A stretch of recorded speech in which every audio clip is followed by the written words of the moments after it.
New game day. Kind of old game day. Second playthrough. King's Quest 6. I think it was the third game I beat on stream. Just playing it again on our quest to finish what I consider the real games 1 through 7, pretending 8 never existed. Anyway, here we go.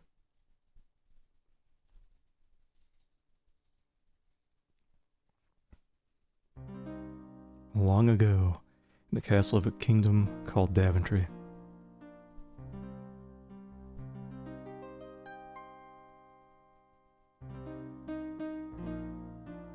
The beautiful graphics.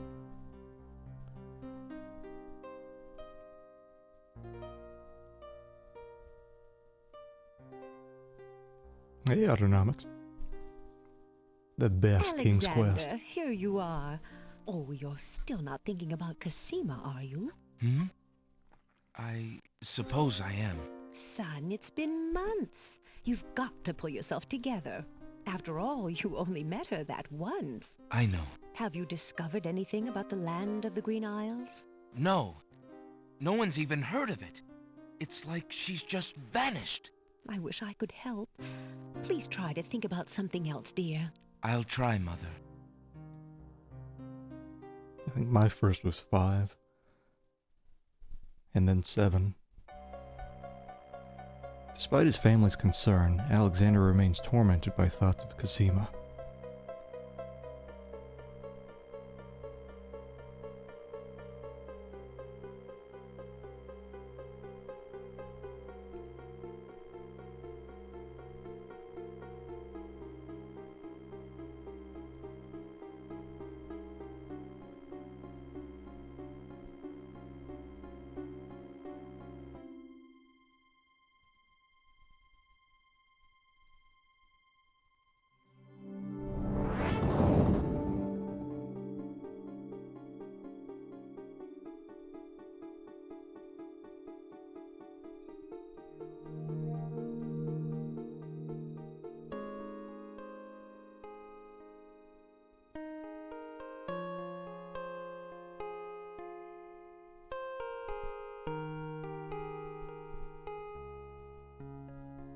Alexander, I feel so alone.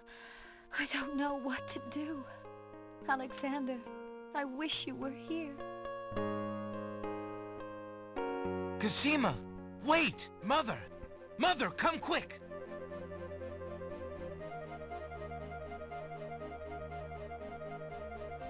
Alexander, what on earth? You're white as a ghost. Mother, I saw Cosima.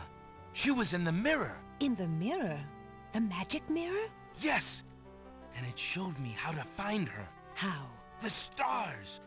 I saw the stars outside her window.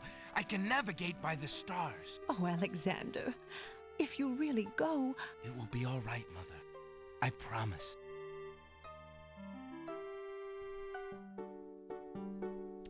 3 long months, Prince Alexander sailed the known seas and beyond.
think that's the whole navy of Daventry. They don't have too many ships.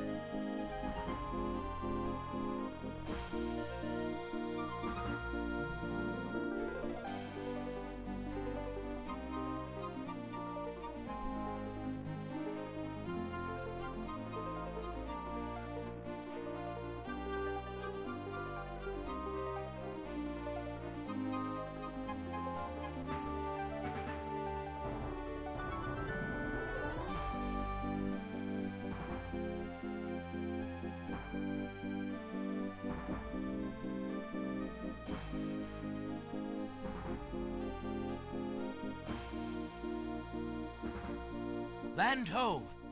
Land ho! Land ho!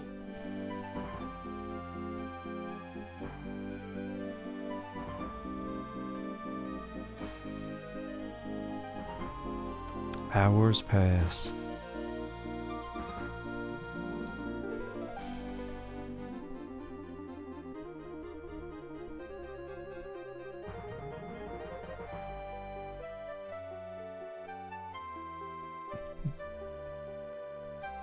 Hours till this intro's over.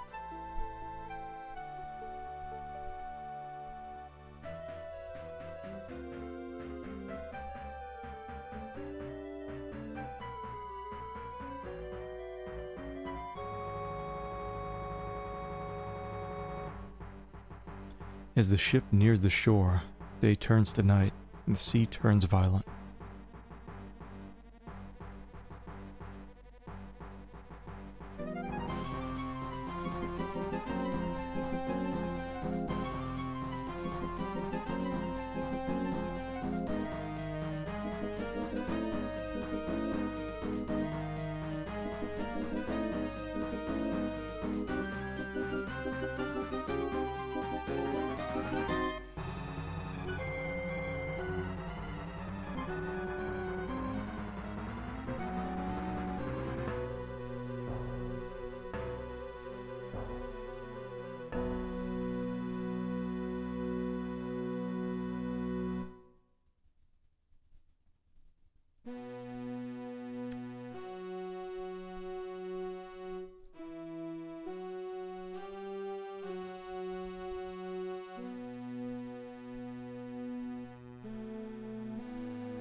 Is the crew dead?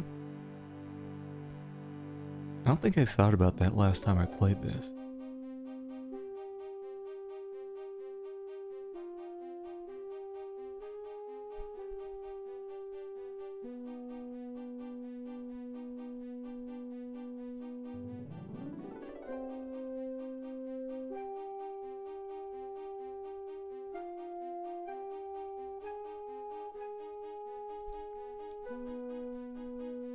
Whole lot of Jane Jensen. I think she did a lot of work on the Gabriel Knight games.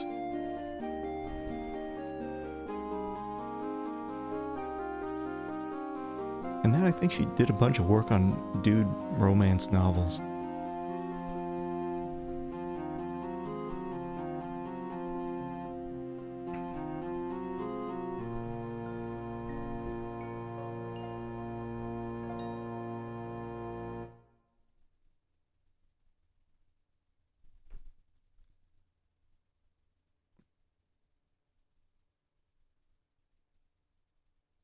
Did they just run out of music?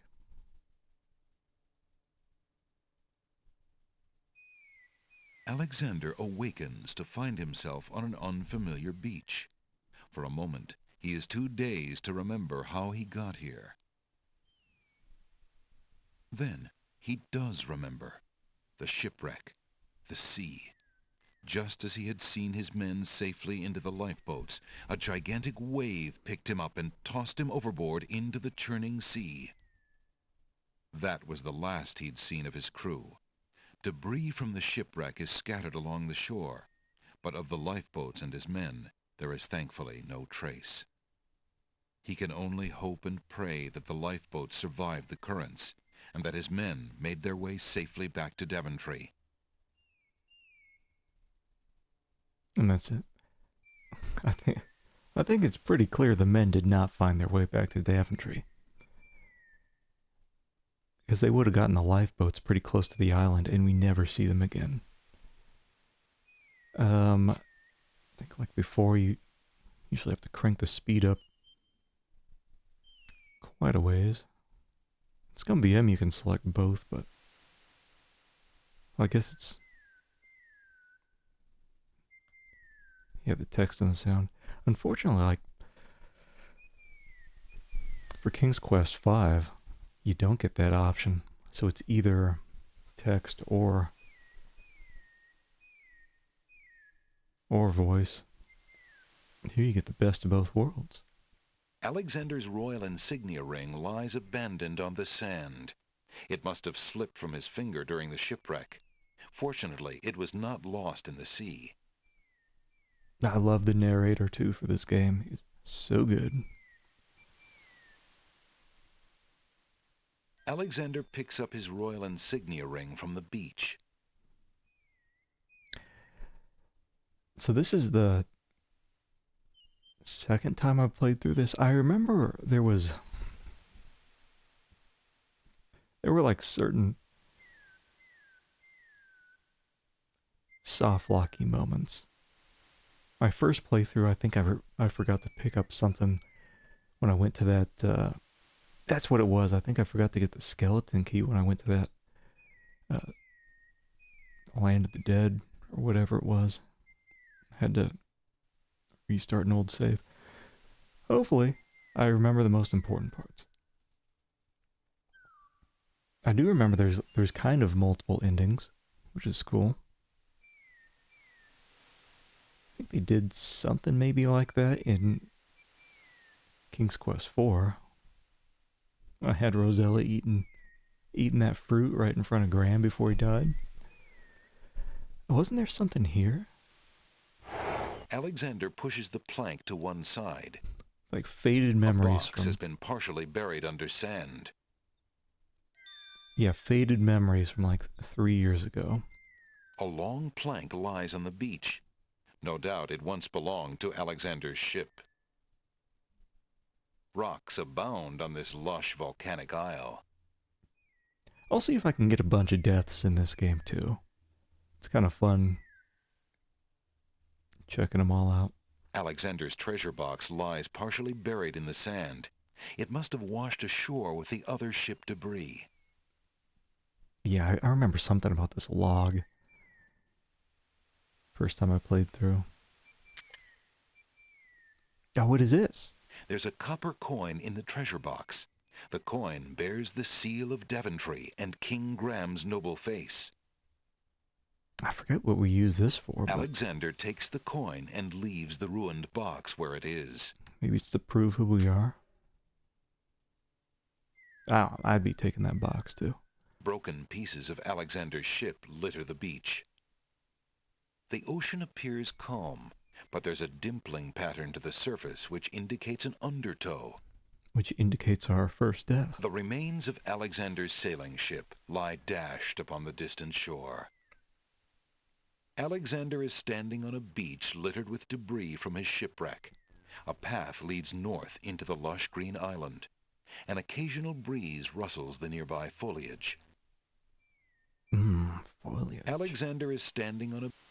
The island is covered with lush green plants. Alright, time to die. Let's see. Ah, yes. 01. When I was testing this out. The ocean is not as calm as it appears. Underwater currents tug at Alexander's legs. It's kind of cool that you get oh shit music the moment you step into the water. Not as calm as it. The ocean is. How far can you step out? The underwater tow is amazingly strong here. It pulls ferociously at Alexander's legs. Before Alexander can retreat, the current grabs his legs. The shifting sand vanishes from beneath his feet. Against his best efforts, he is dragged out to sea. Man, he's only 5 feet out. The currents around the island pull Alexander under. That's fine. As Alexander struggles to the surface for the third and last time, he finds himself wishing he'd paid more attention to the warning signs of an undertow.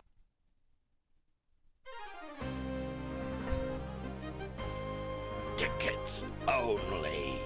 Next. Nothing like getting swept off your feet. Gonna be a whole lot of that. Okay, so we got a ring, we got a coin. I remember there was like a bird around here. Maybe later. A hollow in the trunk of the old tree forms a perfect nesting place for wildlife. And let me get up in that hole. Alexander examines the tree's hollow, but finds nothing of interest. A grand old tree stretches its luxurious limbs out over the crossroads. In the distance, a majestic castle shines in the sun. Also, I wonder if, is this the first game where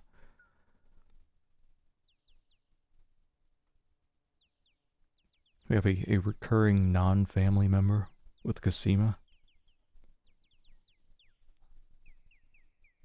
Because she was in 5 at the end. In Mordek's castle. Rocks abound on this lush volcanic isle. And I think in 7, Edgar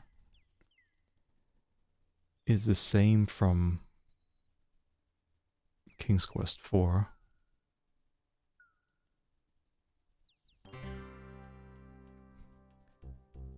The peddler's pole provides convenient transportation of the lamp seller's wares. There are 6 new lamps on the pole. An old beggar is peddling his wares in the village. He offers a variety of lamps, all neatly lined up on a long pole. The sign says pawn shop. I think there's something in one of these. Old lamps for new. That's a good Old deal. lamps for new.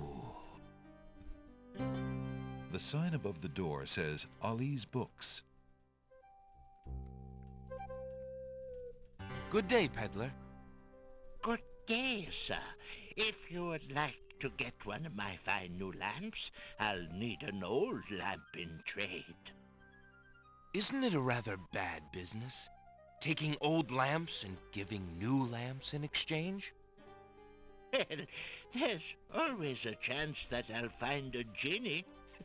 If I had a genie, I'd be richer than a king. Besides, there's always a roaring business in antique luminaries.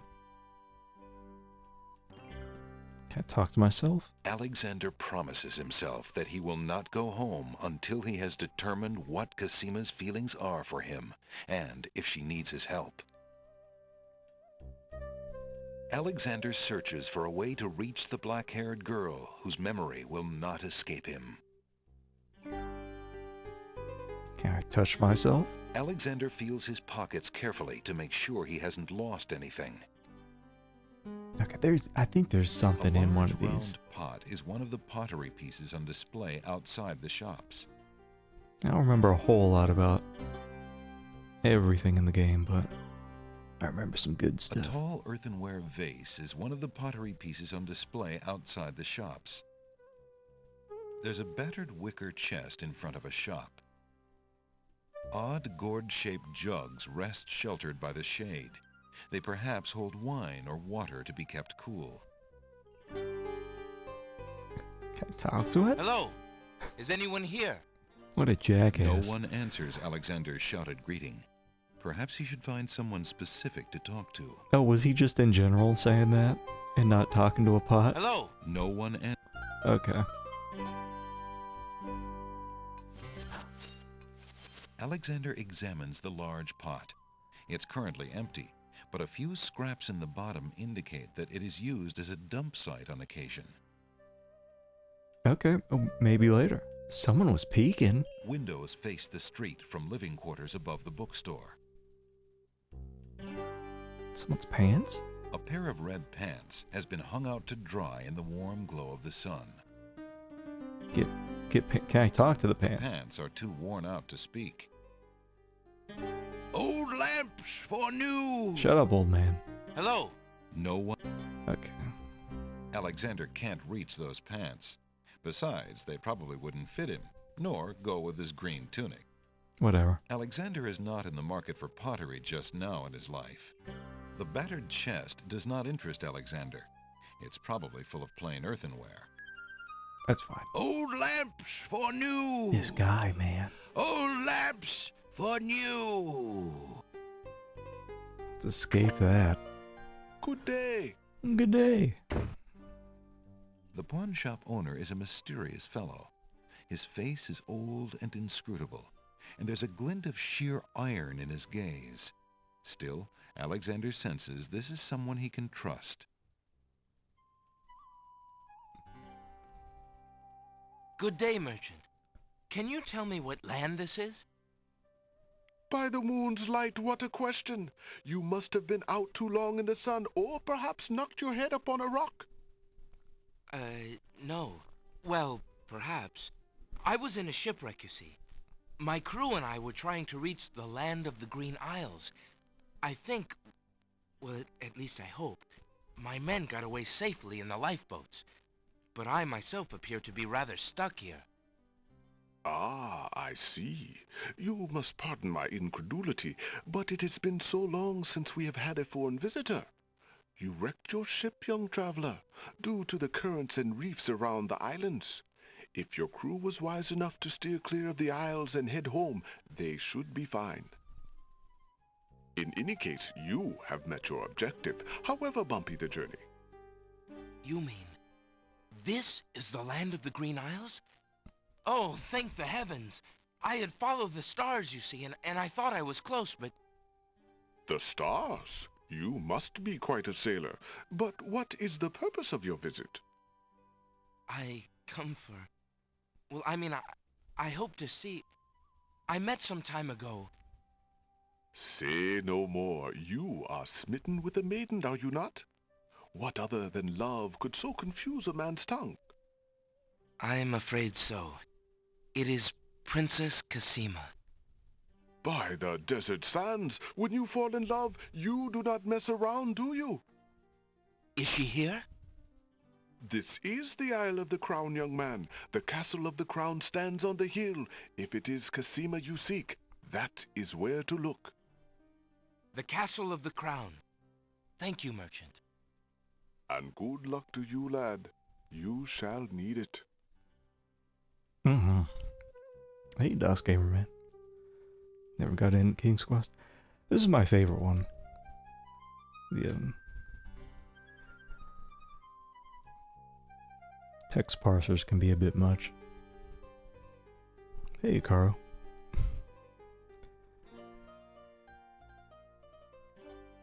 Need to find some old lamps. And you can screw up and pick the wrong lamp, and that'll affect your ending. I don't even know if... Actually, yeah, to get the right lamp, you have to, like, really pay attention during the cutscenes.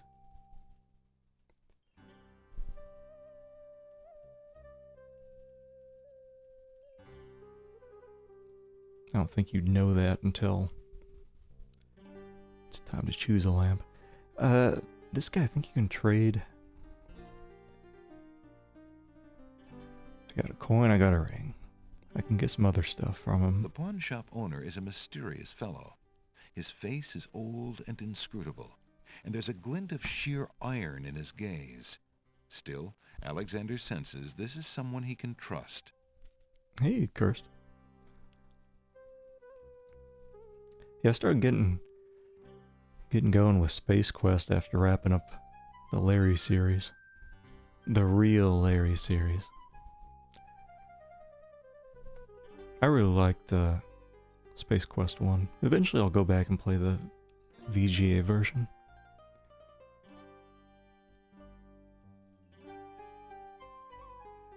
We'll be playing Space Quest 2 here in the next couple weeks.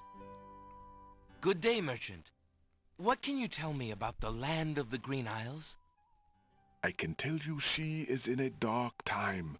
Without the ferry, communication between the islands has ground to a halt, and so nearly has my business.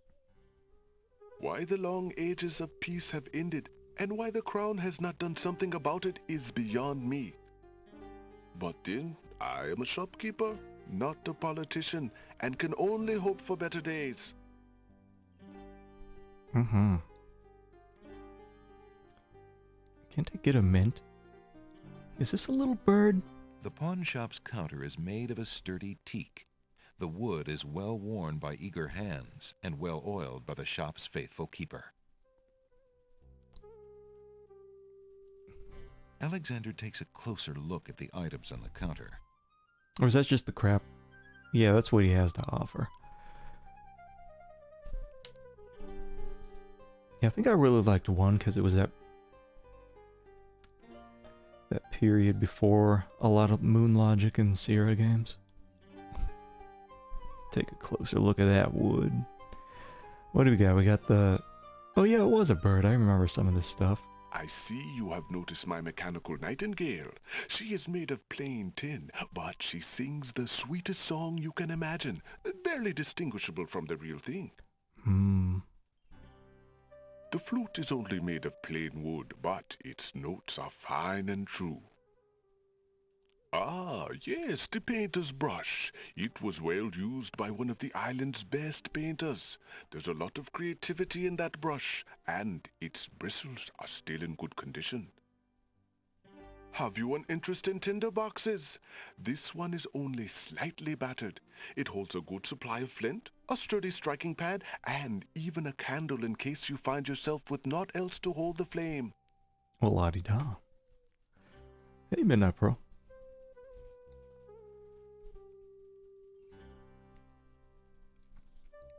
Yeah, I think it was near the late 80s. That's when Sierra started getting really stinky with soft locks and things like that. But I didn't feel that at all in Space Quest 1. And the same with Leisure Suit Larry 1.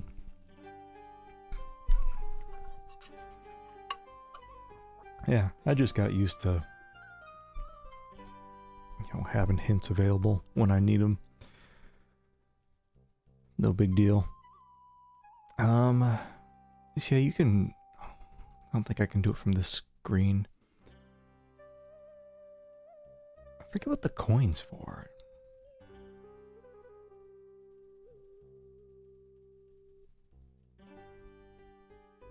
I think maybe that's a World of the Dead thing. Coin for the ferryman. Can you tell me, merchant, what the value of this ring might be? By the sands of the sea, what a beauty! What fine gold and masterful artistry! This ring is quite valuable, sir. I would not feel right taking it in trade. None of the items on display in my humble store are even close to the value of this ring. Truly? Well, it would be hard to part with it anyway, I suppose.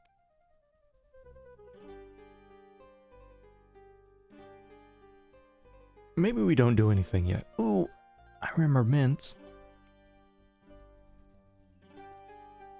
An elegant little glass dish decorates the countertop. The dish is full of green mints offered for the enjoyment of the customer.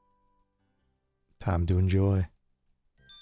Alexander takes a mint. I think this is an unlimited consumable. The small green mint looks very tasty.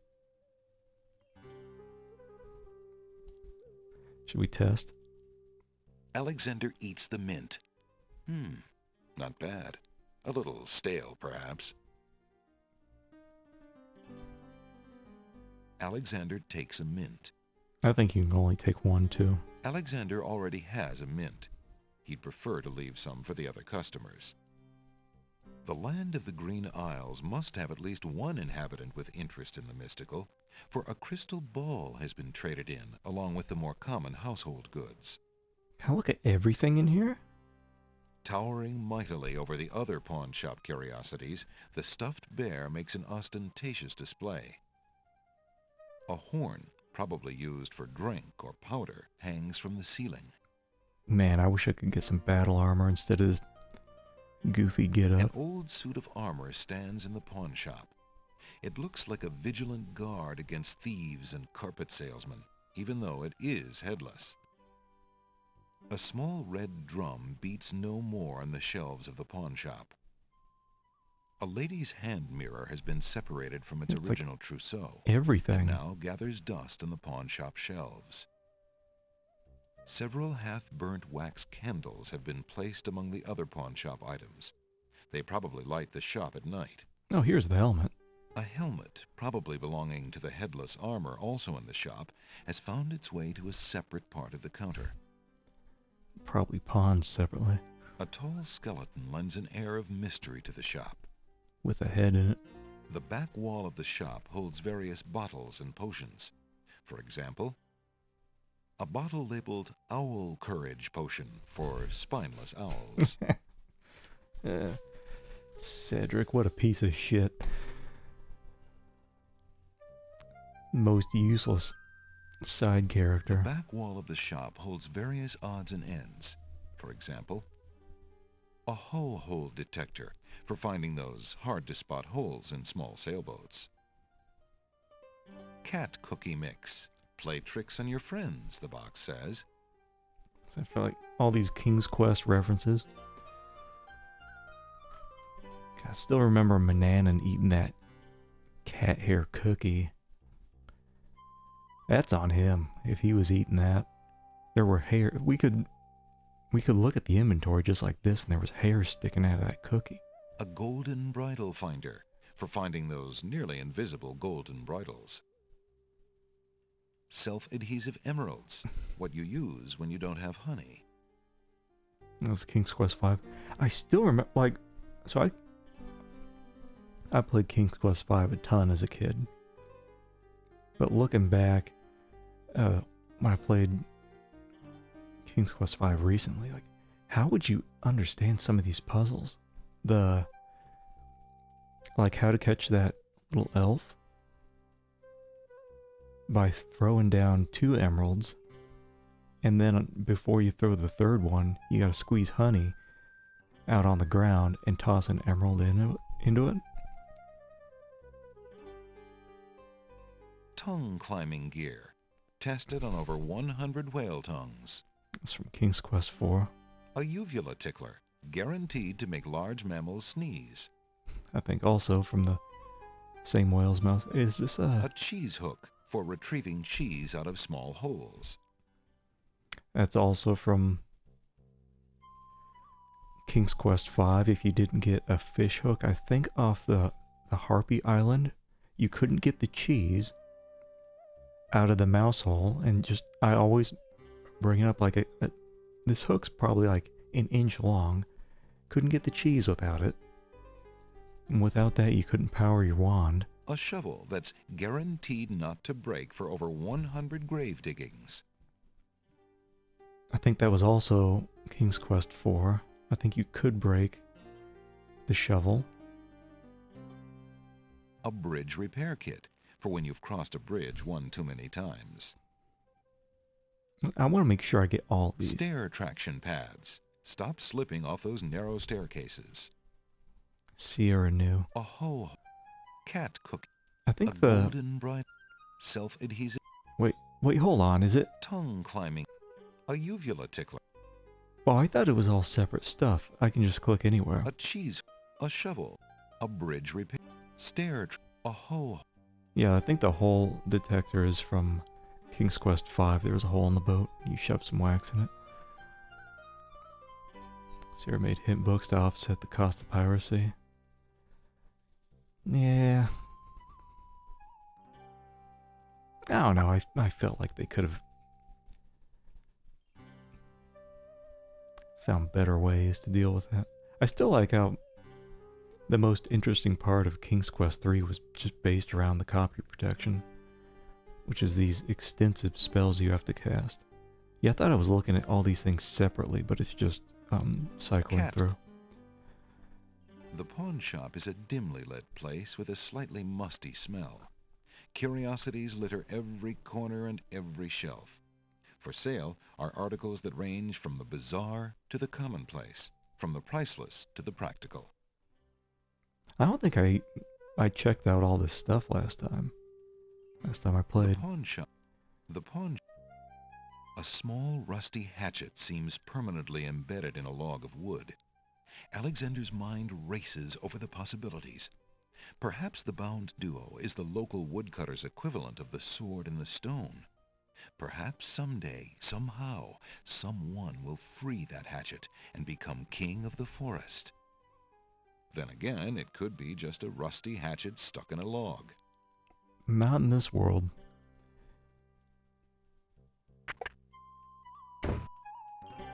Yeah, I think maybe I have to do some other stuff before I can start trading with the merchant there. Hello. I will be right up. Now, what can I do for you? Oh well. Is that the shifty genie? Remember mid-90s piracy? I don't think I remember too much in the 90s, but definitely the early 2000s. I just didn't have too many computer games, because they were all just crap that my dad bought. I didn't have a real computer of my own till the early 2000s. An old man occasionally steals sidelong glances at Alexander from under a concealing hood. Book stands out. There's a book entitled The Changing Role of Court Entertainers Through the Ages on the small table in the reading area. It appears that some regular customer likes that book. Can't get it. Alexander feels Nope. Wait, hold on. Can I should have looked in the manual. Can I... What the hell am I doing? I'm afraid to ever touch the function keys on my keyboard. Turn off the stream or something. But I think that's what maybe I would use to cycle through this. Actually, you know what? Hold on. I thought in King's Quest V the mouse wheel would work to cycle through all this crap. Whatever, man. Just stick with the right The bookshop mouse owner is button. a thin, middle-aged man. His intelligent eyes are slightly blurry from long nights spent reading by candlelight.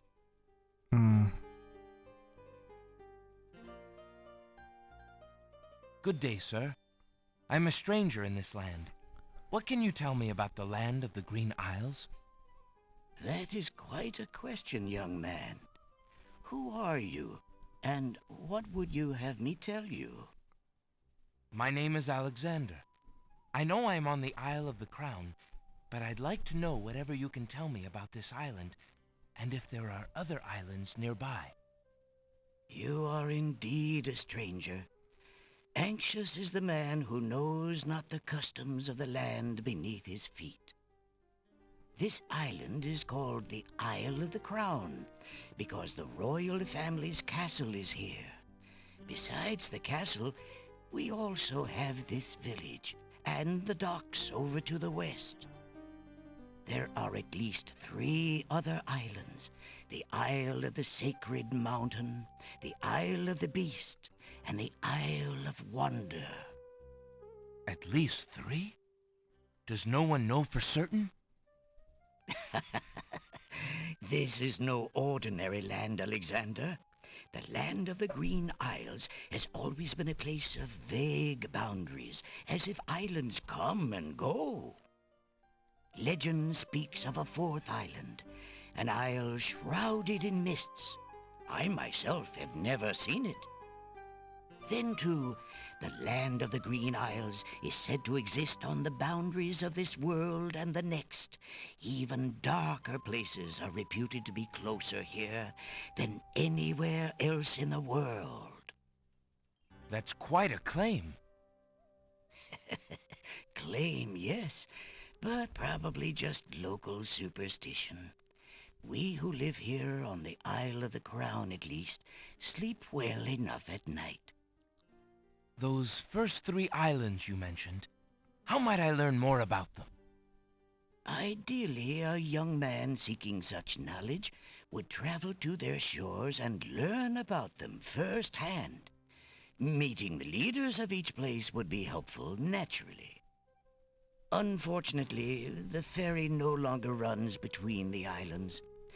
There has been much political unrest, and it has been too dangerous to travel for years. Perhaps the ferryman can tell you more. He has little enough to do these days. And if you haven't been there already, you might seek an audience at the castle. Thank you kindly, merchant, for all your good advice. Ah, but advice is free, Alexander. Making use of it costs much more. I heard some points when we first talked to this guy. 5. Oh, we should show up here. What is this?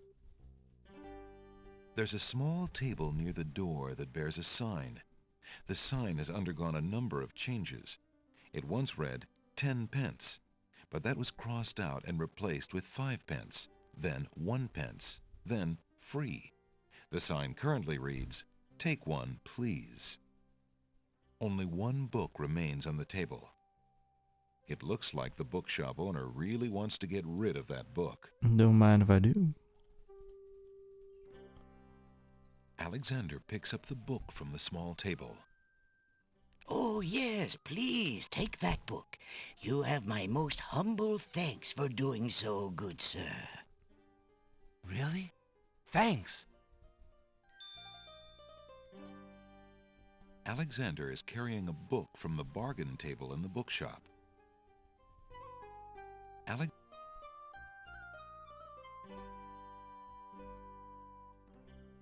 Alexander opens the bargain book and reads a paragraph at random.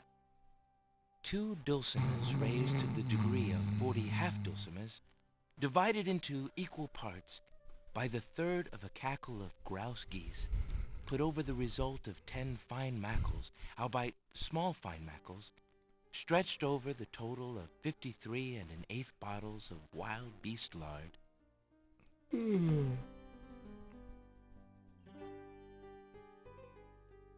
Phew, what an incredibly boring book.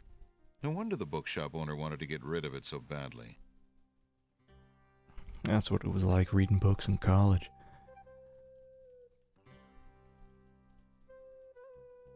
Good day, sir. The mysterious old man just ignores Alexander. Really? I think you can give him a mint.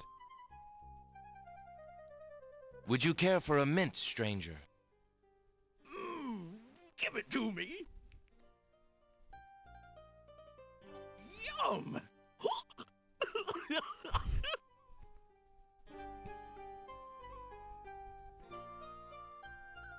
Odd. The old man sways momentarily, but seems to quickly recover. That must be some strong mint. I gotta go back and get another mint. A plaque bearing a merchant crest hangs over the doorway. The bookshop owner must be proud of his credentials. Wait, hold on. Can I show him this? There's no reason to use that on the book. No, on the dude. Would you be interested in this ring? It is a stunning ring, but I do not deal with jewelry and personal effects. Books and hard gold are all I can handle. You might check with my neighbor next door, though. He deals in such things. Alright. I'll just go back in there real quick and get my mint. I don't want to be without my mints. Good day. Alexander takes a mint. It's like one of the few times Sierra was like, well, I don't think we should be soft locking people over if they ate a mint or not.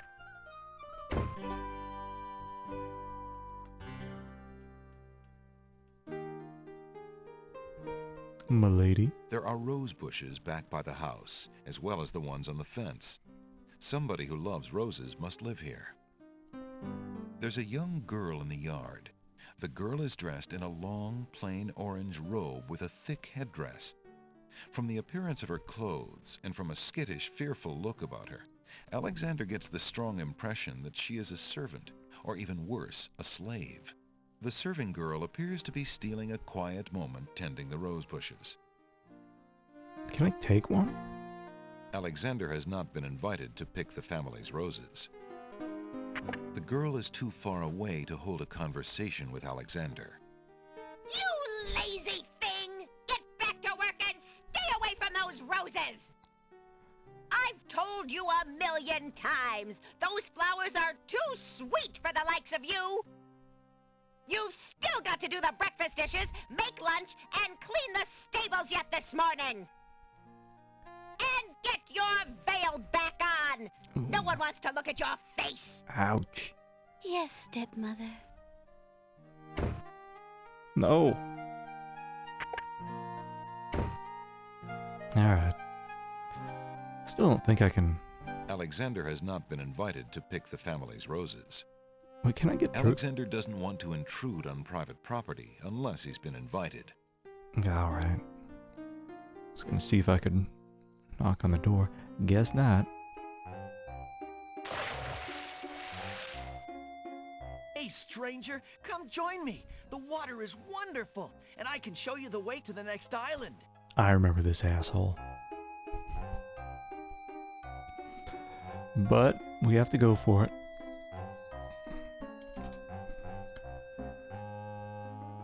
A young boy is happily swimming in the sea off the docks.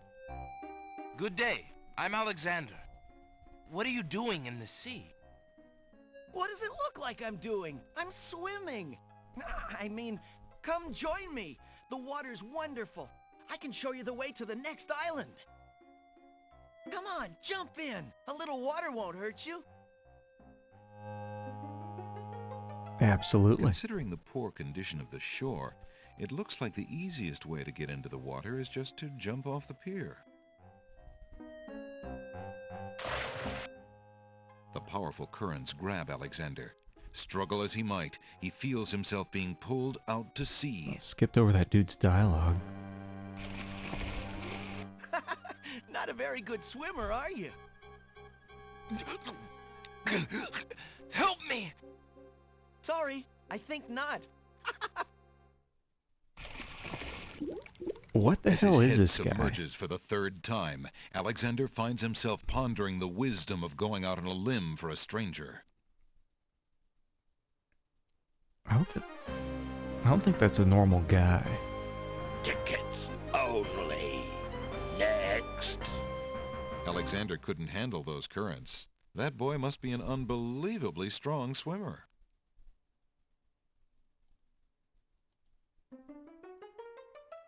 Yeah. Come on, jump in. A little water won't hurt you. This isn't our ship, A though, worn right? wooden vessel has been dry docked on a jetty. The boat is in sad shape. A hole in the hull and the condition of its boards make it obvious that the vessel is no longer seaworthy. Merman. What are you waiting for? I said I'd show you how to get to the next island, didn't I? I don't know, you saw him, I mean, it's quick, but he did dive off the dock into the water. That's strange. Oh, The young boy in the water just disappeared. Oh well, perhaps he just dove under the water. I think it's the genie guy. An old canvas bag full of sand hangs off the side of the boat. It was most likely used as a bumper when docking the boat against the pier. but it's rather pointless now. Alright, let's get up in there. That boat is not going anywhere.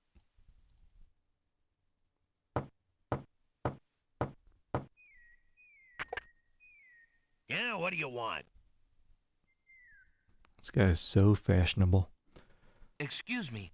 My name is Alexander. The owner of the bookshop in the village told me you might be able to help me. I hear you used to run this ferry for the islands. I'd like to talk to you if you have a moment. You say old Allie sent you? I can't see why. The ferry's not running, you know. I understand. I'd just like to talk to you about the islands if you don't mind.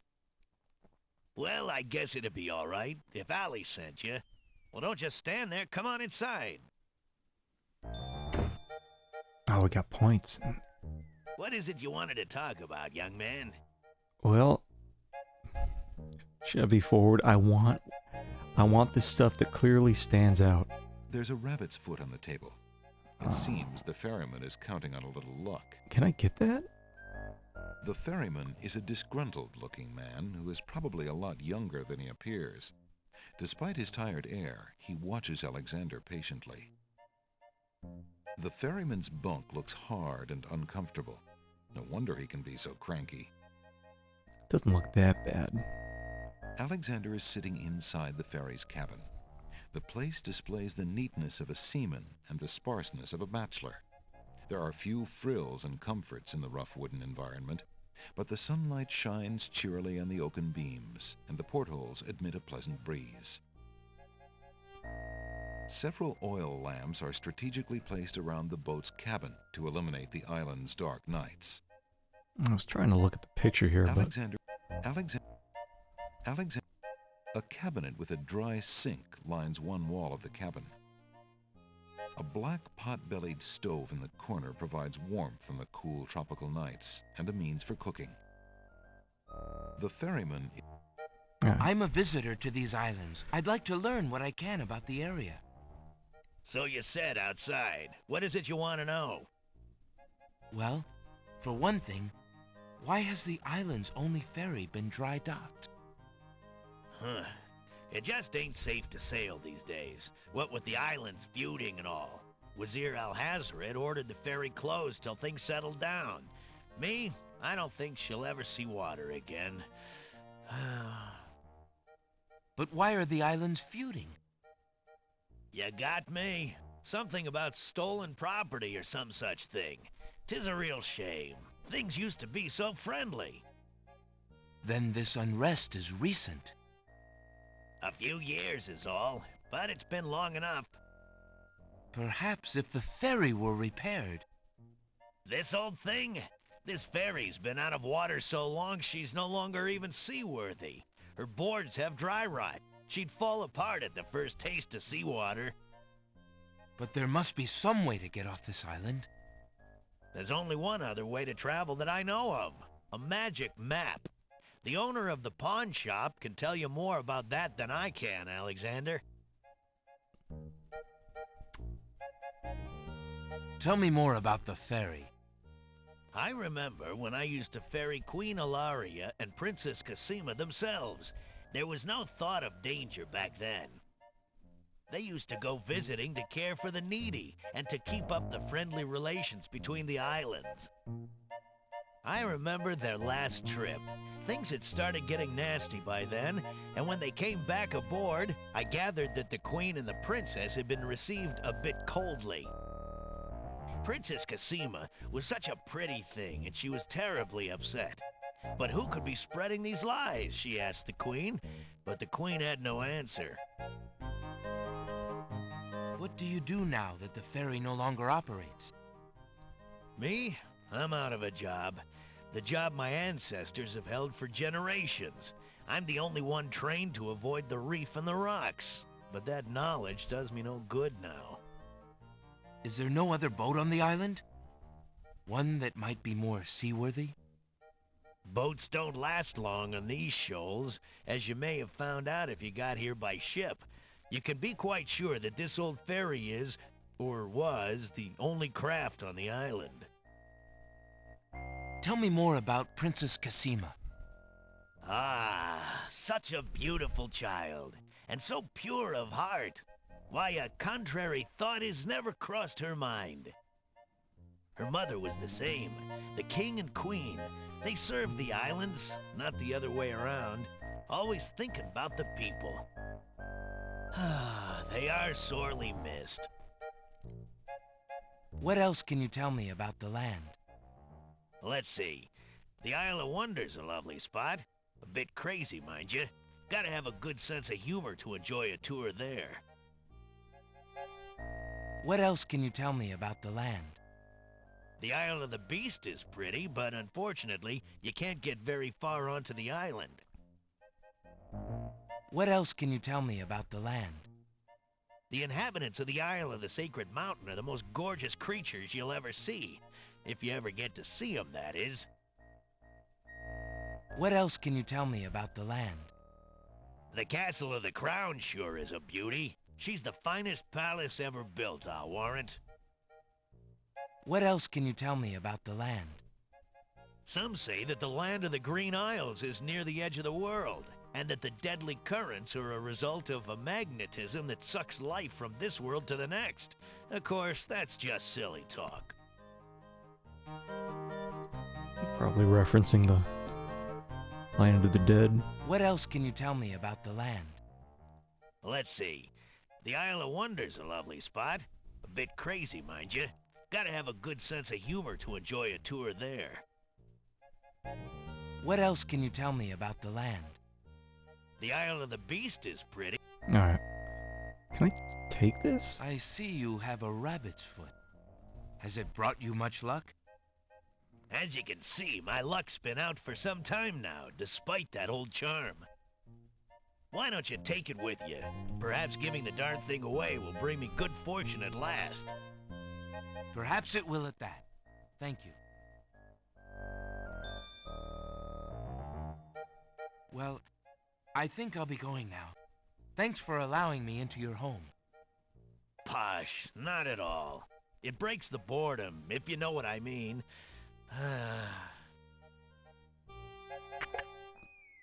Alright.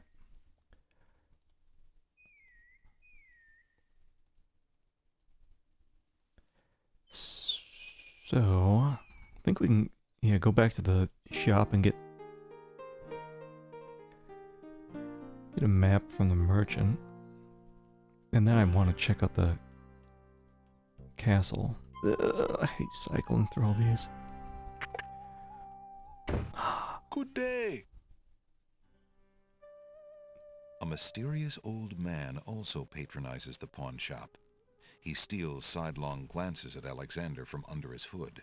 Mm-hmm. Excuse me, merchant, but the ferryman mentioned that you might have a magic map of the land of the Green Isles. Why, as a matter of fact, I do. I keep it under the counter. It's been gathering dust so long that I nearly forgot about it. It was quite a few years ago, you see. The estate of a wealthy wizard fell into my hands when he died. It was useless magical junk mostly, which reminds me, I've still got some things of his in the back that I need to dump out. Anyway, the magic map was the one true treasure in the lot. The wizard was quite old and feeble and had enchanted the map to aid in traveling. It is said that one need only desire to be on an island depicted on the map to find oneself there. It is a very valuable map, as you can imagine. Unfortunately, no one is interested in traveling these days. It is far too dangerous with the current state of the kingdom. What would you take for the map? I would normally want something magic in return, but since I am hardly overrun with prospective buyers, I would be willing to take anything of equal value in exchange. Like my ring? Can't believe that thing's been gathering dust. Would you be willing to take my family ring in exchange for the magic map? Daventry, are you a king then? No, that's my father, King Graham. I'm just Alexander. Well, Prince Alex, she is a beautiful ring. Are you sure you can part with such a unique family heirloom? Mm-hmm. The ring does mean a lot to me. I didn't always have a family, you know. Still, it is only gold. There are more important things at stake now. Then you now own a magic map, Prince Alex. I will keep your ring out of sight for a few days. If you find anything else of great value in your travels, you can come back for your ring. I would hate to see it melted down for gold. Ah, and a warning about the map. It will only operate when you are out in the open and within sight of the sea. The limitation has something to do with the teleport spell ingredients. You might try the beach. Thank you. You are very kind. And I'll remember about the map.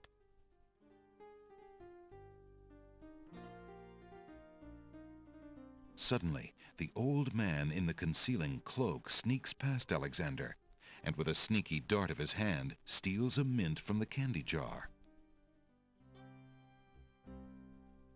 The old man stuffs the mint into his mouth and wobbles unsteadily out of the pawn shop.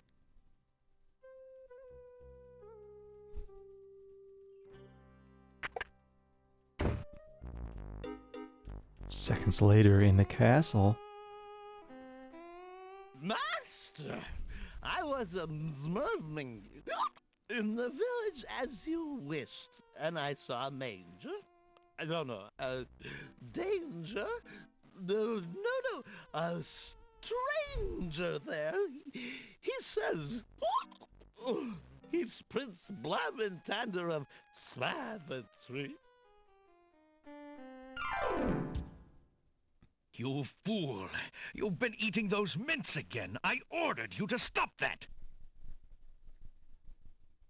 Yes, Master. Now, who did this stranger say he was? Prince Salamander of Pageantry, I think. You idiot! Are you trying to tell me that Prince Alexander of Daventry is here? Confound it!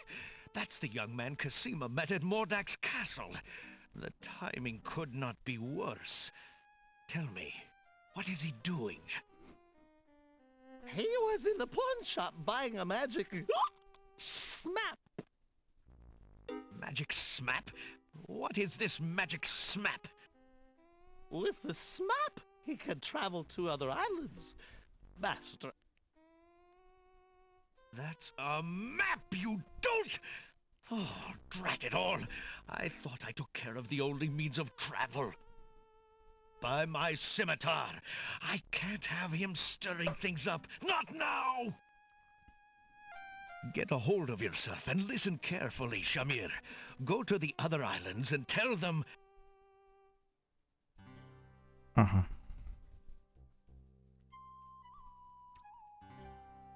So I made a note about the color of the lamp. And I remember in another playthrough it being a different color. I wonder if that's just one of the things that changes between games.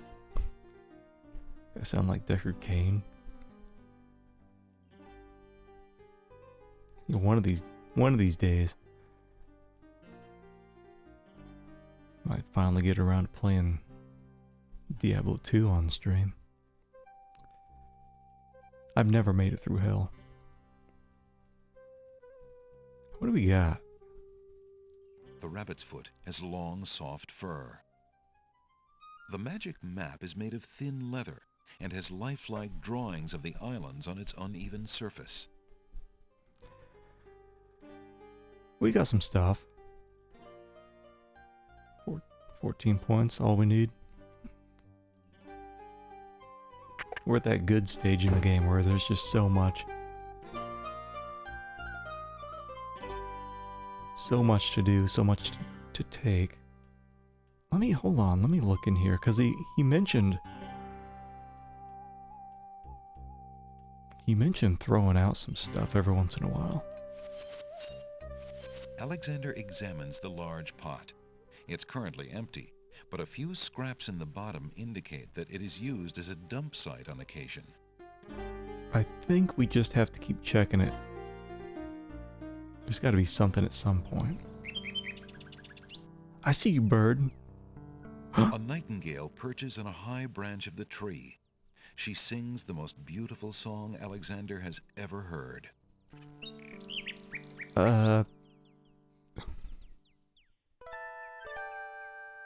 I don't think I can do anything right now. Actually, hold on. No, I think you can, I think you can send just straight up garbage to Cosima. Here's this stupid thing. Alexander shows the object to the bird, hoping to interest her. The nightingale just looks warily at Alexander and keeps her distance. Or maybe it's just a handful of like weird items you can give. Because I think eventually you're supposed to give your ring to the nightingale, but we don't have it right now because we traded it for the map.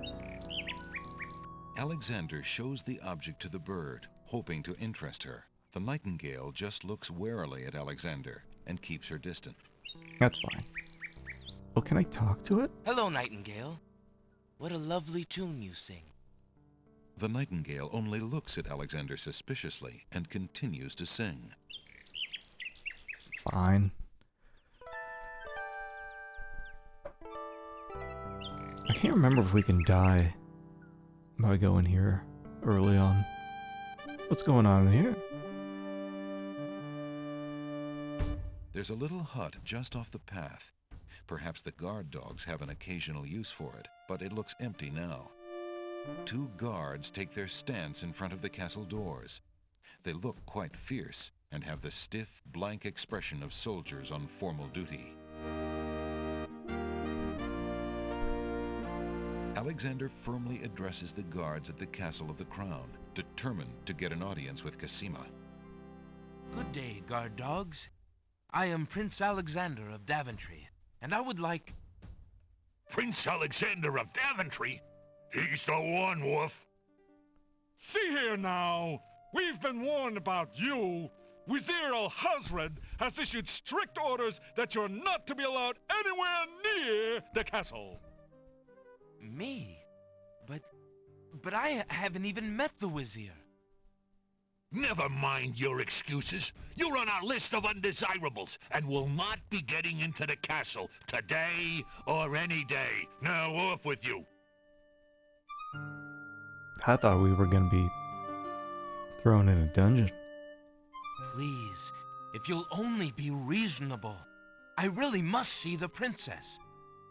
Begone! You're not welcome at the castle, Prince Alexander of Daventry. We have our orders, and they are quite clear. Please. Begone! Okay. I think she's up here. The castle appears to be of Moorish architecture.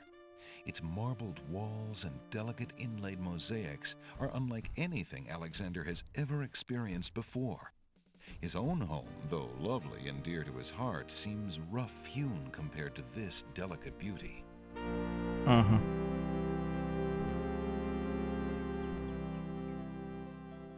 Yeah, later on we can get into the castle. The side of the castle is one big blank wall. Like a blank canvas. The narrow path ends abruptly at a pile of boulders. I thought we could go inside. But not yet. Whatever, we have a magic map.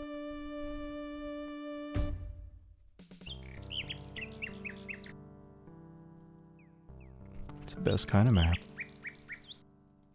Yeah, I think we have to, like the guy said, just be here on the beach to be able to use it.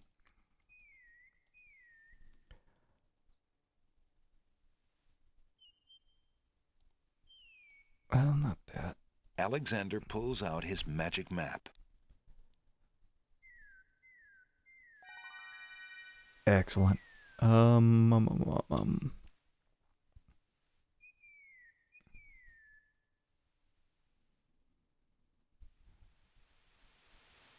trying to remember, like... So I don't think we can get here yet. But this has a... No, let's just go there. We can Alexander feels a strange pulling sensation. Let's go here and die. As Roberta intended. Oh, here's some crap. What's this? A string of letters floats in the water. The letters spell out, "Where are you going?" Alexander's heard of alphabet soup, but this is ridiculous. Is this too far out in the ocean? Alexander wades into the sea to get the strange object in the water. Please don't die getting this. The ocean currents tug at Alexander's legs. That object is just a bit out of reach. What do I need, a stick or something? Ah, yes, I must need a tiny fish hook in order to get the distance there. One of the oysters is sitting up in bed and doesn't look very happy. He seems to be the only one who can't sleep. I must need a stick or something. In the oyster's mouth, Alexander can see a glint of white. I remember this. Why aren't you asleep like the other oysters? Oh, I'm so weary, but I can't sleep. I have a terrible ache in my mouth.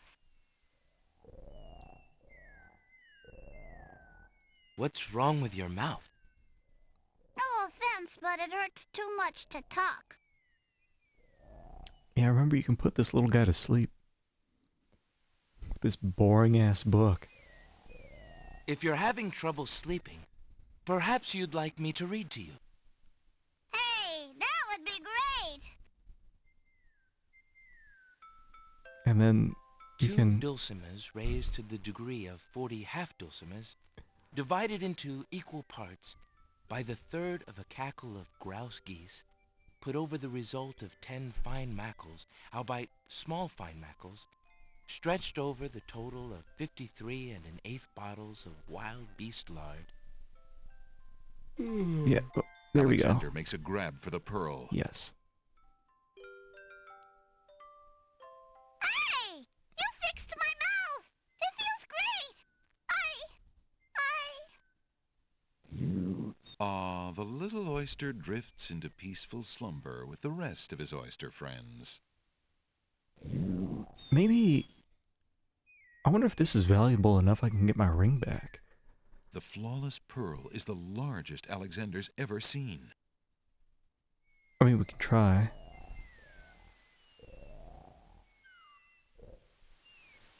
Yeah, if we go a little further in, I think we're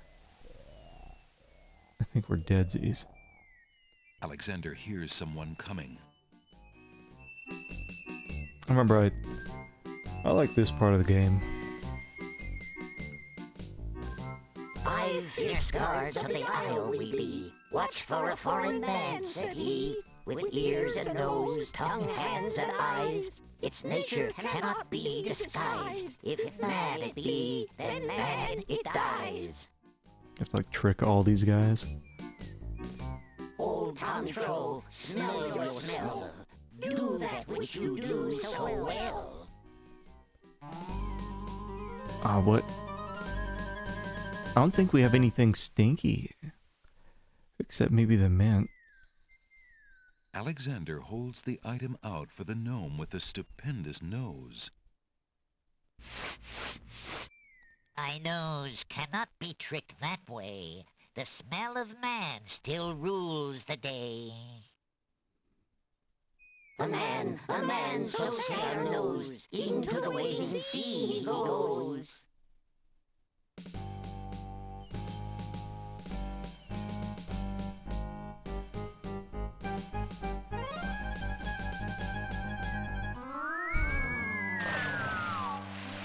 Always death by drowning. The gnomes toss Alexander too far out into the sea for him to get his footing. The currents drag him under. That's fine.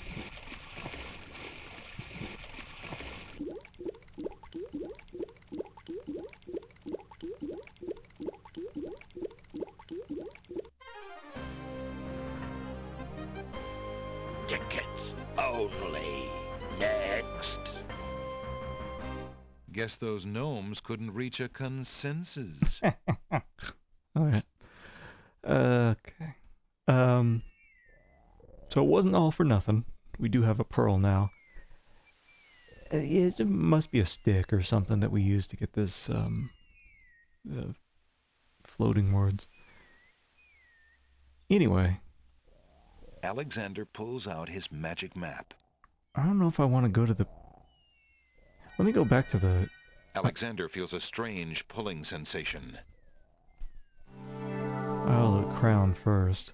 Let's see if I can use that pearl to get my ring back. Because I think then I can maybe give the ring to the bird here.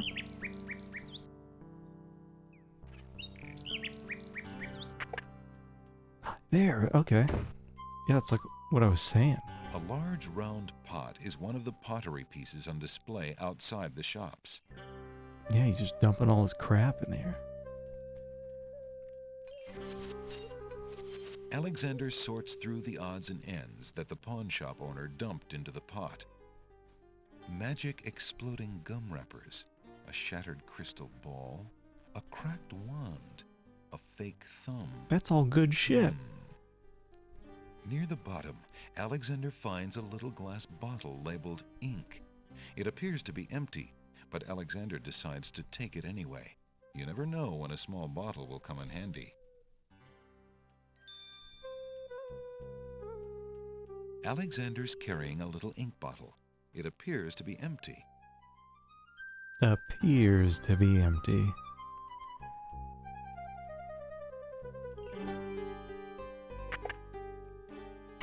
Good day, Prince Alexander. That's just so satisfying. Like everywhere I go, getting stuff, new stuff. Let me say first, I'm pretty sure I can use the pearl to get my ring back. Come on, score noise. I found Yes. this large pearl. Might it be valuable enough to ransom back my family ring? I have never seen such a perfect pearl. Certainly you can have your ring back. Easy. Oh, I'm glad you didn't sell it. I'm a bit attached to it, I'm afraid. Of course you are. You would be cold-hearted if you felt any differently. I am happy to see a family heirloom back with its rightful owner. Okay. I forget what we might use to trade.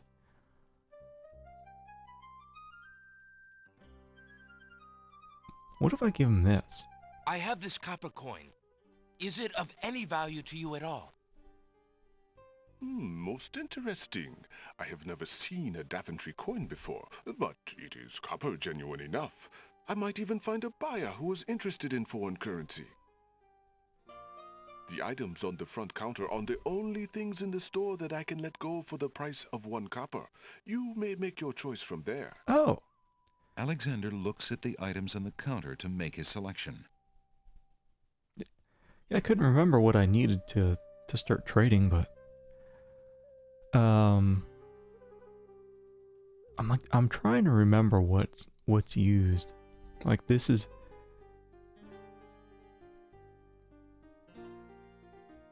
paintbrushes used later on. I think to paint on the side of the castle. The tinder boxes also a bit later. I can't remember what this is A plain wooden for. flute is displayed on the counter. Maybe making plants dance, I think, on one of the islands. And then we got this. A mechanical nightingale made of tin is perched on the counter.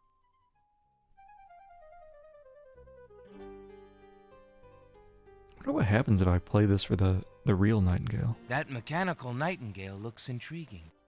I believe I'll take it. Very well. Your coin is well spent. Remember, This is a pawn shop. I am always willing to take back my own goods in trade. I'll remember. Thank you. Okay. So I guess I was supposed to use that coin there. Hopefully.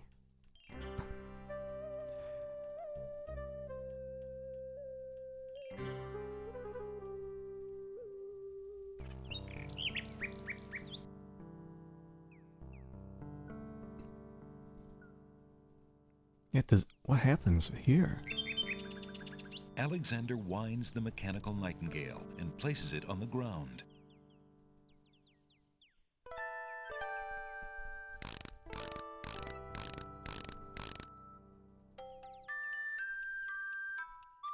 The mechanical nightingale sings a sweet, tinny tune.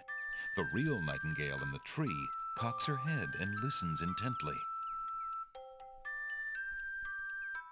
The nightingale flies to a lower branch and looks at Alexander curiously, as if she were deciding that this human might not be so bad. Yeah, I think, I don't think it can talk. Hello, but... little nightingale. Of what do you sing? The nightingale only looks at Alexander curiously and continues to sing. No, now that we got our ring back, I think we can fly that to Cassima, but I think you can give just bullshit to it. What if I give it this rabbit's foot? Alexander shows the object to the bird, hoping to interest her. The nightingale seems to have a natural distaste for the rabbit's foot. Alright. What about this boring-ass book? You couldn't possibly carry this. The little bird couldn't do anything with something that heavy. Okay, so it's only... Do you want a mint?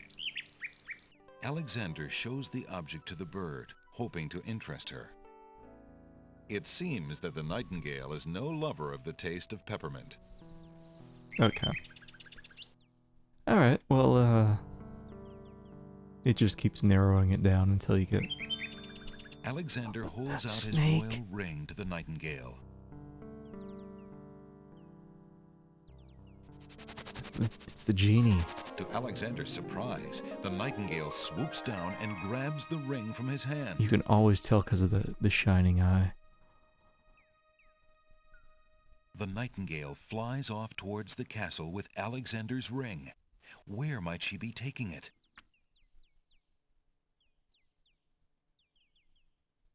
Am I supposed to... Wait? Is it bugged? Bye. Maybe it is bugged. That is kind of weird.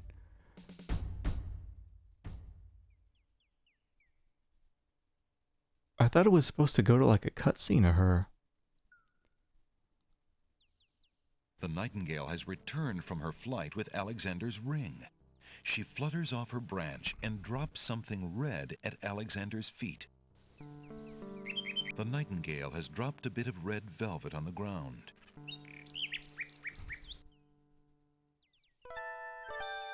It's a red velvet hair ribbon. The bird must have taken Alexander's ring to someone who sent back this ribbon in return. Could it possibly be? Dare he hope that the someone is Cassima herself? Yeah, let me... If only it could be so. Because I think you do that multiple times with the bird. I don't think it's just the ring. Let me, Let me save and try again. Because it seemed bug-ish.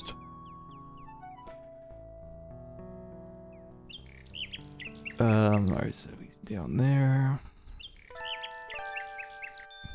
Not touching Alexander anything. holds out his royal ring to the nightingale.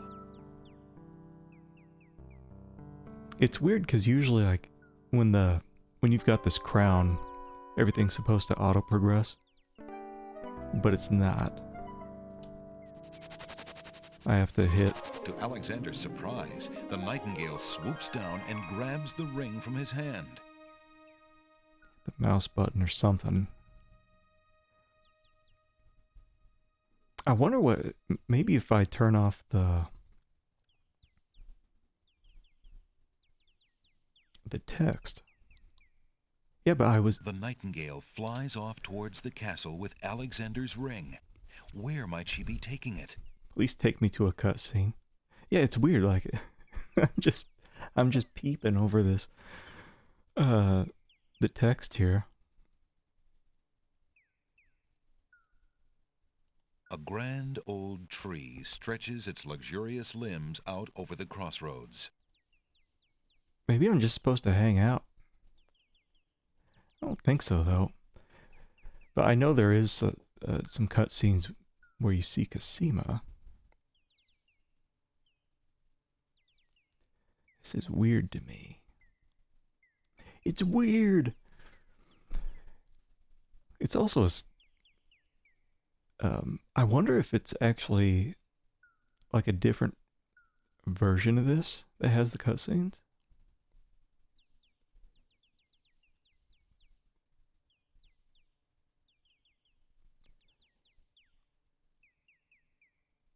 That's possible.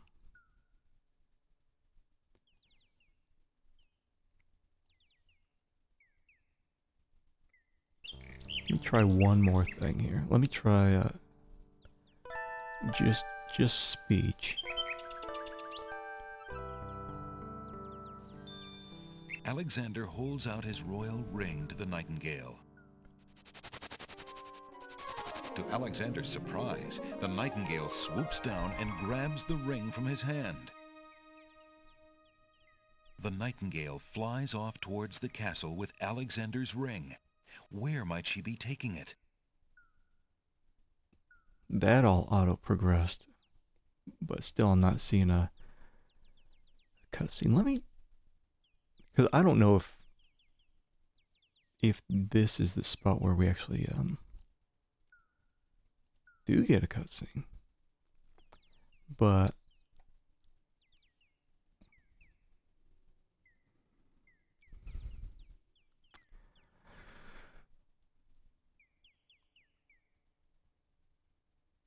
let me try something. And I hope nothing explodes.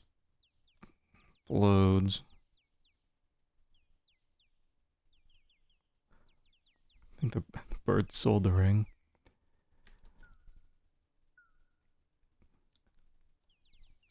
Let me look up a...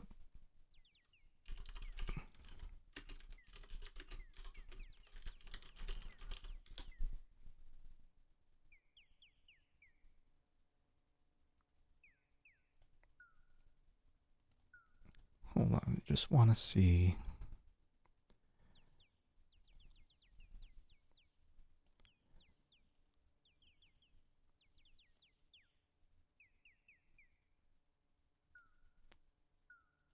Want to see. Check out someone else's playthrough, see if they're getting the same stuff here.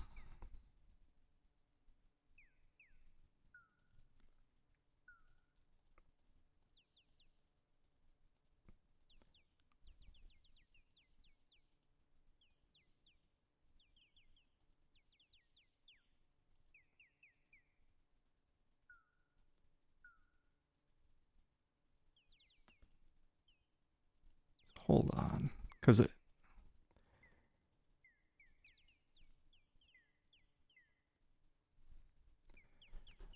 puts the bird on the ground.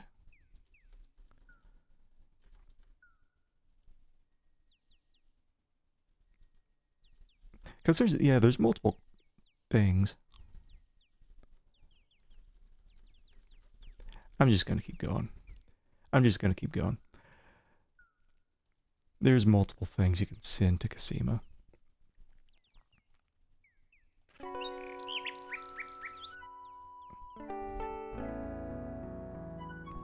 Take the path.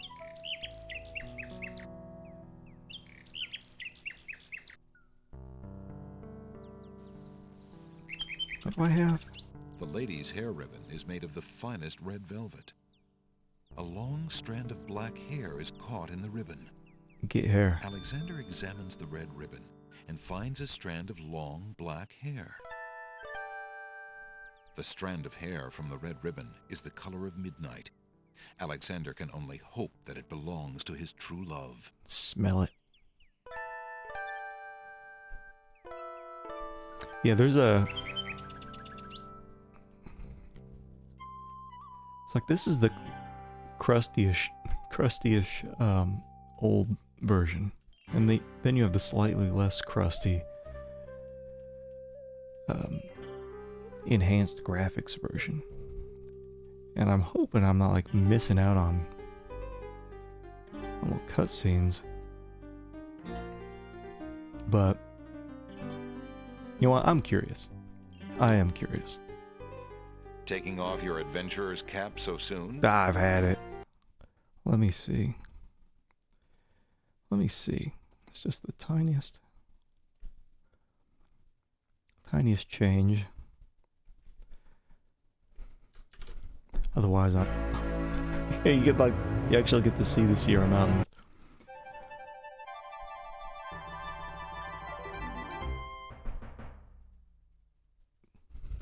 I'm hoping my saves are still there. Thank Christ. Also, a little like change down here at the bottom. You got this. It's just this black bar at the bottom. These are slightly different here. These are like strange, newish quality that I don't remember at all.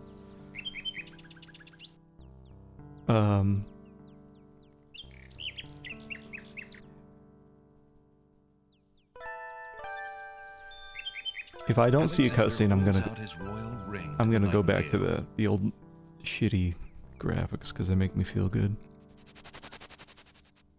To Alexander's surprise, the nightingale swoops down and grabs the ring from his hand. Alright, and here I still have to click. The nightingale flies off towards the castle with Alexander's ring. Where might she be taking it?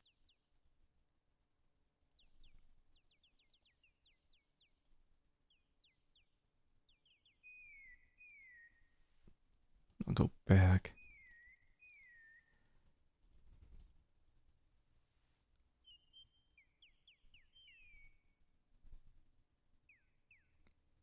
The nightingale has Yeah, I'm just gonna go back to the... Taking off your... I've had it. I've had it with this shit.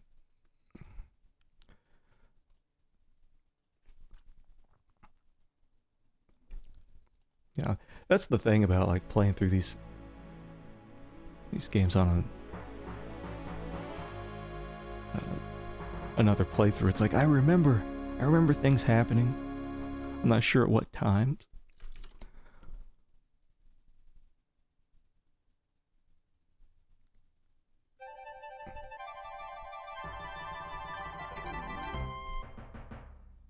But anyway, we got this. I can't remember what to do with the lady's this. hair ribbon is made of the finest red velvet. A long strand of black hair. But anyway, we got some hair. Alright. I can remember what to do with the dudes with the 5 senses. I think the rabbit's foot's for the touch guy. I think the mint is for the taste. I think this is actually invisible ink for the sight guy. I think the nightingale is for hearing.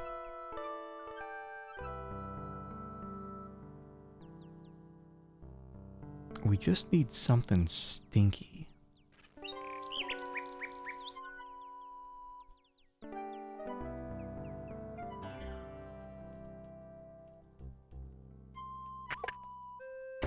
Hello. I will be right up. Oh, it's, Now, what can I do for you? It's the guy with the goofy head. An odd-looking man is reading in the I remember stone him. chair. He wears a vest, balloon-style pants, and pointed shoes. There's something deliberately silly about the man, as though he were a performer of some sort. Alexander is standing in a cozy little shop. Books of every size and shape line the walls. A crackling fire in the fireplace completes the tranquil scene. Good day, sir. Is there anything you can tell me about the land of the Green Isles? I'm sorry, but I have no time for idle conversation. I'm too worried about the princess. Wait, don't I have...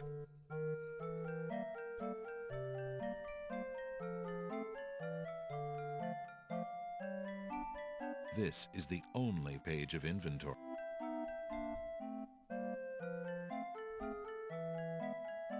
Wait a second. That lady took my ring. I think I could have used... Hold on, let me go back.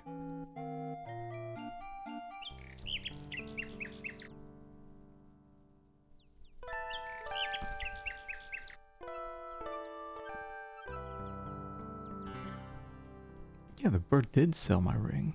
What a piece of shit. No, there's other things I know you can give to Cosima. We'll hold off. Now, what can I do for you? We'll hold off on that. Good day, sir. Okay. Yeah, because I think you can show this to multiple people. Like this guy. Determined to learn more about the strange man's relationship with the princess, Alexander shows the man his insignia ring and formally introduces himself. I'm sorry to insist, but my name is Alexander of Daventry, and... I appreciate the offer of the ring, Alexander, but I'm afraid I'm already spoken. Daventry? Where have I heard of Daventry? Flying flit mice. You must be Prince Alexander. Cosima told me about you when she arrived home. How came you here? Why, by a ship now wrecked upon the sand. But you know Cosima? She truly spoke of me? Yes, I saw her briefly when she first returned home. She mentioned a prince to me, a Prince Alexander of Daventry. I'm afraid that was before she was told about her parents' deaths. You see, she arrived home a few weeks too late. The king and queen thought they'd never see her again. It is said they died of heartbreak. I'm afraid she's blamed herself. What a terrible homecoming. If we had only known. Terrible indeed, poor thing. Everyone in the kingdom seems to despair with her these days. The streets are silent. Where is she now? The princess is sequestered in mourning. It's a rather dated tradition, and not required, but the Wazir says she insisted out of respect. I see. You've yet to say who you are, and how you know the princess. I? Oh, pardon me. My name is Jalo. I am clown to the royal court, and had been since the marriage of Cosima's parents, King Calipham and Queen Alaria. Oh, those were the happy days. The pair of them were so full of joy and life, so in love. And Cosima's birth. It would be hard to explain how long they had waited, how they had hoped for a child. I mean, she was such a charming little thing, smart as a whip, kind and sweet. Oh, she means everything to this kingdom, Alexander, and to me. I'm so terribly worried about her. About her grief over her parents, you mean? Well, the truth is, I do not trust the Wazir or his plans for Cosima. I'm still living at the Castle of the Crown as court clown, his clown. But it is more to keep my ear to the ground than out of loyalty. I wish I knew what the princess thinks these days. If only I could find Sing Sing, Cosima's pet nightingale. I might be able to send the princess a message. As it is, I must wait for the end of her seclusion. Now I'm afraid I must hurry back to the castle. I'll try to return to the bookshop again later. Thank you for speaking with me, Jallo. I hope we meet again soon. Goofy walk. I can't take his book, can I? Alexander rests his feet for a moment. Alexander picks up and leafs idly through a book called The Changing Role of Court Entertainers Through the Ages. Yes. Well, that was refreshing. Okay. How fare you, merchant? I have been reading too much love poetry lately. It is rather depressing to an old bachelor like me.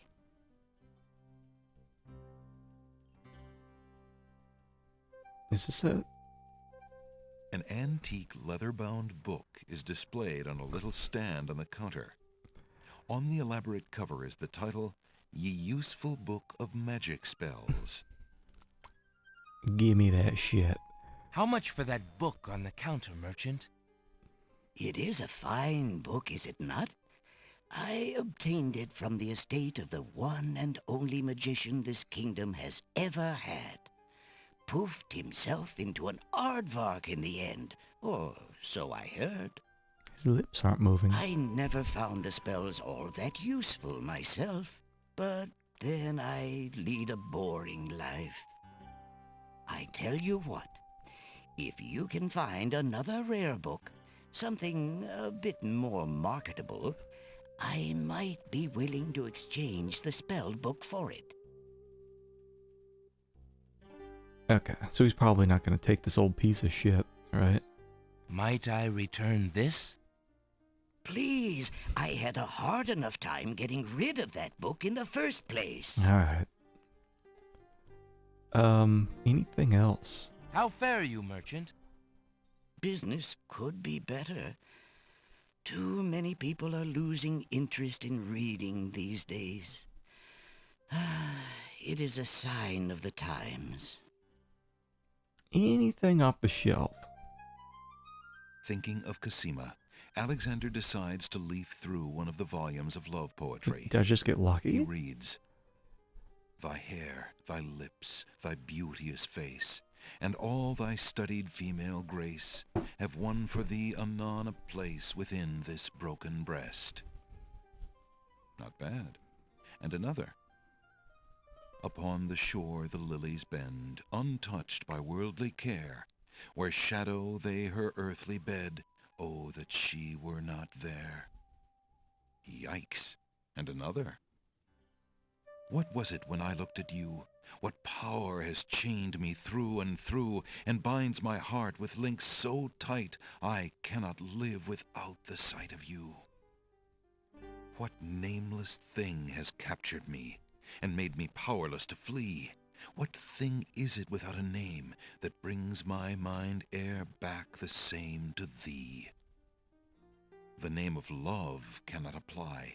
Its commonness does not decry the haunted, hunted, painful cry that my heart makes for you, that e'er my soul eternal makes for you. A little close to home, that one. Alexander returns the love poem book to the shelf. Get. Alexander picks up the fallen page. Steals a page out of It's the book. the love poem he particularly liked. It must have fallen out of the poetry book. I see that old volume has lost another page. You may keep it if you like, sir. I have glued the stubborn thing back in place 2 times already. Alright. I do rather like it. Thank you, merchant. Yeah, I think we can send that to Cosima instead of the ring. By giving the ring, she doesn't give it back, apparently.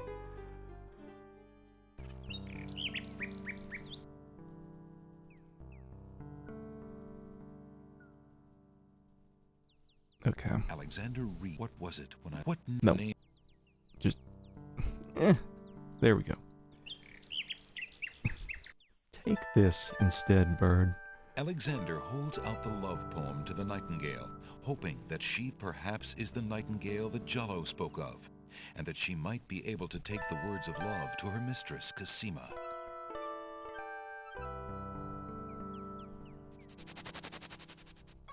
The nightingale swoops down and grabs the poem. All right. She flies off towards the castle, perhaps to Cosima? There we go. Okay. Sing Sing, what have you found? A scrap of paper? Oh, this is no mere bit of paper, but words of love. Who sent this? It must have been Abdul. Oh, Sing Sing, will he never give up? You must be careful, pretty bird. Stay away from Abdul. I don't trust him so close to you. Now go!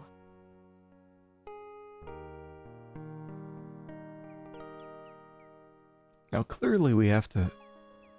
The little bird returns to her branch without the poem. Alexander wishes he knew what happened to his message of love. Yeah, we don't get anything here. If we send the ring... She should know that poem was us. And then we get the stuff. We get the ribbon. I also think... And when I was peeking through at the cutscenes, I was like, oh yeah, you can use the ring on a lot of people, a lot of things. I really must get inside the castle to see the princess. Perhaps this will convince you. Begone!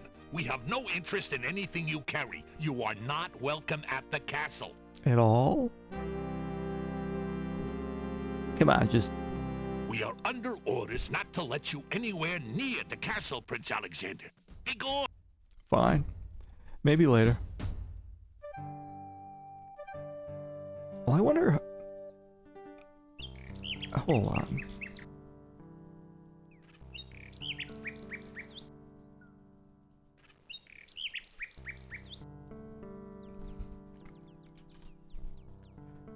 If I give the ring now, am I going to get a cutscene? And will she give the ring back?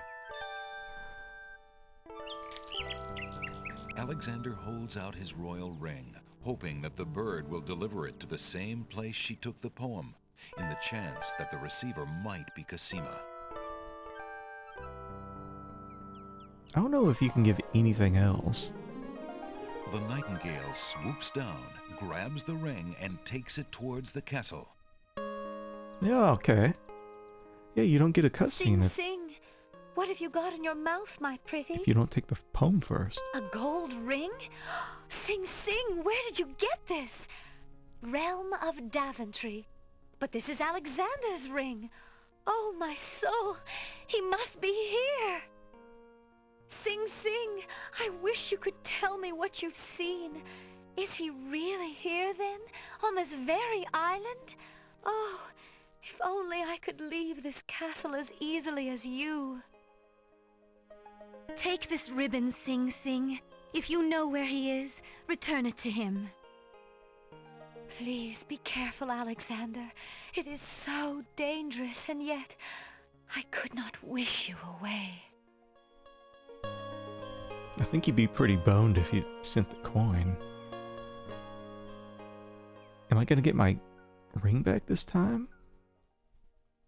The little bird makes a delivery. I think she just keeps it.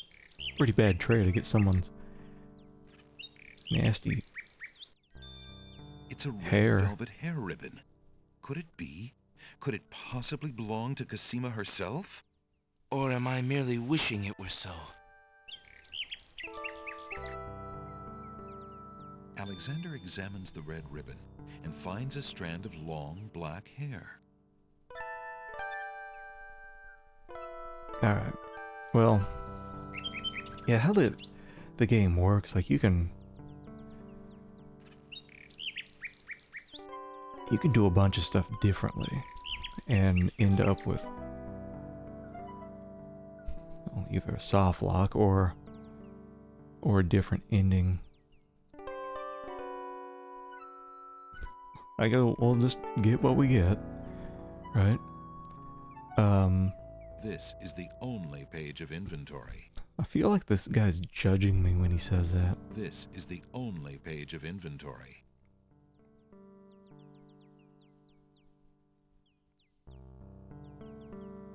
I forget what we... The lady's hair ribbon is made of the finest red velvet. What we need that for.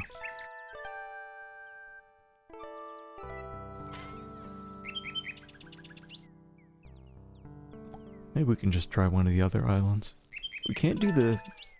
We can't go and check out the Isle of Wonder yet, because we need something stinky. I think it's a plant. Alexander pulls out his magic map.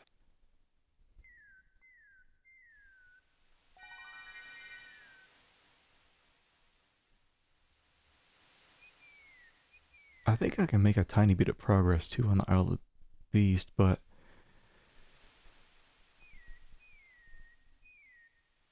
I forget if it's as soon as you get on that island,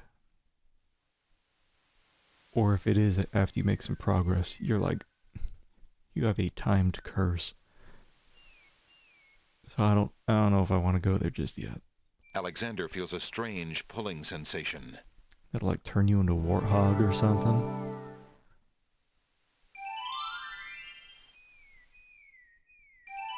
Oh, look at all this free shit.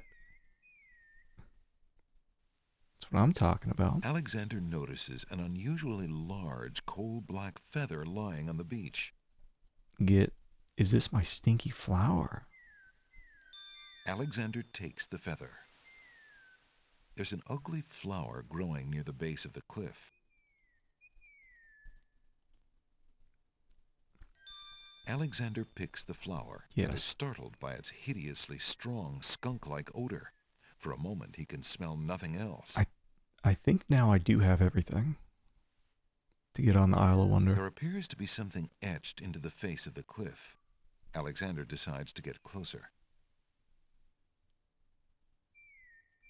Ignorance kills wisdom. Ignorance kills wisdom elevates. I think this was a bit of a copy protection. The rock has been etched by some unknown hand. One may need to read about the Logic Cliffs in the guidebook to the Land of the Green Isles in order to understand this mystical inscription. Yeah. It was just like a 50-page little book, and I have that.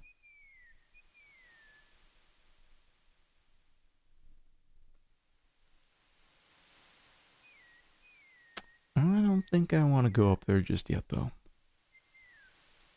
Alexander pulls out his magic map.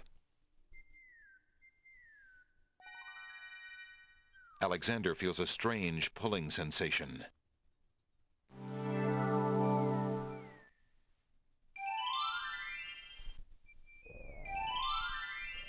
Okay. Do you think I can... Can I use this to, like, I don't know, whip out and get this? Alexander wouldn't want to throw that into the sea. I know, just like, you know, whip it. Okay, see, we got everything. So, we got stinky, smell, taste, sound, touch, and sight. I think we're Alexander good. hears someone coming.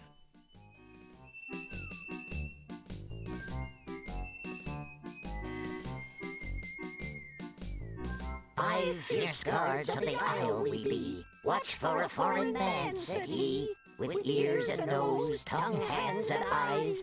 Its nature cannot be disguised. If mad it be, then mad it dies. Old Tom Troll, smell your smell. Do that which you do so well." I do want to try death with everyone. We already did the smell guy, so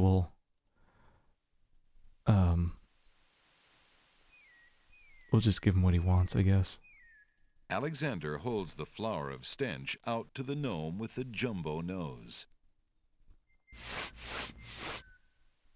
Tom Trow I am, that's all I'll be.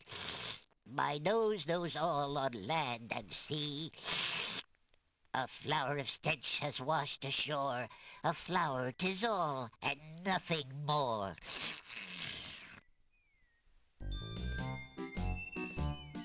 Listen, hark you, Grovenor, do your duty as you swore. With your ears, please tell us more.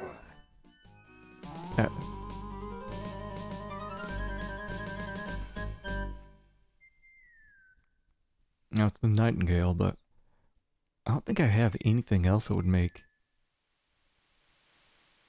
noise. Maybe I can read this boring-ass book to him. Alexander holds the item out for the gnome with the immense ears. My ears can hear nothing so clear as the sound of a man standing here. A man, so say our ears. We shall send him to his beer. Alright.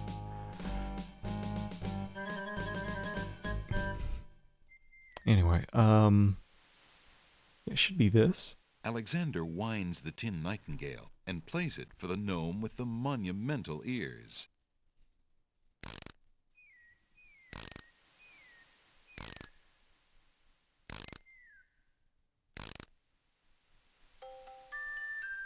He's even dancing to it. Look at this thing jiggling.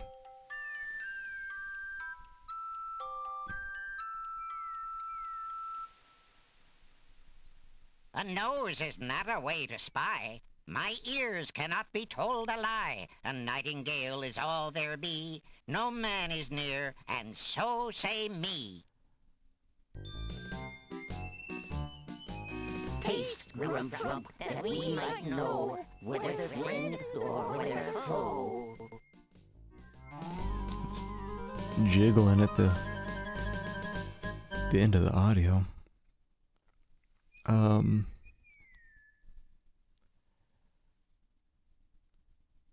What could he taste besides the mint? Taste this nasty hair ribbon. Alexander holds the item out for the gnome with the oversized mouth. It's a crazy tongue. My tongue dislikes this sour thing, and the taste of man all over it clings. A man, so say our tongue. To the realm of the dead we send this one. That's fine. Okay. Should be mint.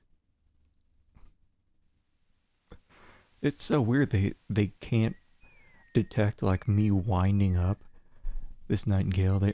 He's not gonna question someone putting a mint on his tongue. Alexander holds the mint out for the gnome with the gigantic mouth. Grump knows a tasty treat. It matters not what others bleat. No danger is this one so sweet. Trilly dilly, use your hands. Is it beast or is it man? It takes off his gloves. Reminds me of like wasn't there some episode of Seinfeld where George Costanza was like a hand model and he was wearing gloves with like lotion in them to keep his hands soft? Is that what's going on here? Alright, so I think he wants to feel a rabbit's foot, but I wonder if a feather will do the same thing actually. Alexander holds the item out for the gnome with the massive hands. My hands cannot be led astray. A man is here, that's plain as day. A man, so say our hands. We act at the wizard's command. Oh, there.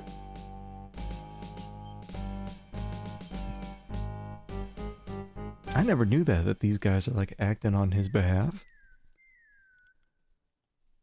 I thought they were just assholes to everybody. Alexander holds the rabbit foot out for the gnome with the huge hands. Be all you mad? What aileth thee? A bunny can't trill merrily. A hare does not at all taste sweet. A rabbit here is all we greet. Old Bill Batter, never fatter, vision can resolve this matter. Look you now and end this chatter.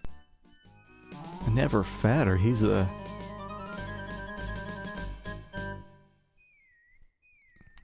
slimmest guy there. I guess we're supposed to know this is invisible Alexander's ink. carrying a little ink bottle. It appears to be empty. There must have been so many people confused by that, and I think I might have been. When I was first playing this. I don't think I show anything, but to get a fail here. Alexander holds the item out for the gnome with the enormous eyes. My eyes cannot distracted be. A man I see, and so say me. A man, so say our eyes. A man he be, a man he dies. Alright. I'm hoping this is it. Alexander pours the contents of the empty-looking ink bottle over himself. By all that's beauteous, fair, and sightly, 4 morons do I sleep with nightly. There's nothing there at all, I say. Enough of this. Let's now away.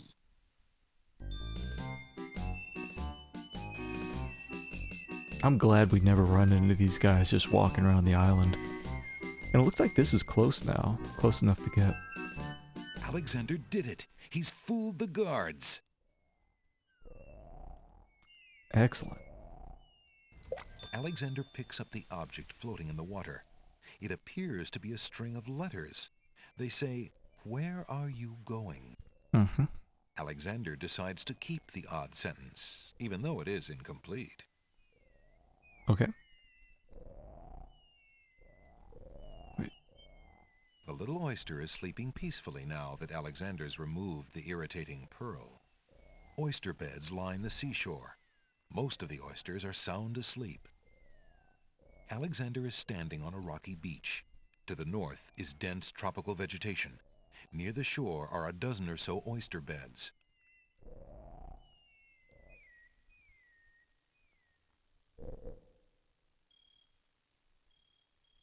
I think, yeah, you can barely see this. It's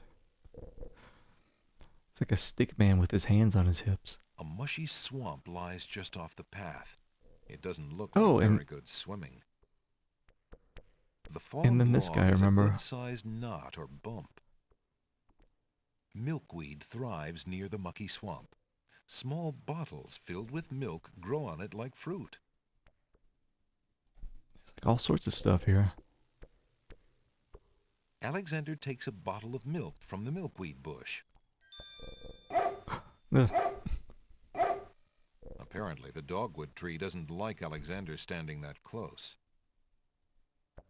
Talk to him. My dear tree, is it true that your bark is worse than your bite? Beerweed bush. Alexander making dad jokes to a tree.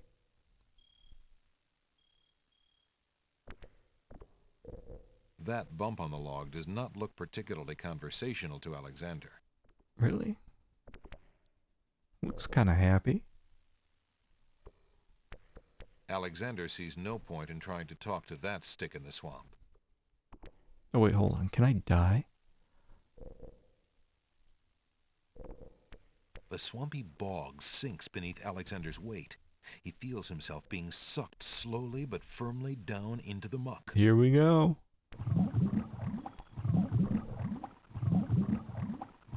As the marshy water fills Alexander's mouth, he thinks that although he'd always wanted to try a mud bath, this is hardly what he had in mind. Tickets only. Next. Do you ever get that sinking feeling? Mm-hmm. All right.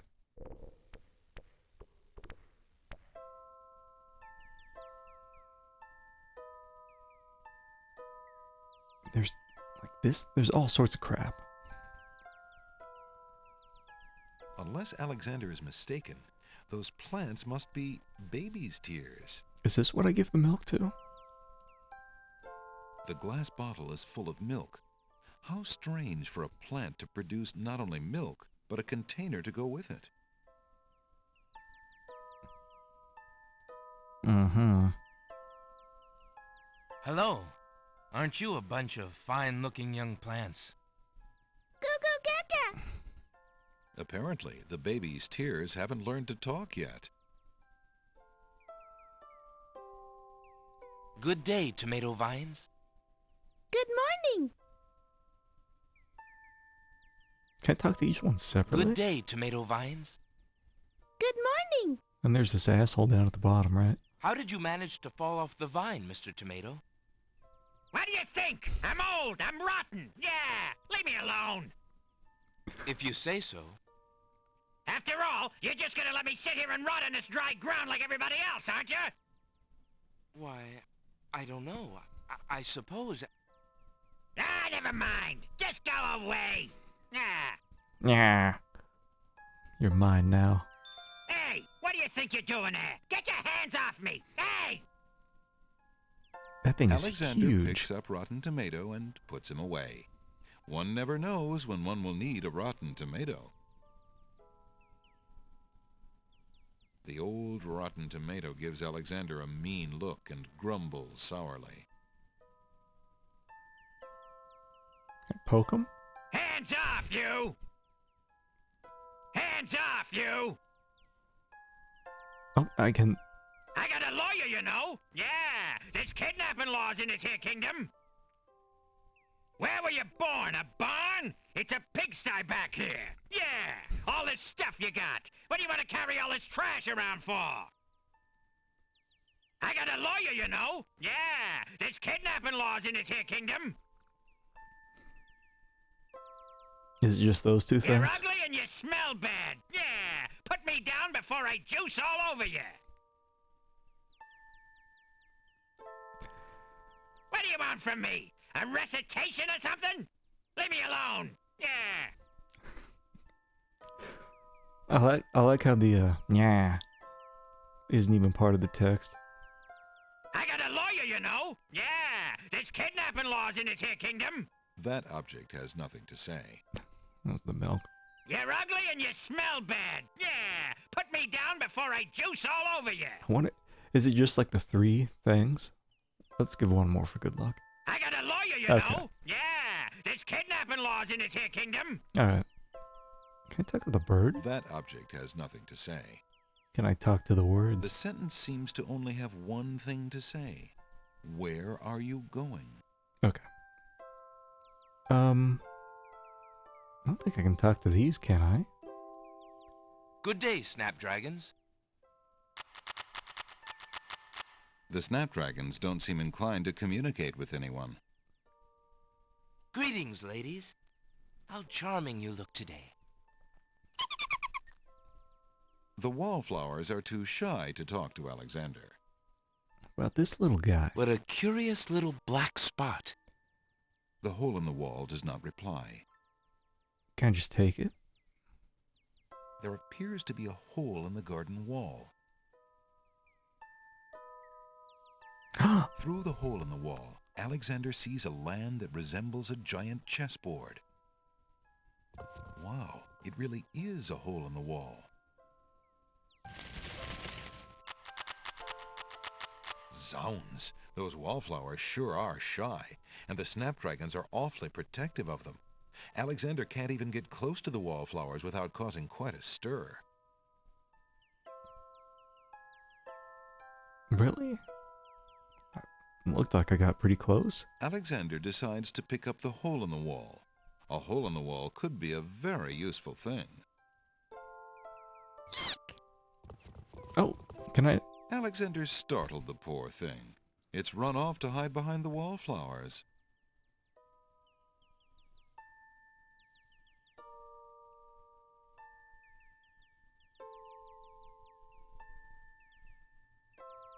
Can't I...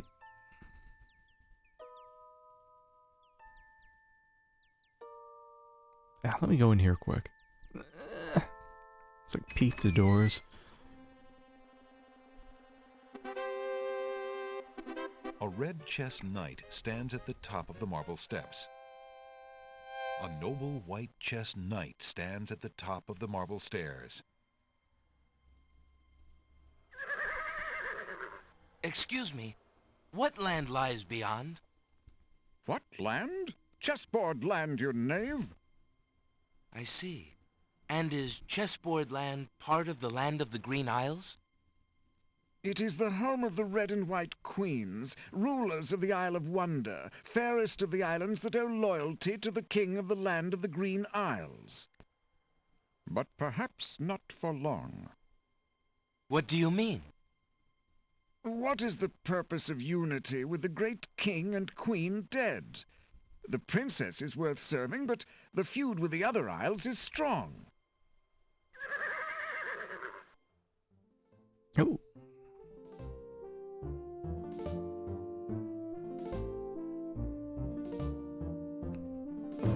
I must insist, Your Highness. I shall send the lump of coal to the Vizier and the Princess as a present for their wedding, and that's the end of it.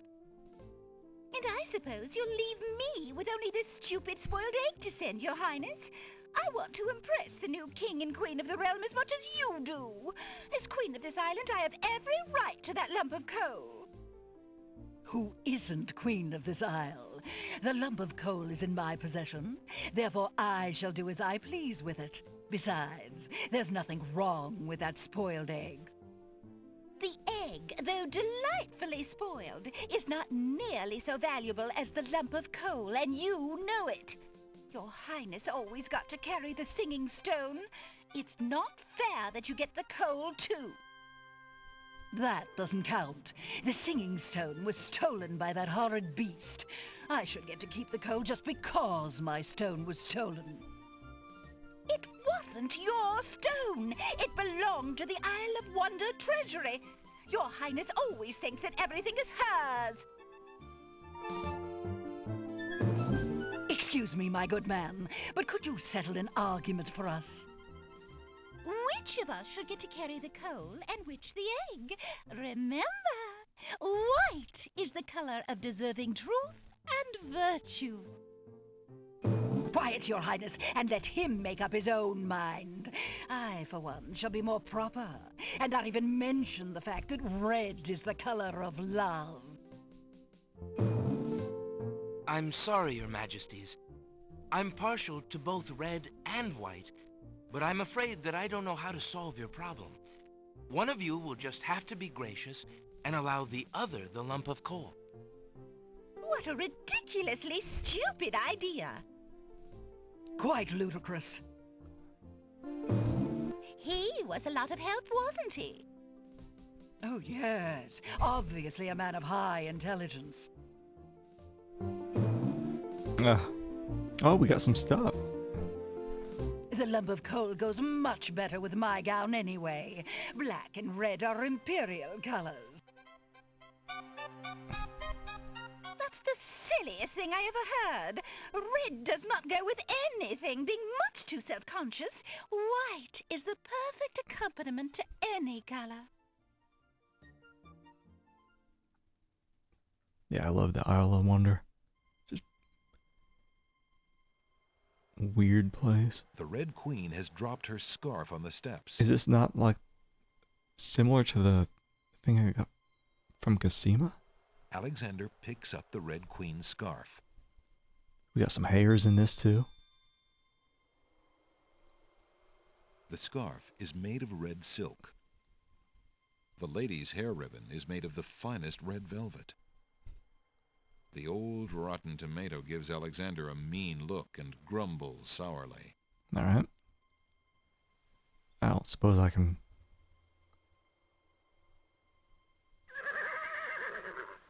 Checkmate! Only chess pieces allowed in chessboard land? Ah, that makes sense. That's right. Humans aren't allowed in and never will be. Stay out!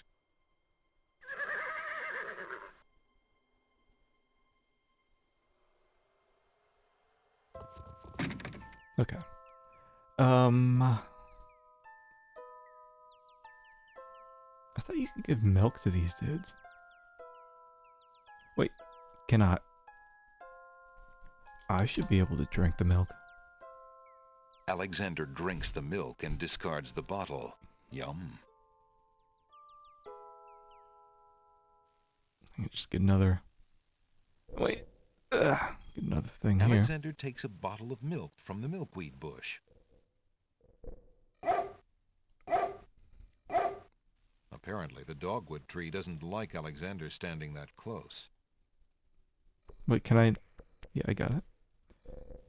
I thought you could make... Now, let's see. Can I give the bottle to these guys? Alexander gives one of the baby's tears a bottle of milk. The other baby's tears seem to resent Alexander's gift for some reason.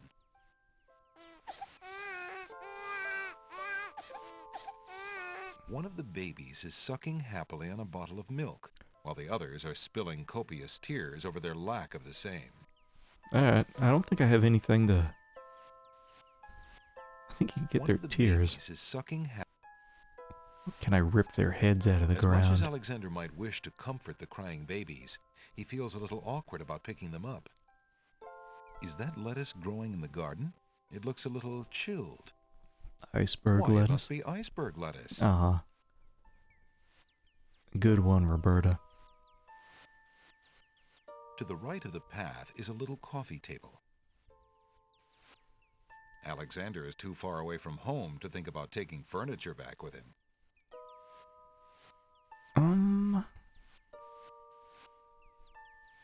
If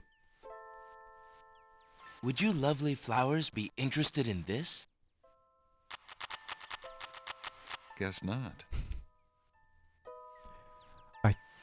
Maybe that's what I use the flute for? Would you ladies be at all interested in this? The wallflowers shyly decline. I can try. Wait. I know you can take the iceberg lettuce, but it actually melts over time. It's either time or it's...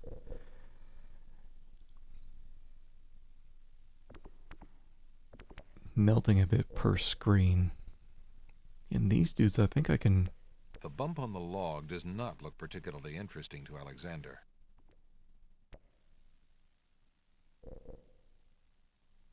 I thought I could talk to these guys. That bump on the log does not look particularly conversational to Alexander. Isn't it like you can use the... What would that bump on the log want with a rotten tomato? I don't know. Why would Alexander... I think I come back later. Whatever, it's, Oh, wait, before I do leave. Yeah, let me go ahead and take that... Take that lettuce. Alexander picks a head of iceberg lettuce. And then I'll... Ye gads! Is that cold? What a nerd.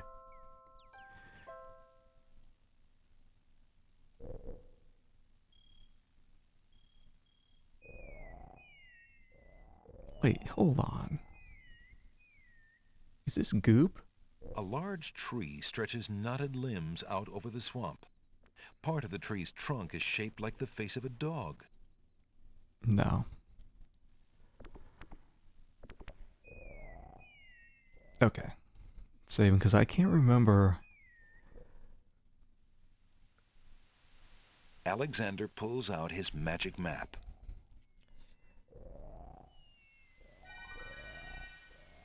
Like how far you can go into the Isle of the Beast without...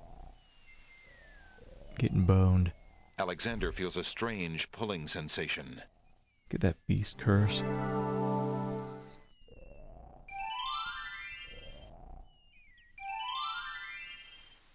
Did I see someone go behind here? Tall, narrow trees abound on each side of the path. Probably that genie. Alexander is standing at the edge of the sea on a heavily forested island. As far as the eyes can see, tall trees spread out their branches as though straining to link arms, their tops forming a canopy above. A path leads north through the forest. Alexander...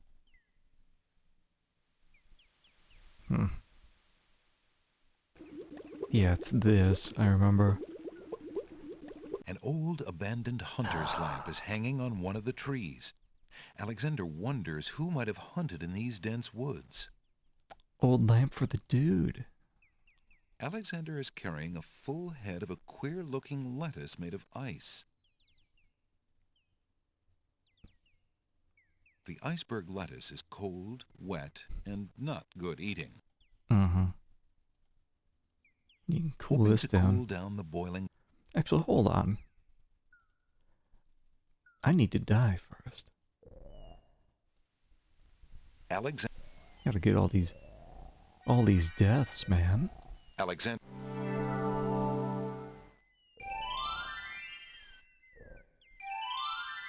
Oh, it was like a raccoon squirrel thing.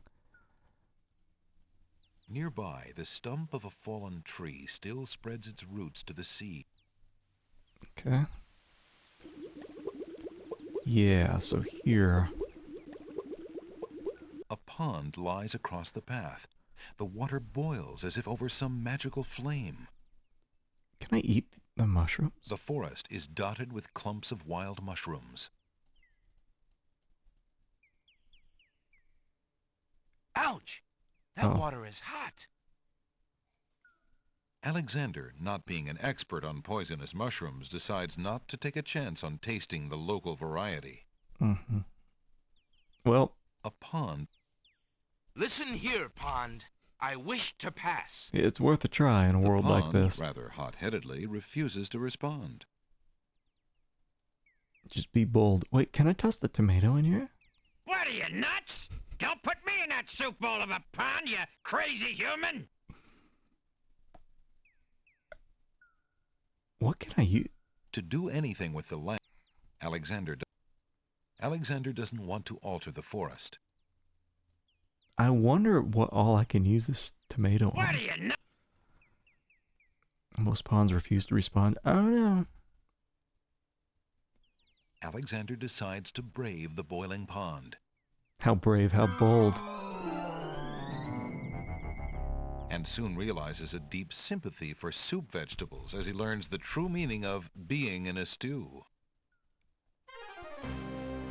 I thought it was going to show me all red and boiled. Tickets only. Next. It looks like Alexander's in a bit of a stew. Yeah. Okay.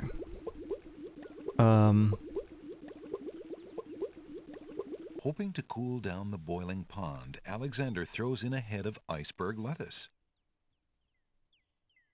Is this over the... The pond's water slowly stops boiling, cooled by the ice. It still looks hot, but bearable. Is this over the pond, or...? Alexander decides to brave the steaming pond. Respond. I am surprised they didn't use something like that. Ouch! The pond is no longer boiling, but it's hardly bathwater. Alexander takes the old hunter's lamp from the tree. Nice. I don't think there's any genie in here, is there? Alexander is carrying an old, battered hunter's lamp. I shoved the tomato into it. The lamp is empty. There's no reason to use that in the lamp. Sure I can. Alexander rubs the lamp, but nothing happens.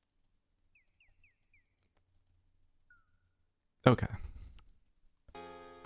As Alexander continues down the path, he gets the strange feeling that he's being watched. Come on over here and see what I'm doing with these flowers. Never mind that stone fella on top of the gate. He won't hurt you any. He's just there to scare you.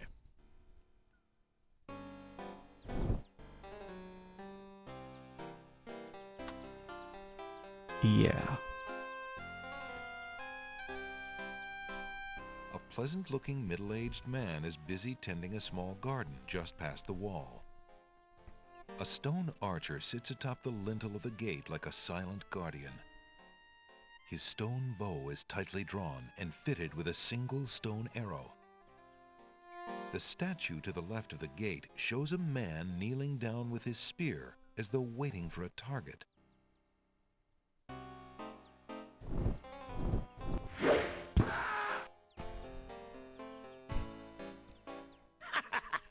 Gotcha this time.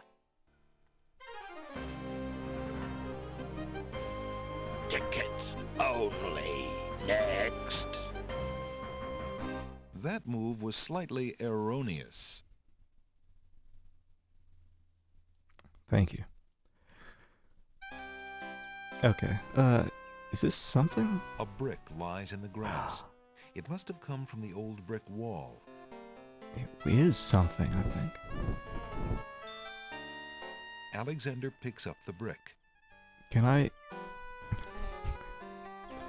kill this guy? Small speckles of sand stand out against the otherwise gray brick. Perhaps you'd find this interesting.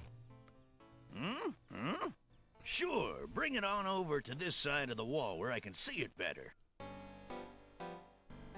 Throwing the brick at the stone archer might scratch his marble, but it won't stop the archer's vigilant watch over the path. Forget what I would have to do to get past him.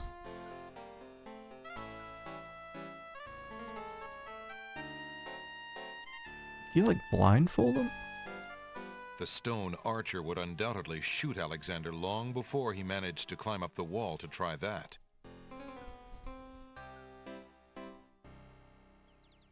Come on through, I say. I can show you a path through the forest. The stone archer would undoubtedly shoot I don't think I can throw the tomato, can I? the stone. What about? Perhaps you'd find this interesting. No. I think we're done here. I don't think I've been... You aren't gonna listen to me, are you? Well, we'll just see about that. That's odd. The gardener just disappeared.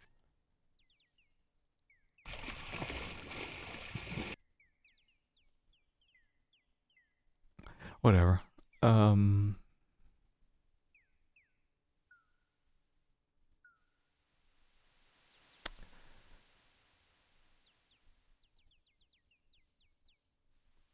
Well, I got a lamp.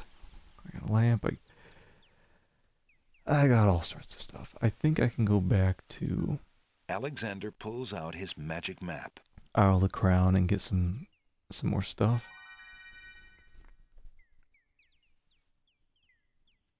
I forget what I need from the to get started in the Isle of the Sacred Mountain, because that's where we Alexander feels a strange pulling sensation. do that Minotaur's Labyrinth area. And I think we need oh wait, I remember actually. We need the tinder box.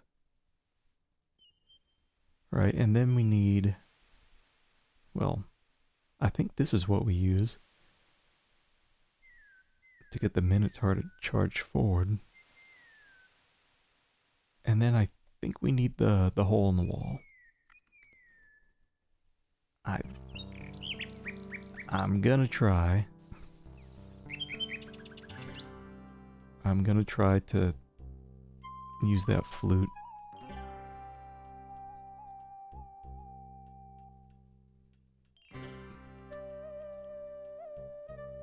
To get those plants to dance. Alexander doesn't remember that sign being on the wall before. He decides to take a closer look. Oh, and the lamp guy isn't here. It's a proclamation. It reads, "Citizens rejoice, announcing the royal wedding and coronation of Wazir Abdul al-Hazred and Princess Kasima. For reasons of security, the wedding will not be open to the public. Long live the new king and queen of the land of the Green Isles. Alexander feels his stomach turn at the thought of the dread event. If he doesn't do something soon, Cosima will be another man's wife. Uh-huh. Can't take it. Alexander feels his pockets carefully. Wait, move. Alexander takes it's a... No. Is Jalo back in here? Yes? Jalo, how fare you? And what news have you from the castle? Prince Alex, how I fare is close to boiling. Have you seen the wedding proclamations around the village? I've heard rumors of the wedding, of course, but I didn't want to believe it, and I never thought it would be so soon. Cosima. Married. Oh, it is an unpleasant thing to swallow, friend. If only I knew Cosima wished it. Tell me about the Wazir, Jalo. The Wazir? Now there's a dangerous subject. His name is Abdul al-Hazred. He came to the kingdom 15 years ago. The king was fascinated by his knowledge and his fine-sounding ideas. It didn't take long for al-Hazred to convince the king to trust him with the minor problems of daily government. You see, Caliph had a wife and a new daughter he wanted to spend time with. Al-Hazred became Wazir. And now? Well, he's had his eye on Cosima ever since she was a young girl. And she is the only thing between him and the throne. Do you think he means to harm her? Oh, I honestly don't know. I think he'd rather keep her as wife. But whatever his plans for the princess, he will use her to his best advantage. That's his way. Perhaps he has charmed her. Perhaps she cares for him now. The Wazir is capable of anything. And Cosima must be vulnerable and lonely right now. Still, she has always instinctively distrusted him. Cosima has a good head on her shoulders.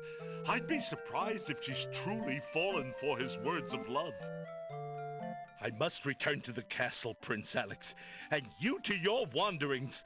May we both fare well. Mm-hmm.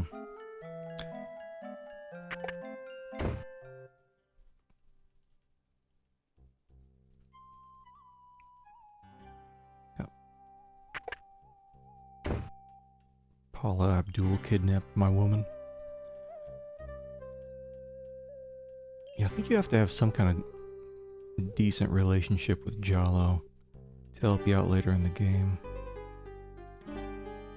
Well, wait, can I give the tomato to the... Hello. I will be right up. Now, what can I do for you? I don't know. Let me save before I accidentally chuck a tomato at you. Merchant, would you be interested in this? I don't think so. No, thank you. There's no reason to consume all our earthly possessions in flame. Okay. Yeah, I think I missed some kind of cutscene about actually going to the castle early on in the game. I tried to use my ring to get in there, but the... Your candy dish is empty. I am sorry, sir, but I have no more mints. Somebody has eaten them all. It was me. Well, get some more then. I fear that is impossible. Without the ferry, I can no longer get imports from the other islands, and we do not grow mint extract on the Isle of the Crown. Oh, I hate not getting what I want. Why can't the genie just make some more mints?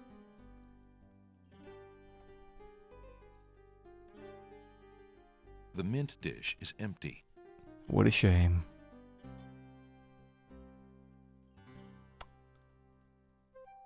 Okay. Would you mind if I traded this in? Of course, Prince Alex. Please choose something in exchange for the items on the counter. Alexander looks closely at the items on the counter to make his selection.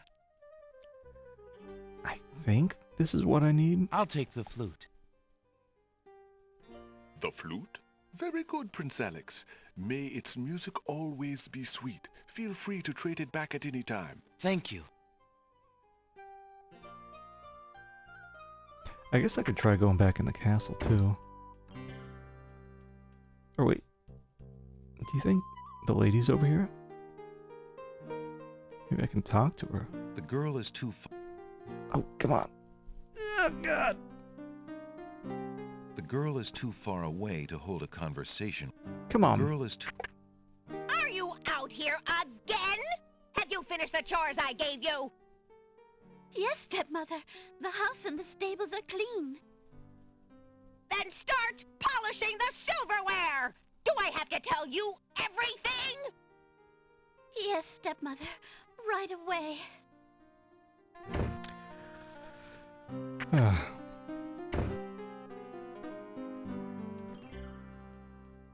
I'm using the low res, I think.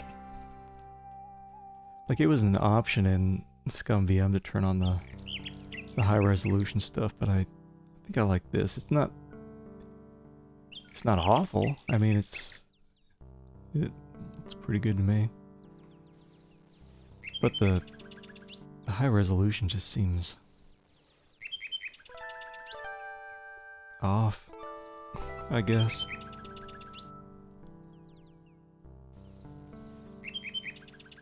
A group of serving women approach the castle. Hurry up, girls. There's plenty of work afoot today. No time to dawdle. I think I can get in Yes, if I Sergeant Gruff. dress up like I'm right.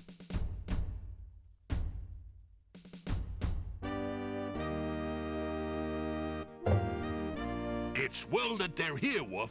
Cook is about driven himself mad, I hear, worrying over the wedding preparations. Aye, whoa! What a celebration there will be today! Wine will flow like a river of red! I think on that wall over there, I might be able to use the hole in the wall to take a peek. Is there anything more I can give? Just send her a run. Do you think I can? Hold on. Alexander shows the object to the bird, hoping to interest her. The little bird does not appear to be interested in that. Could see me getting mixed messages.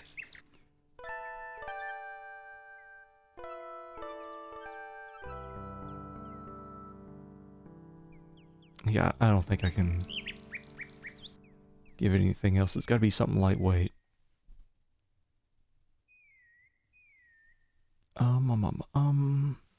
Alexander. Okay, I think the flute's what I need.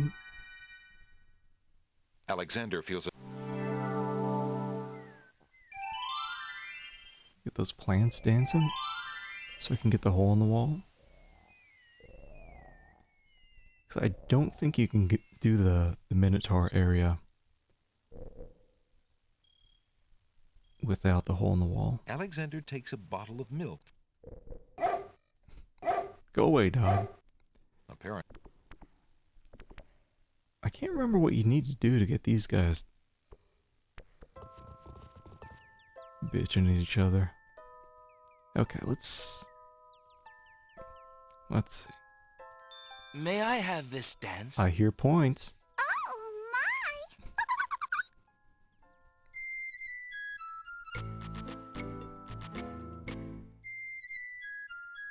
Does it just keep playing while I'm...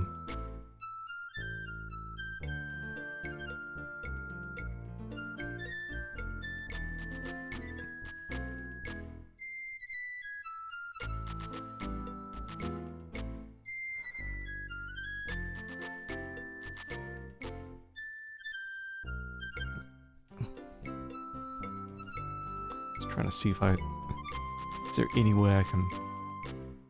Alexander stops playing the flute, but the wallflowers and snapdragons continue to dance, caught up in the music and oblivious to everything around them. You're mine now. While the wallflowers dance, Alexander snatches the hole in the wall. Yeah, I played 7 as a kid. It's pretty alright. I don't know why. It seems people don't like it very much, but I don't know. Seemed pretty good to me, I think, as a kid. The hole in the wall has 4 legs and a curly tail. He's all limbs with only a hole for a body. But that doesn't make him any less whole. I always thought it was weird though, the animations. It would be like only the mouth moving. And you'll see that a bit in this game too, but it's particularly awkward in that game. What do I do to get the... I don't know what I need for tears. Is it... Do I put them in here? Oh, I think I remember. Hold on. I use the lamp, I think, for mixing up some brew, right? Alexander gives one of the baby's tears a bottle of milk. The other baby's tears seem to resent Alexander's gift for... Think so? Alexander has no reason to gather tears in that lamp. Really? I think I actually have to know... yeah, that's what it must be. I must have to, get a book to trade to the bookstore guy. Then once I know about these magic spells, then I can probably start doing that. Because I think one of the spells also involves the stuff you get from these two. I don't know where to get the... Wait, hold on. I completely forgot about this, right?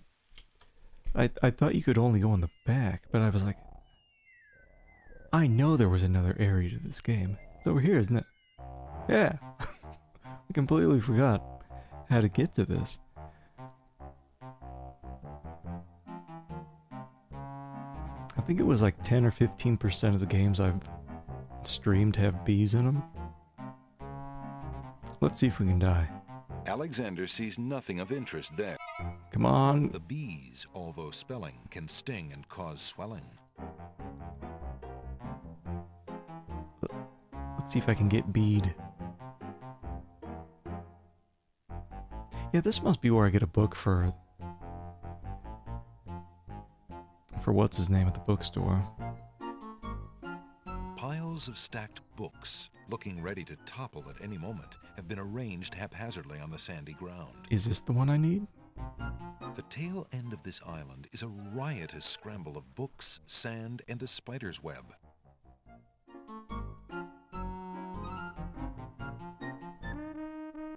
Wow. Hiya, gorgeous. Oh, what a luscious-looking hunk of flesh you are. Thank you, I guess. Who are you? How charming of you to pretend not to know. I'm Black Widow, of course. The femme fatale of all femme fatales. Know what I mean? You know, I was just thinking it was time I found my 50th, another husband. It would be quite a horror, an honor to have me as a bride. Just look at my beautiful weaving. It's so light, so delicate. You'll never want to leave my little nest. It is a lovely web, but my heart is elsewhere, I'm afraid. Oh, drat! The loss is yours. I'm sure you'll change your mind once you consider the advantages. Can I not... Saving not allowed. Let me back out first. Can I... How do I... Get out of here. Weird. Then we'll go back in and die. I'm considering it. So there you are. are handsome. What can I do for you now? A black widow is sitting in her web. She has long legs and an hourglass on her belly.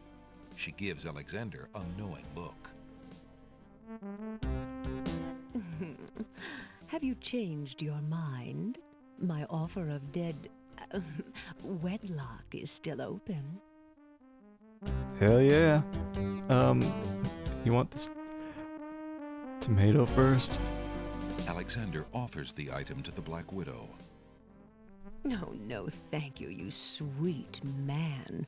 Like a good little wife, I have no interest in anything except my cozy little web and you. It does sound a bit like Valenice, doesn't it?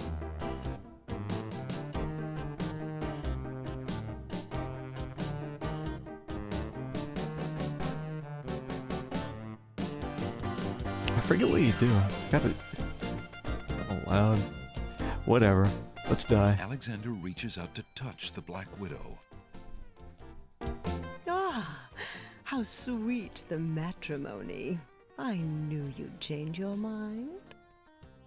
Alexander feels the sharp prick of the black widow's teeth. Then, a strange burning sensation.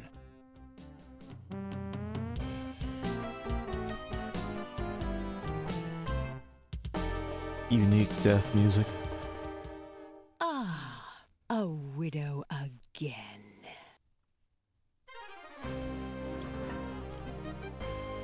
Tickets only. Next. Why do you think they call her a widow? Yeah, I forget. Hold on.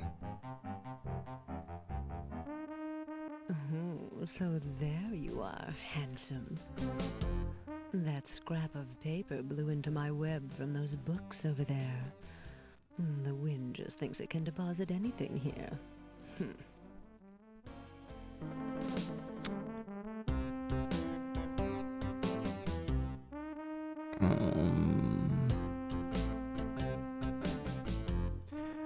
I'm not sure if I have what I need. What about this? Alexander offers the item to the black widow. No, no, thank you, you sweet man. Like a good little wife, I have no interest in anything except my cozy little web and you.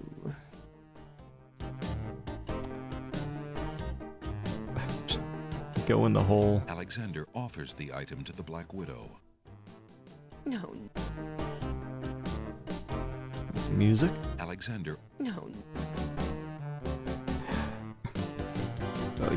This would be real life. Just throw the brick at her. Alexander. No, no. Alexander wouldn't want that to get caught in the spider web. It wouldn't get caught in it. Yeah, if I reach for this, she's gonna... Right, she's gonna bite me. Alexander reaches out to grab the scrap of parchment. Oh. After my goods, are you? What a greedy little man you are. Alexander feels the sharp prick of the black widow's teeth. Then, a string... Time you killed the Black Widow with a propane torch? That's appropriate. When I... That's what you get for preferring that old scrap of paper to me. That's fair. Tickets only. Next. Why do you think they call her a widow? I think my approach was I had... like some industrial spray foam. Yeah, mine didn't kill it with fire. Mine encased the thing forever in this little blob of foam in the corner of my garage.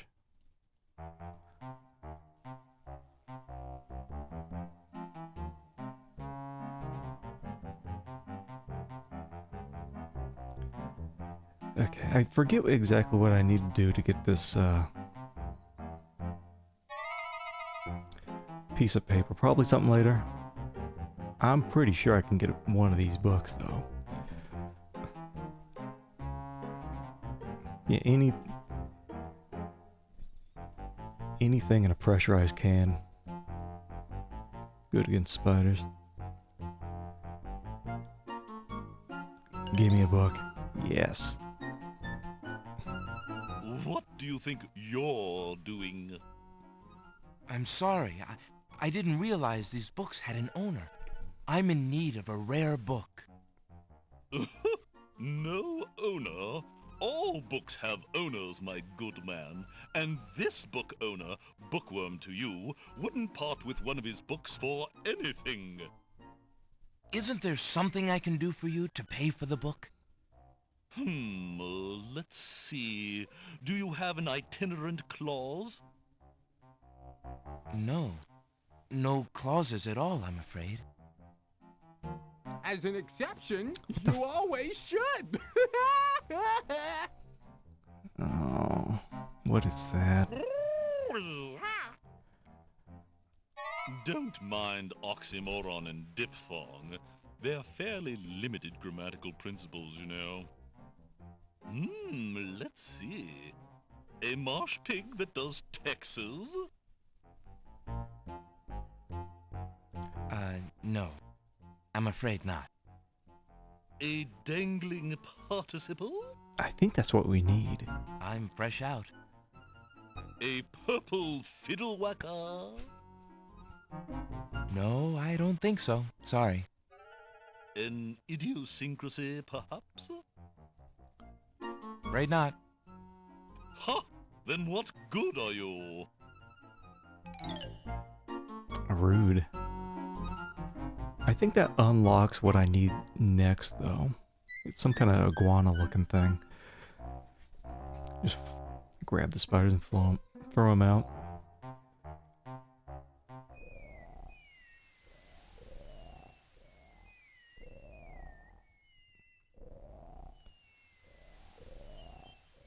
As long as they're out of reach of me, and I don't see it out of the corner of my eye constantly, they'll survive around me.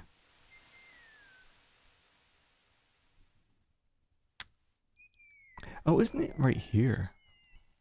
No, I guess I was thinking,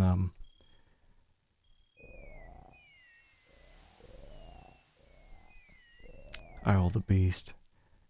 I thought I could give something to the one of the queens here.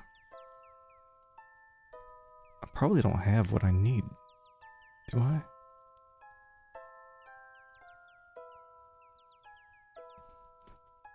Don't suppose they'd want my brick. Maybe, I don't know. They're fighting over a piece of coal and...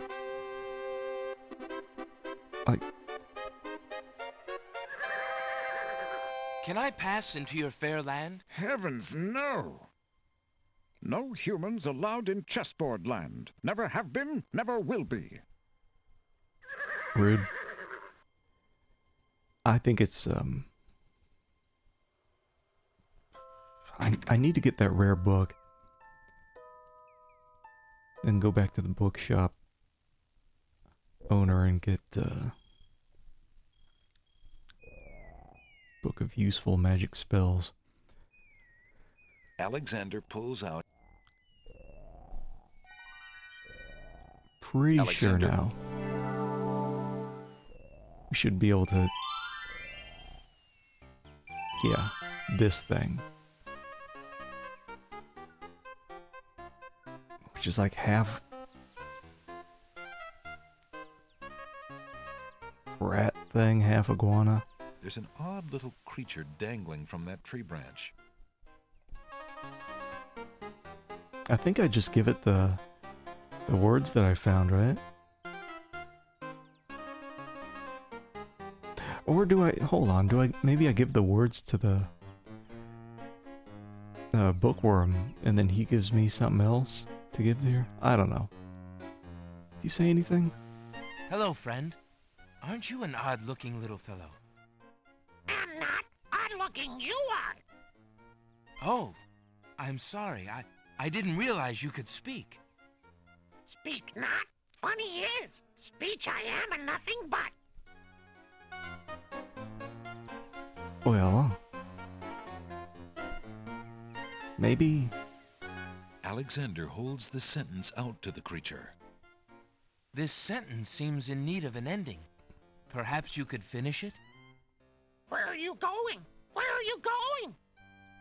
Know what I do? Where are you going to? Like you, I do. Go I with you?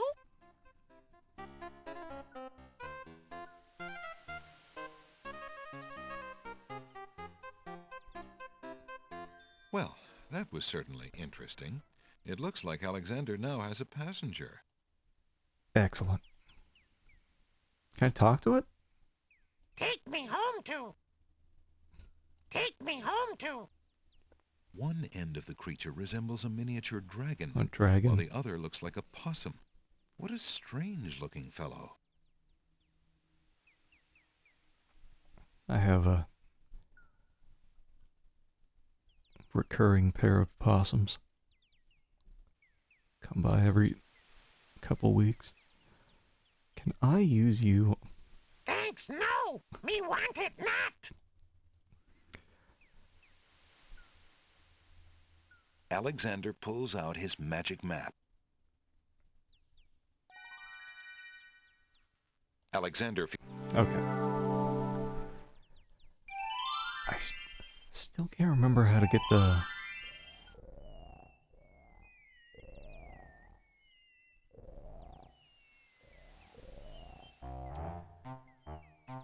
Get that piece of paper from the web, but...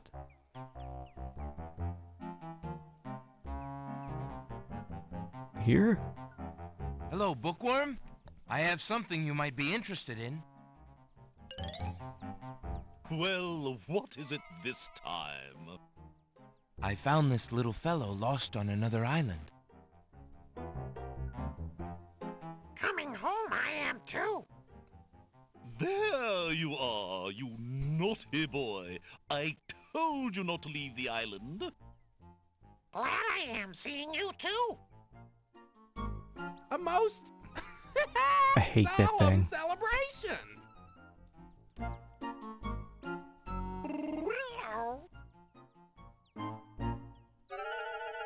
So, you found my dangling participle. I suppose I'll have to give you something. Let's see now. Was it a rare book you wanted? Yes, sir. Well, then none of these will do. They've been sitting in the sun far too long and must be well cooked by now. This one is far more rare. A delicious little tidbit. Thanks. Alexander is carrying a rare book from the bookworm. The words in the binding are very faint. The something riddle book. No. Alexander opens the rare book and looks inside. I heard points.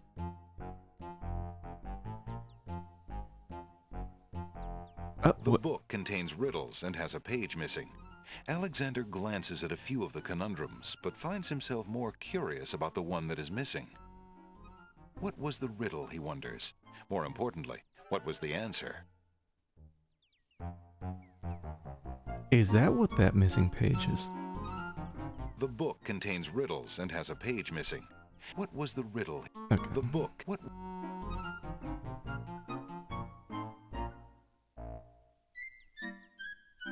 Can I? Oh, so there you are, handsome. What can I do for you now?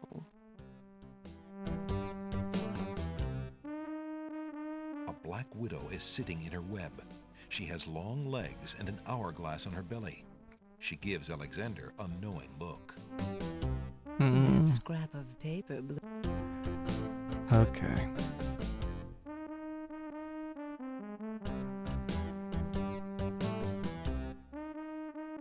Maybe I can bore her ass with this.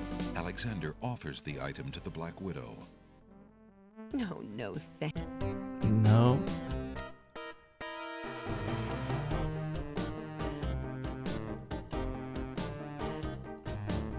Alexander. No, no.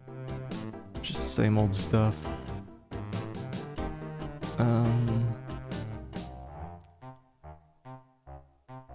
Can I, hold on, can I give the boring ass book to There's no this reason to guy? use that on a pile of books. I don't want to use on the pile There's of books. There's no... Whatever. Whatever, man. Wait. Damn it, do I have to, like... If that is the missing page, do I have to, like, put it back in before the bookkeeper will take it back? Oh, let's see. Alexander...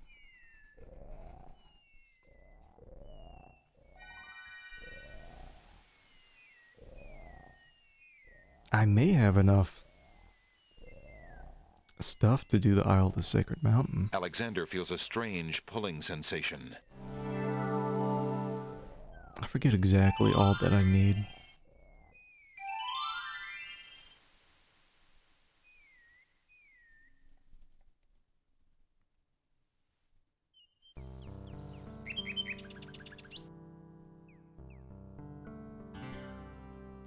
Oh, the lamp guy's still gone.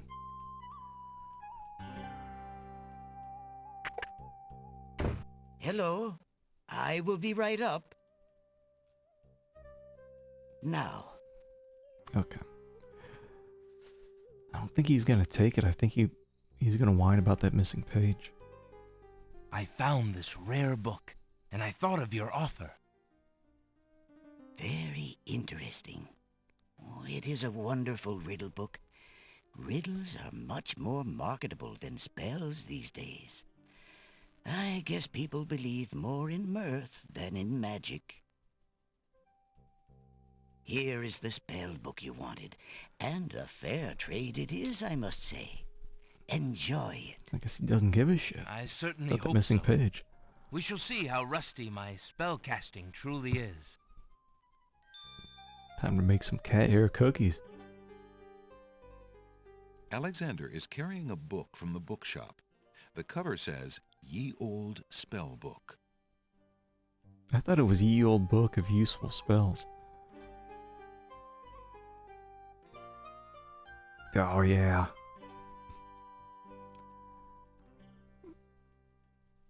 Only Alexander gets to do cool stuff like this. Magic paint black as ink.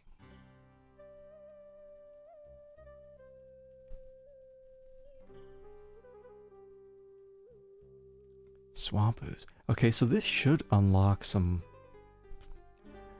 stuff, right? The swamp ooze I get from that bump in the log and the stick. River Styx water, I gotta go to the land of the dead. Do I just use the lamp as a cup?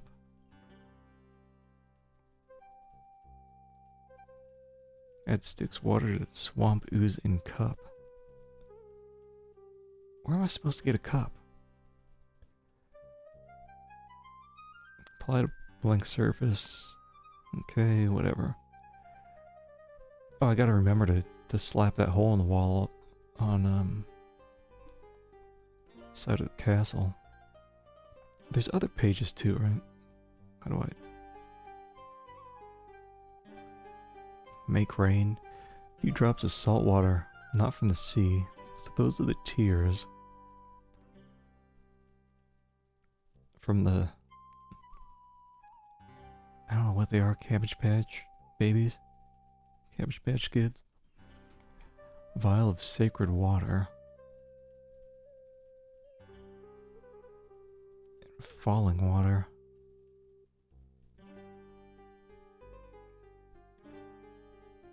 Yeah, this one specifically says teapot. So I think this one you put in the lamp. Where would I get a cup though? Magic paint, maybe that's just later on. Charming creature of the night. Bit of sulfur brimstone. I think that's actually what we get the stinky egg from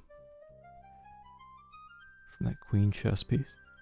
That one strand of a pure-hearted maiden's hair. Got that.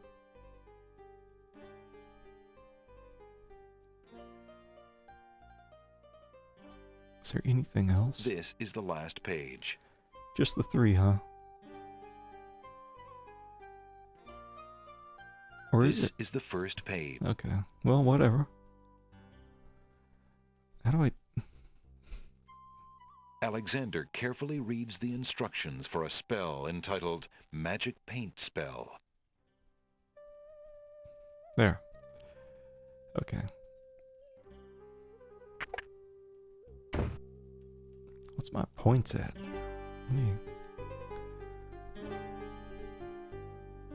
Alexander's 74.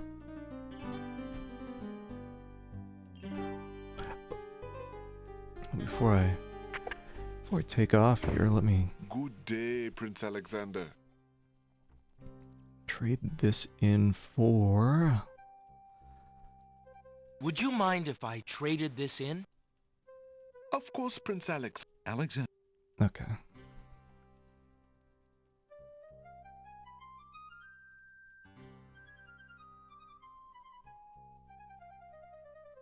I think this. I believe I'll take the tinderbox.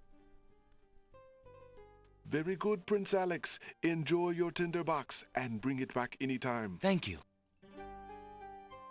Are the mints back? The mint dish is empty. Lame. Be waiting for that lamp guy. I did make my note that the lamp was yellow and plain.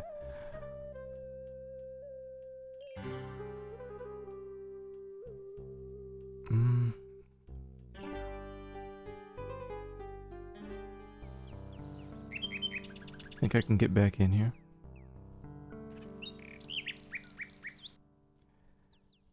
Seem to be saying the same thing every time I talk to him, though.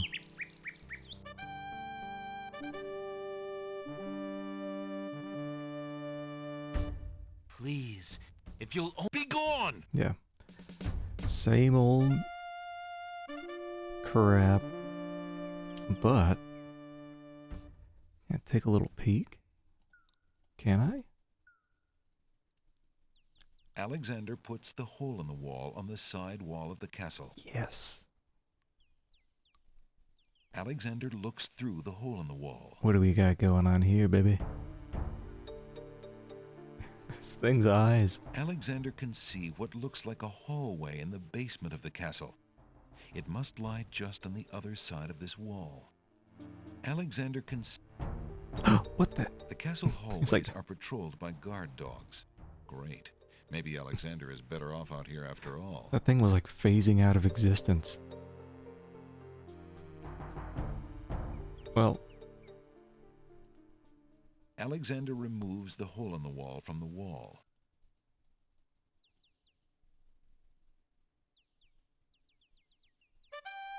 That's fine.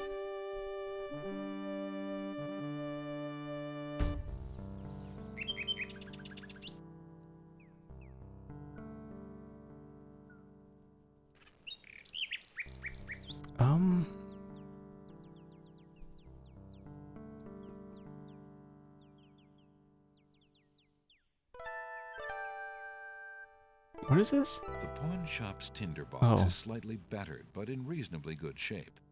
The tinderbox contains a candle, as well as some flint and tinder. Okay. Okay. Where to?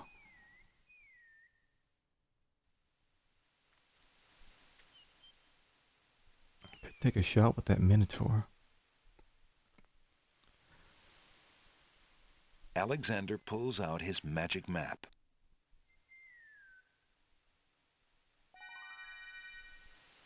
Alexander feels a strange pulling sensation.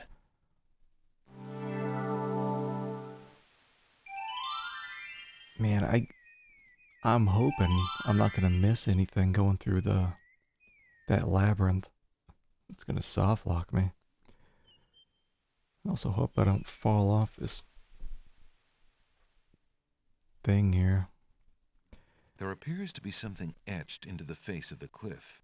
Alexander decides to get closer. Ignorance kills, wisdom elevates. The rock has been etched by some unknown hand.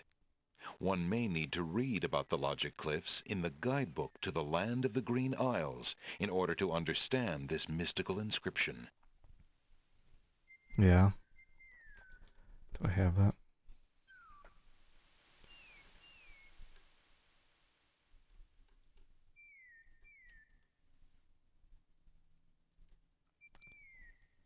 Hold on, there's stuff here.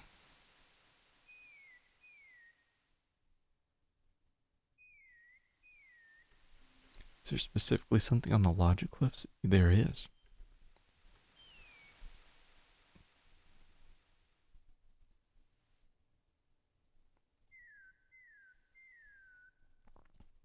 So this is the guidebook. I'm not going to go through the whole thing. Too many pages.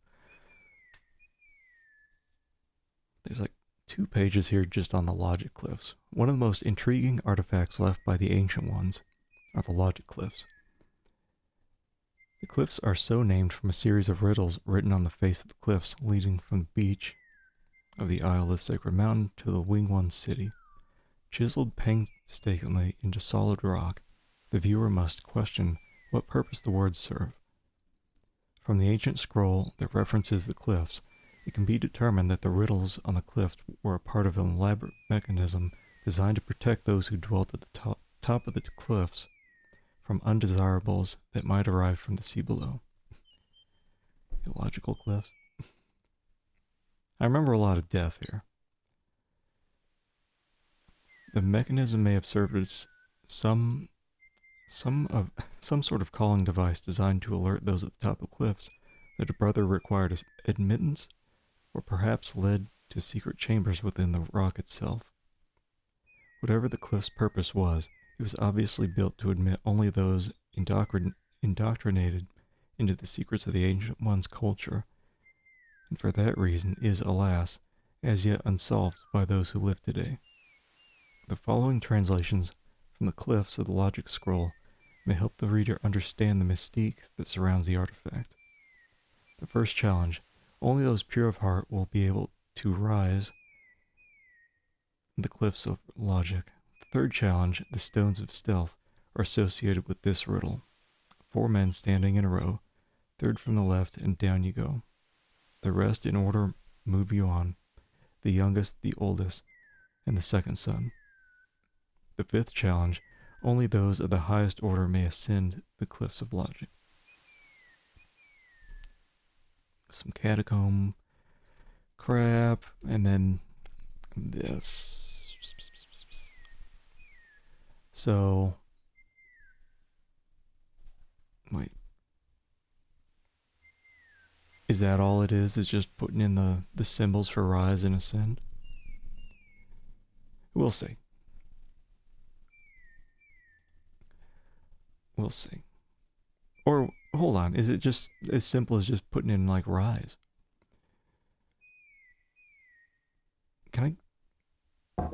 Oh. Huge blocks of stone erupt from the granite cliffs. I can't wait to fall off these.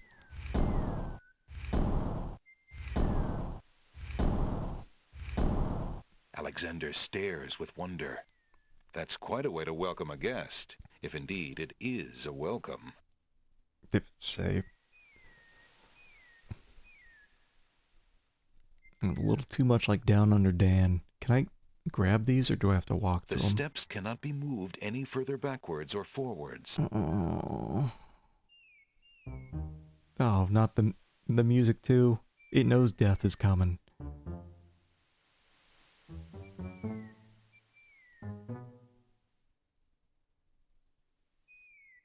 Actually, if I remember right, you can...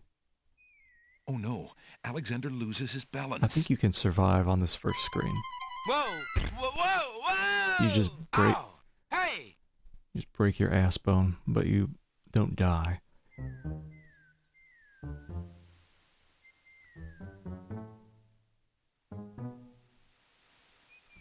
The other screens you do die. Which I suppose we have to test. Yeah, reminds me of Down Under Dan, and you could jump. Don't you dare. You could jump from the very bottom to the very top of the cliff, but then as soon as you touch the top of the cliff, you immediately fell. But yeah, you could shoot up like a rocket. Alright, here's the other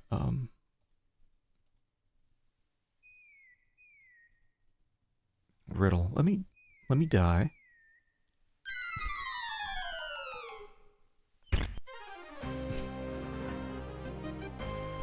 Tickets only. Next. That wasn't a very logical step.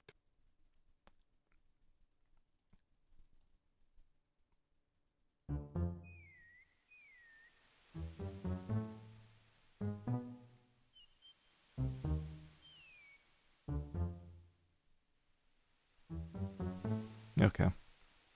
What do we got going on? Alexander examines the strange etchings in the face of the cliff. Master of Light. Is this the Ascend one? Alright, so I just have to look at the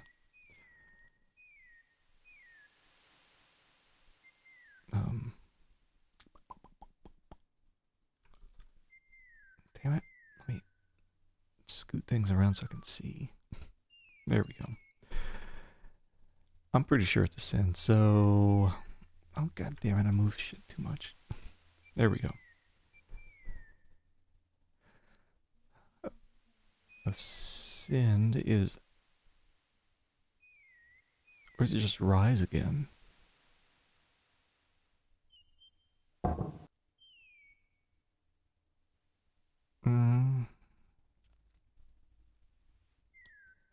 It's too much crap.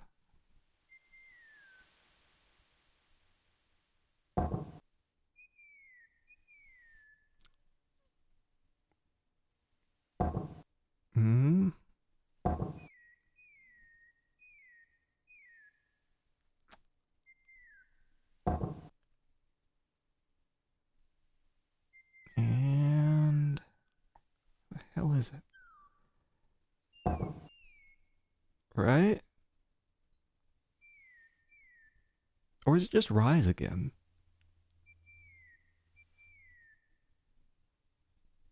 Shit. Reading about the Ancient Ones in the guidebook to the Land of the Green Isles may help a puzzled journeyer. Or actually, hold on. Let me go back, because it said... the third challenge, Stones of Stealth. So Ascend, I think, is the last one. Is this the third challenge, though? It only says first, third, and fifth challenge. Third challenge, the Stones of Stealth are associated with the riddle. 4 men standing in a row.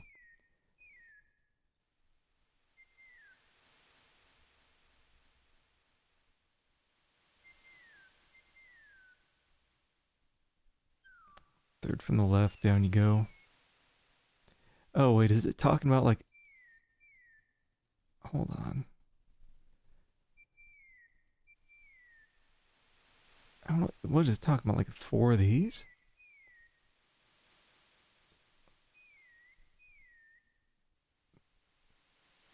That's not a riddle, that's just like... I don't know. There's 4, I don't know, is it Rise again? Let me do this again. Alexander. Maybe it is Rise. I don't know.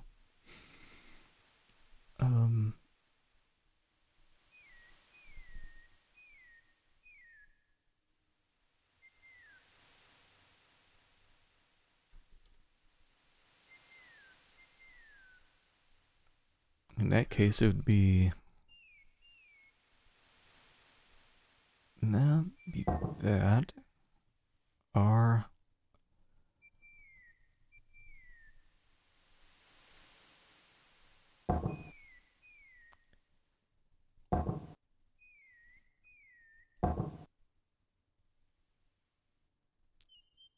No. Nothing happens. Or is it Ascend and I just had to exit out? I don't know if this thing's triggered. Alexander... I'm gonna be pissed if I have to do this ascend shit again and then exit out and it's fine.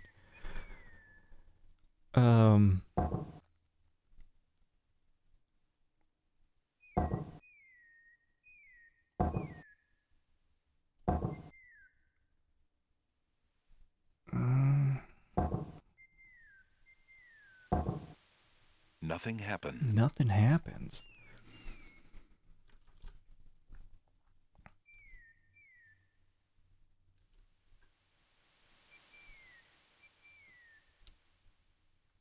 The Stones of Stealth.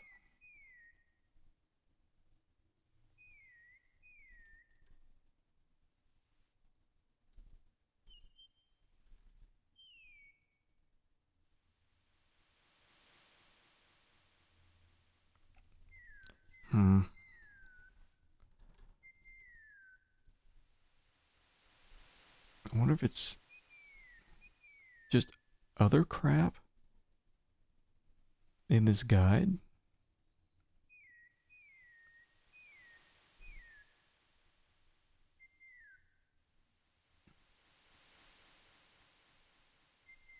Because Rise was the first one. I assume Ascend probably is just the last one.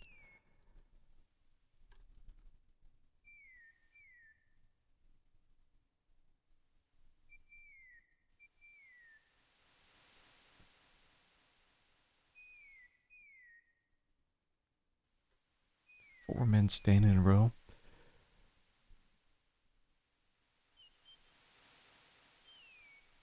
Alexander Oh, what is this shit? I remember, I think, being stuck on this first time I played. Stuck again.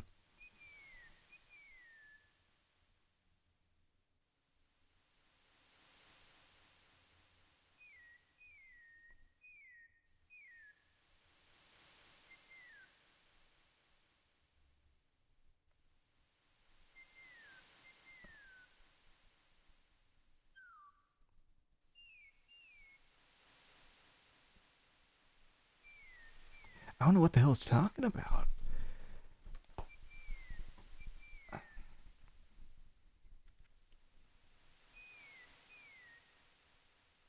I wonder if it's more clear if I look in the guide that actually came with the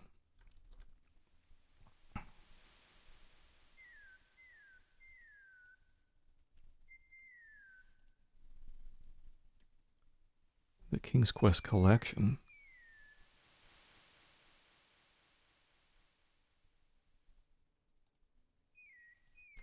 Hold on. Hold on.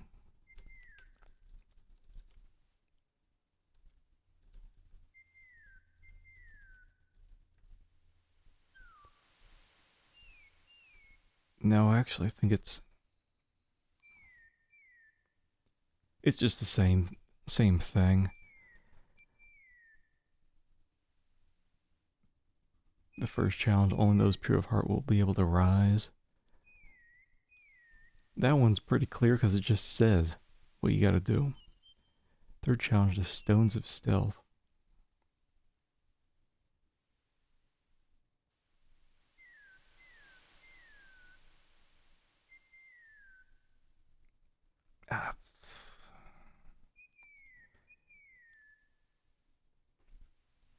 I don't know. Like,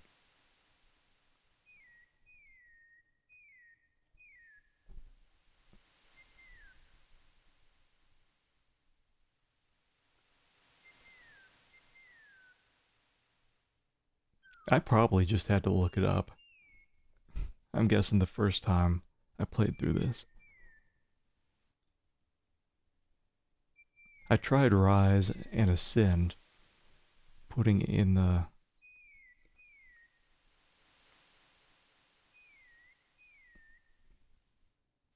putting it in here, but like, hold on. Alexander. So it is just 4. Wait, is it?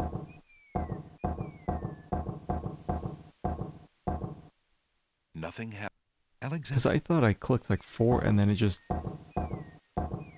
No. Just...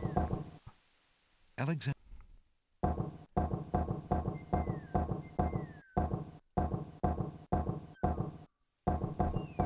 Get them all. Nothing happened. Of course, nothing happens.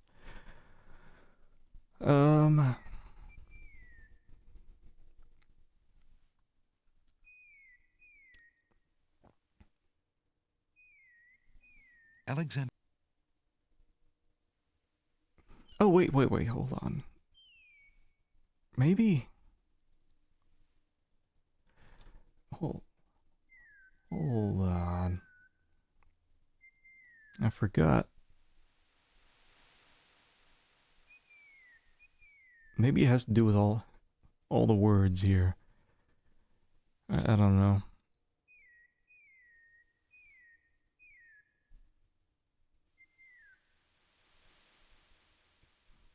Let's see that.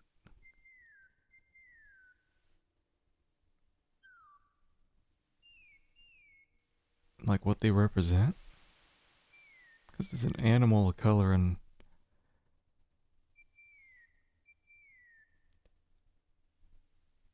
some material.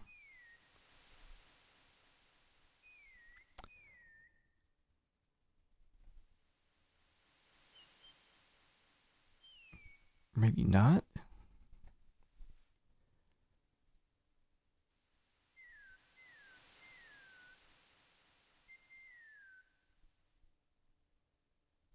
I don't want to read. Let's see if I can just skim through here and see if is there anything talking about stealth? Right.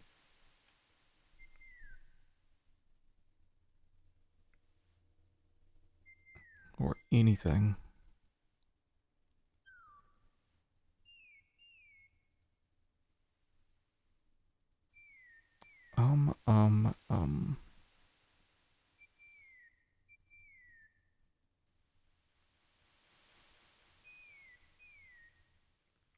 Oh, it says soar. A master of languages will soar. That's what it is.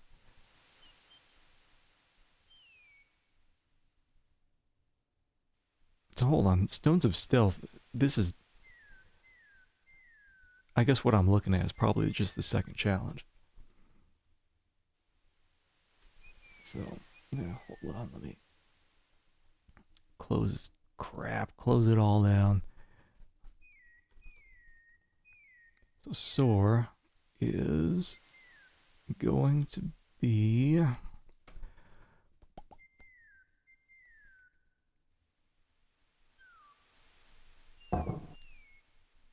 S O A. The stone beneath Alexander's feet trembles as more steps emerge from the granite cliffs. There we go. Using our brain. Using our copy protection.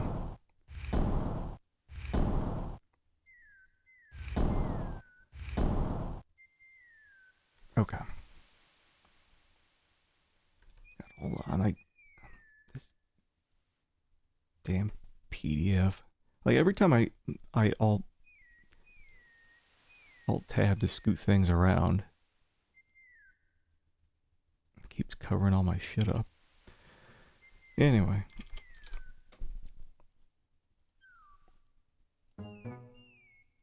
Don't fall.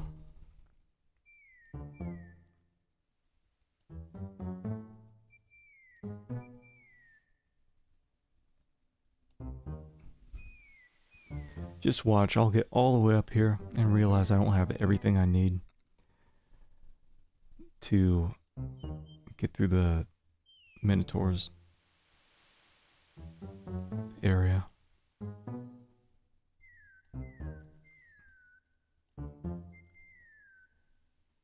Okay, so this one makes more sense, I think, with the other riddle. Alexander examines the strange etchings in the face of the cliff. Uh-huh. Okay, so it's 4 men standing in a row. Third from the left. Alexander gets the feeling that was the wrong button. Oops! Oops.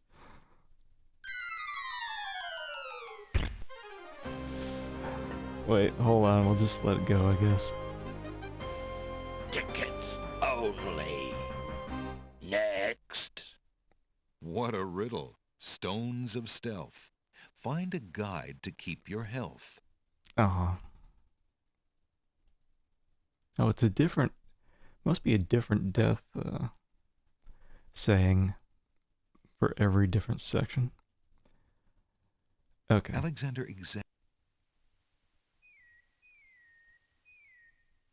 What do you mean third from the left down you go? The rest in order move you on. Used to have fun with Alexander falling down the first 2 or 3 steps without him dying. Then you would love Down Under Dan. Because he could jump like 30, 40 feet from the ground to the top. Then fall and die.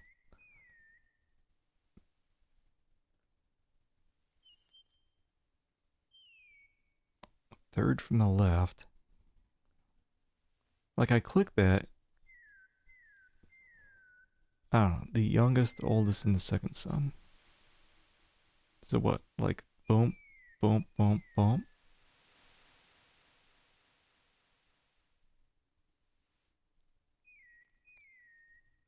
I don't know, man. Like,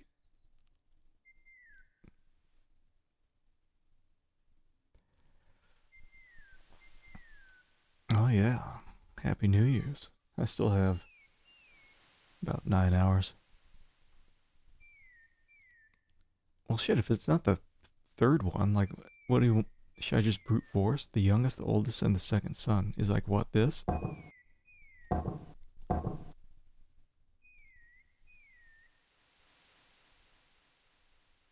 Nothing happens. Alexander gets the feeling. Do not push that third button. Alexander...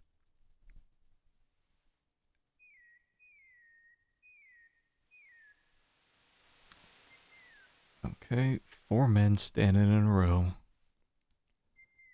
Third from the left. Right, but... Is it always that? Alexander examines.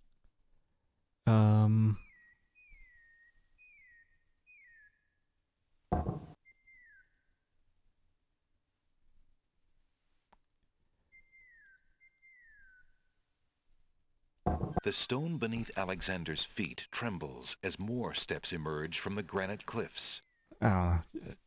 Just brute forcing.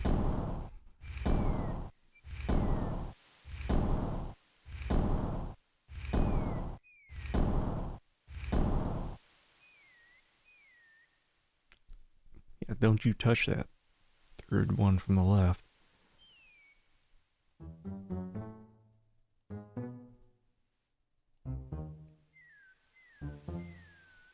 Alright, so there should be 2 more.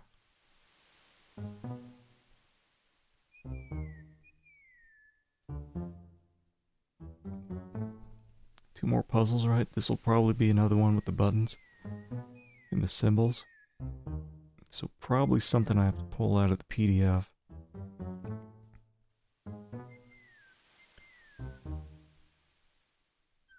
Alright. After we save. Because I don't trust myself. I'm sure if I click just a couple pixels off, he'll drop. Alexander... Okay. Sacred 4. And then, Sacred 4 somethings. Alright, this is where I got it from before, the soar. Master of Languages will soar. And what was this thing saying again? Sacred 4.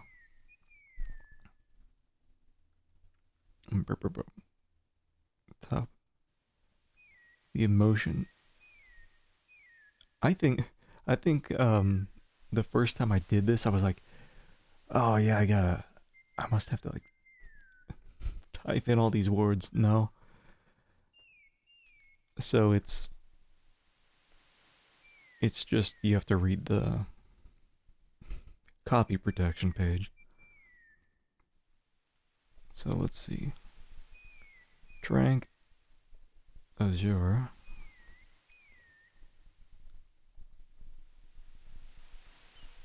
Caterpillar in air. So that is tranquility is it is D.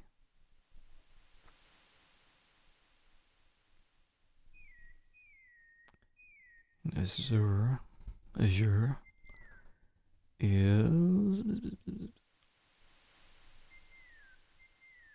O. Caterpillar is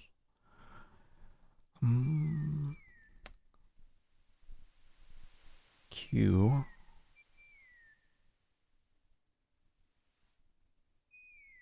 And air is G. This doesn't spell out anything. Is that right?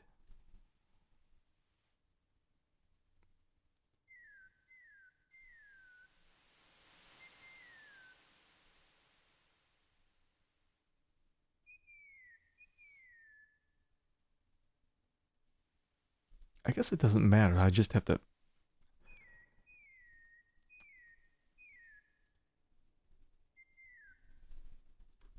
Hold on. What am I doing? What am I doing? Pain in the ass having to go back and forth for all these things. Oh my god. I hate so much this fucking alt tab shit. So on my screen, in the middle is Scum VM, and every time I alt tab, it puts Adobe Reader right on top of the thing, and then I'm trying to scoot this damn Scum VM thing over. There we go. Pain in the ass. I hate copy protection. Like, just let people steal your shit.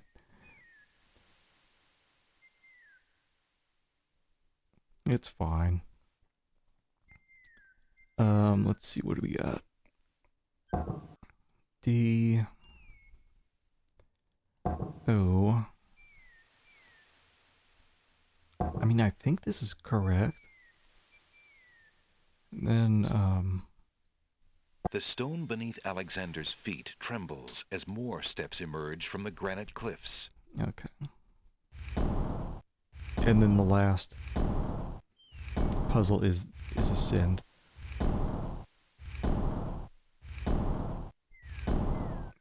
Yeah, that's... I mean, this is all built into the game, so there's no real way to avoid all this mess in later CD versions. It's funny, King's Quest 3 also had Alexander, and the most fun and complex part of the game was just copy protection with putting together spells.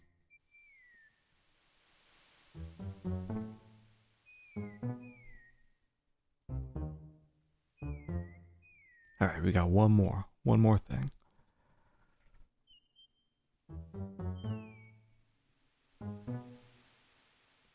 And I don't know if, was this CD only?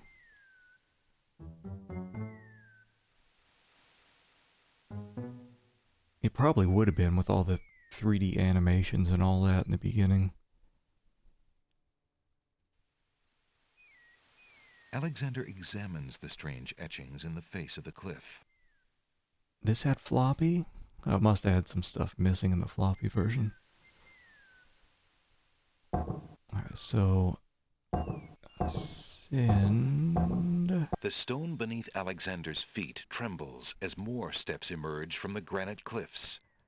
I think that's it.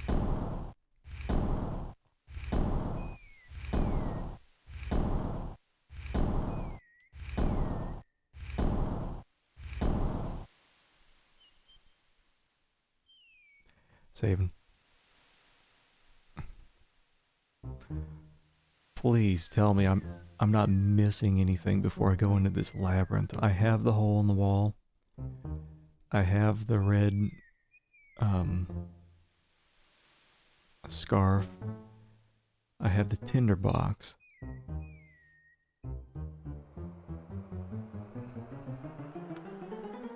Alexander we'll finds see. himself finally at the top of the cliffs. Exhausted, he steps over the lip of the plateau and stands. Why do you make such an effort to climb the cliffs, young man? The winged ones who live on this island have the power of flight.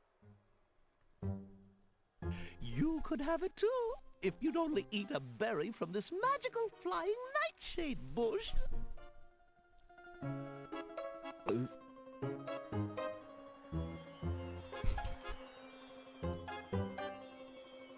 See? The sweet berries will make you float like a petal on the wind. Try some. Hell yeah. Black berries grow only at the top of the bush, as though straining towards the sun. All right. I'll try some of your berries. Oh, goody. Eat quickly, dear boy, and I'll show you the way to the Lord and Lady of this isle. What? What? Girl. Slightly bitter, pretty one. Got him. Tickets only. Next. And then there's some land I have for sale in the death bogs of Tamir.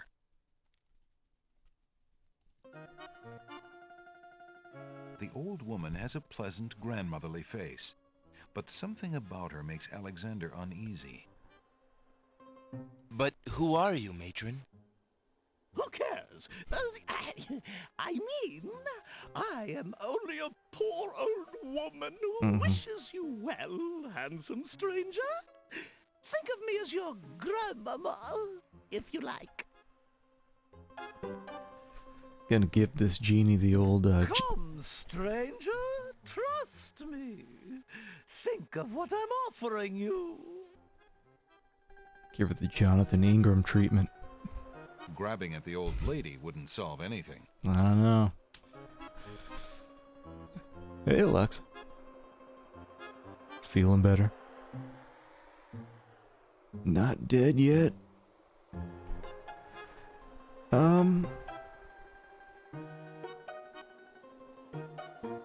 I thought I needed the berries, but like I want to eat them. You offend me.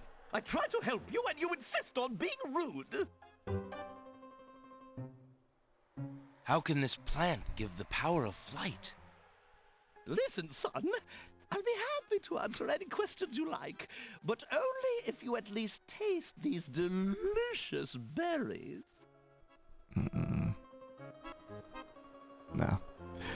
Can't I just walk by? Right then, stay tied to the ground like a load of lead. See if I care. You human. How odd. The old woman just disappeared in a cloud of smoke. Perhaps those berries are even more powerful than she led Alexander to believe. Gotta play more Hamtaro games. Make you feel better instantly. Now can I could have sworn you could just take the berries, not eat. Please don't eat these. Please. Alexander decides to try some of the black berries on the plant. Mistake. A bitter taste fills his mouth. His stomach convulses in pain. As the poison takes effect, Alexander is left wondering if this is the kind of flying the old lady meant. Was it slightly different death? Tickets only. Next. And then there's some land I have. Yeah. What's going on over here? Look, an intruder. No. Hold! How did you get up here, human? I climbed the cliffs. That is not possible. No one has solved the cliffs of logic in several centuries. And if the cliffs were to be solved, it would certainly not be by a human. I didn't mean to trespass. I only wanted to visit this beautiful island. No visitors have been welcome on the Isle of the Sacred Mountain in years. Not since the Red and White Queens had spies in the guise of friendly visitors steal our island's sacred golden fleece. But we will not display such foolish trust again. You will have to answer to Lord Azure and Lady Ariel. They will determine what will be done with you. I can assure you, it will not be pleasant. Gotta give that secret handshake to get in here.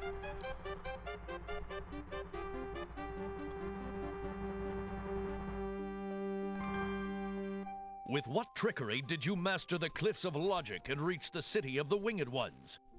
I had a guide. Only the magic of clear thought, my lord. I meant no harm. The cliffs of logic.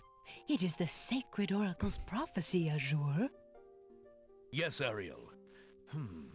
It is lucky for you, human, that climbing the cliffs of logic is part of a prophecy that I cannot ignore. We have just been ordered by Wazir Al-Hazred himself to dispose of any strangers that might land on our fair isle. But the prophecy would have a different fate befall you. The prophecy predicts that whosoever climbs the cliffs of logic will defeat the Minotaur. The Minotaur has violated our sacred catacombs and eats our young in sacrifice. Our own daughter, Lady Celeste, was taken there only this morning as his most recently demanded offering. A dilemma, then. Whom shall I obey in regards to your fate? The Oracle or the Crown? But since Al-Hazred did not dictate how I was to dispose of intruders, and since you cannot possibly survive the catacombs, your imprisonment there should serve both purposes quite admirably.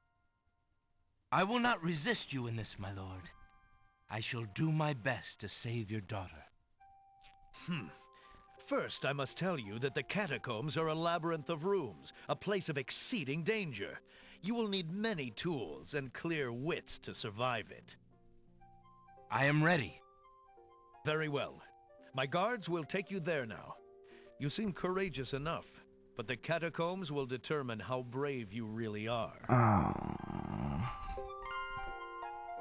Hey, Pigeon Mitch. Happy New Year to you too.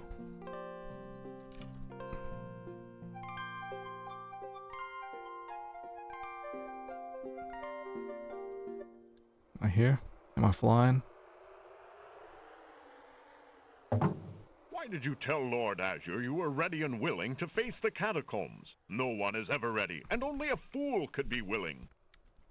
And you are far wiser, I suppose, to leave a maiden to die? To not fight this plague on your own people? Bravery and suicide are two different things, human. You will have a chance to renounce your choice soon enough, when you lay trembling under the Minotaur's hooves. We shall see. Thanks for the escort. We only escort you to your death. May the fates make it quick so that you do not have to scream long.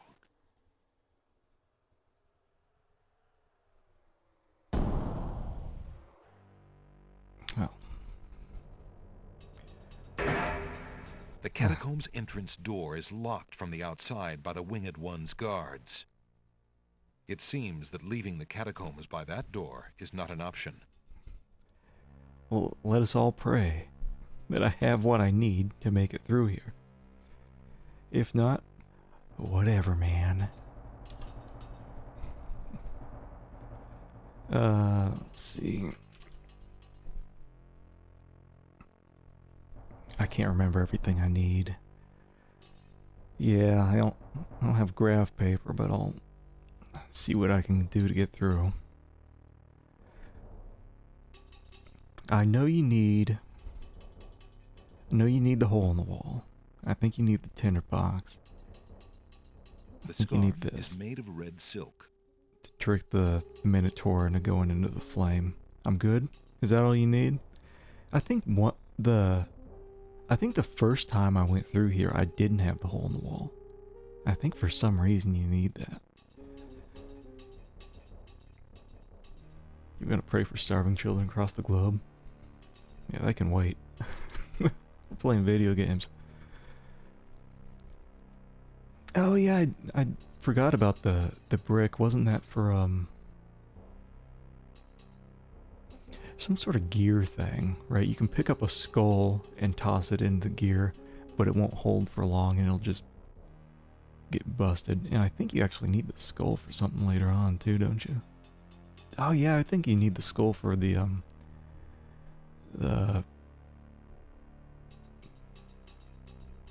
burning embers crap for the horse. Alright.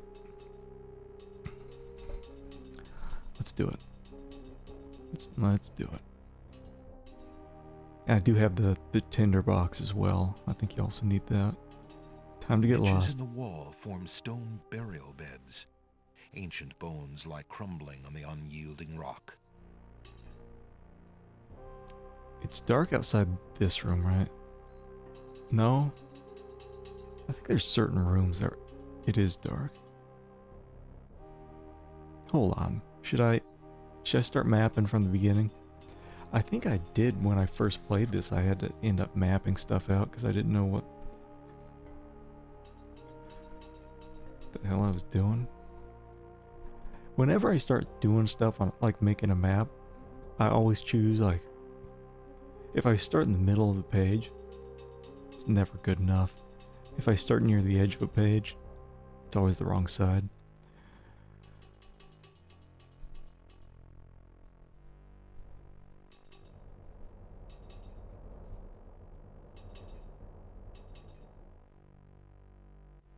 Okay. Let's see here. Okay.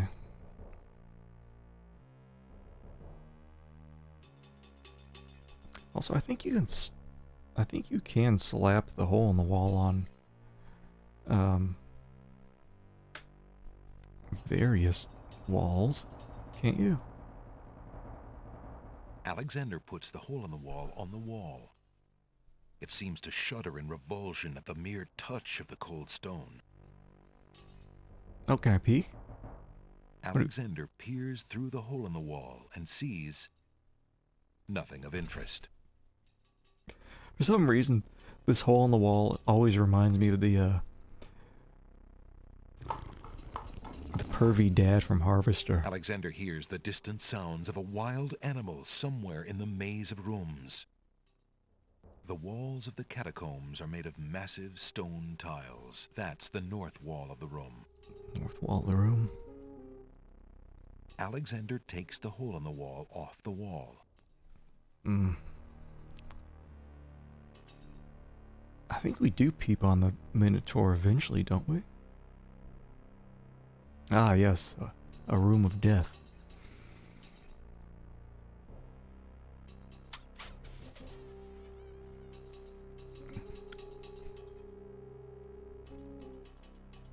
Yeah, for Harvester, I think it was like...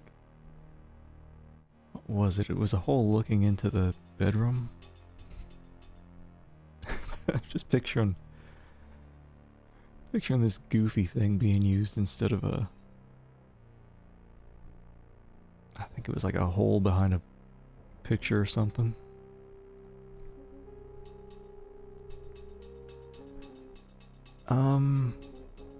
That tile bears an engraving of a crown. Oh god, I don't... That tile is engraved with a skull and crossbones. Should I assume then there's just skull and scythe shit? A carving of a scythe adorns that tile. Are bad? So it... Wait, hold on. Then how do I get from... That tile bears an... Crown? That tile bears the image of a dove.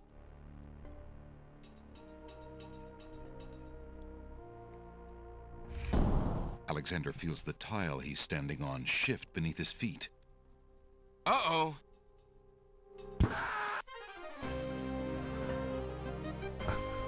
Tickets only. Next. 3 spikes and you're out. Oh, shut up.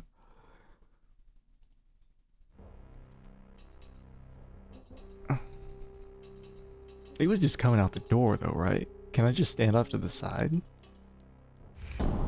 Alexander feels the tile he's standing on shift beneath his feet. Huh? Uh-oh. Oh, bullshit. You can tell it came out of the back wall. Only. I don't need these dad jokes. Just let me reload. Spikes. Hold on, what do we... I don't think I need anything else, do I? Alright,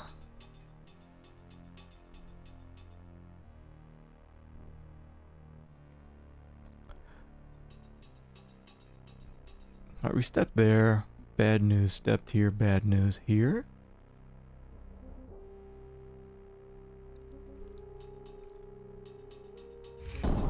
Alexander. Uh-oh. I just... Was I...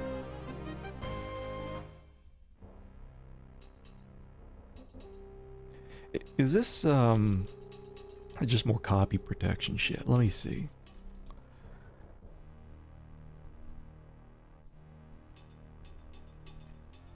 Three roses laid upon the bower, a scythe for he who cuts the flower, a crown, a dove, most noble race.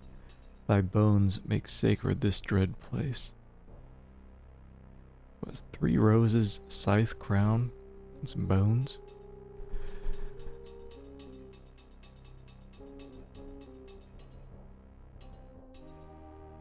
Am I supposed to like there's some flowers? You want... No? Alexander feels the tile. Uh-oh. Uh-oh. Huh?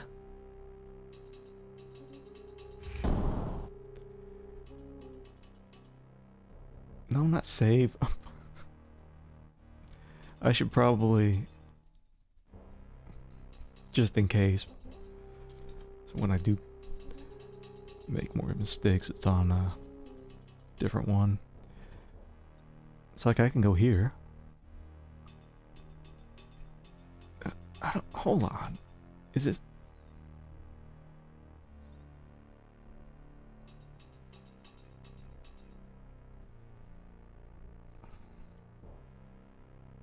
I don't know, man.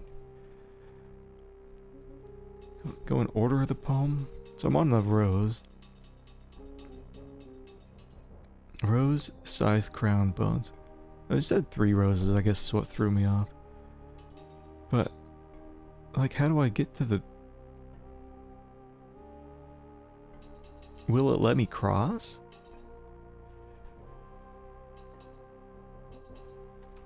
Rose, scythe, crown, a dove.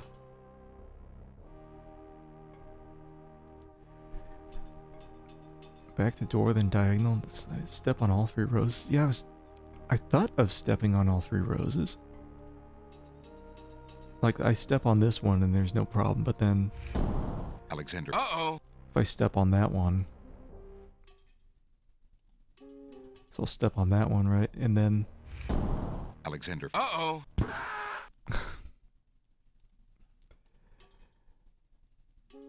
Let me see if I can just step on the skull. No, Alexander. doesn't like that. Uh-oh.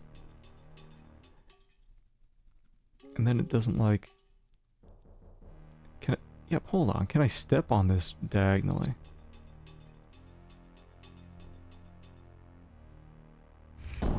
Alexander. Uh-oh. Uh-oh. You know, as soon as I click on one of these things, it goes to a crown. I wonder if I can step on that one, and then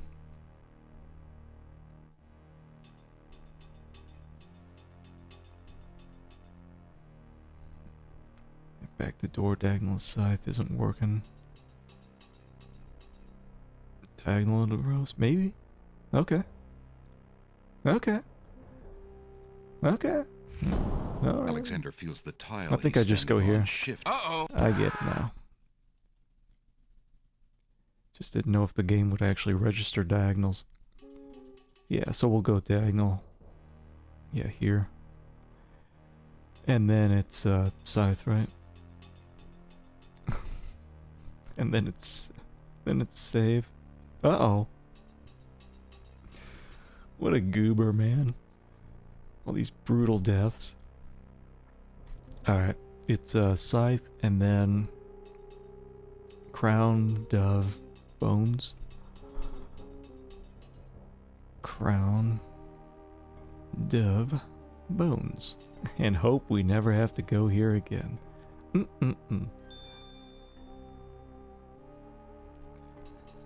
Okay.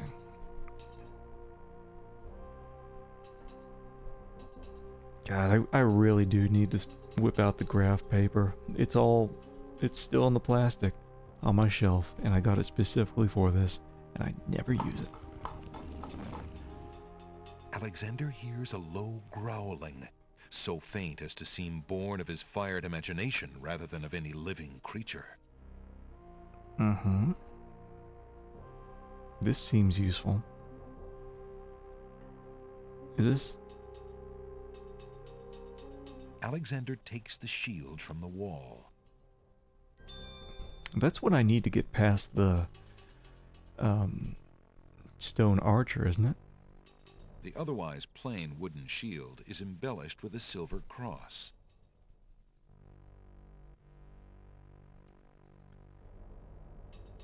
I think so.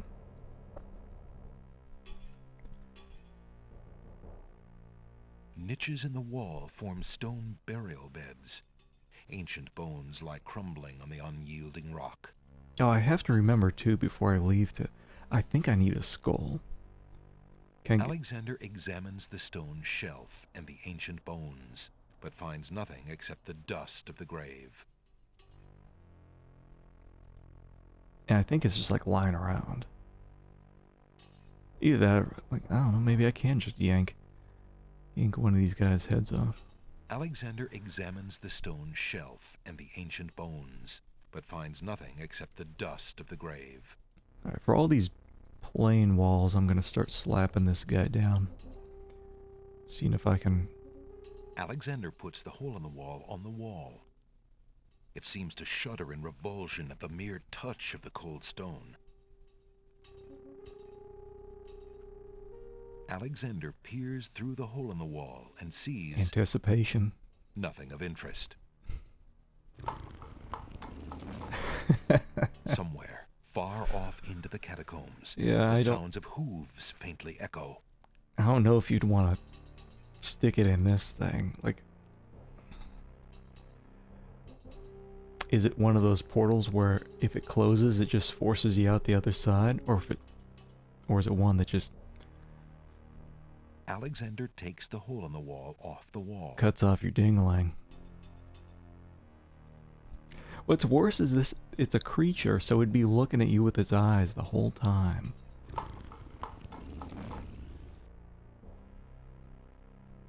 Alexander would like to find out. My mapping is...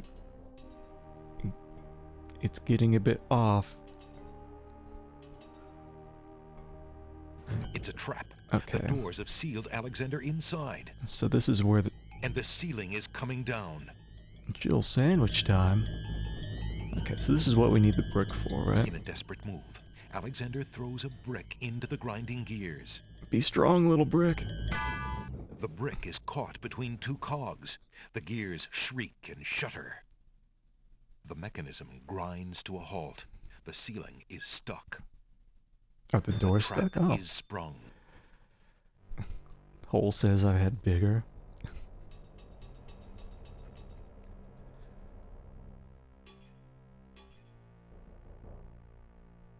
Okay. So that was good. Yeah, I don't think I can slap a hole on any of these walls. Alexander examines the stone. Right. Can I? Alexander puts the hole in the wall I on guess the I'm wall. wrong. It seems to shudder in. I think the one you need though is just a plain wall. Alexander peers through the hole in the wall and sees nothing of interest. Alexander. Okay.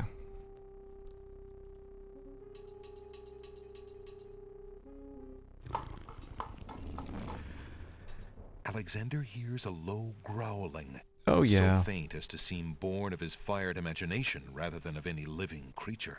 Well, shit, now I just have to slap this thing on everything. Alexander puts the hole in the wall on the wall. It seems to shudder in. Yes, yes. What's going on in here? Alexander peers through the hole in the wall and sees nothing of interest. Alexander takes the hole in the wall.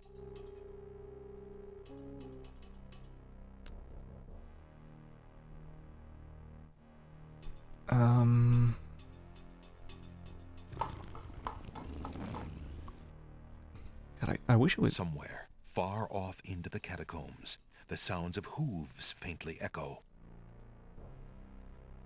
Wish it were Alexander easier puts to the hole in the wall remove on the this wall. thing, other than It having seems to to shudder in revulsion at the mere touch of the cold stone. like you have to apply it so many times trying to figure out what's on the other side of these walls. I wish it was just like click, click, instead of having like cycle through all this shit. Alexander takes the hole in the wall off the wall. Oh wait, did I not? Son of a bitch. Look at it. Alexander, nothing of it. Alexander. I need some skull too. I need some head. Excellent. Sounds! A trap floor! Zounds. That's old-timey speak for holy shit. Alexander seems to have fallen to a lower wait, level hold of on. the catacombs. Wherever he is, the place sure is dark. Alexander can't even see his hand in front of his face. I think if we save here, if I remember right, your body gets cleaved in half.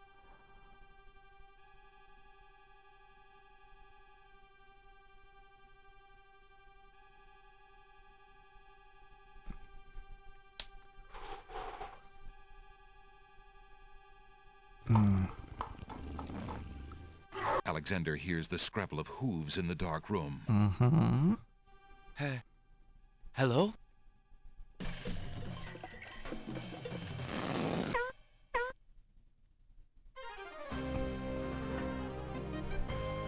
Tickets only.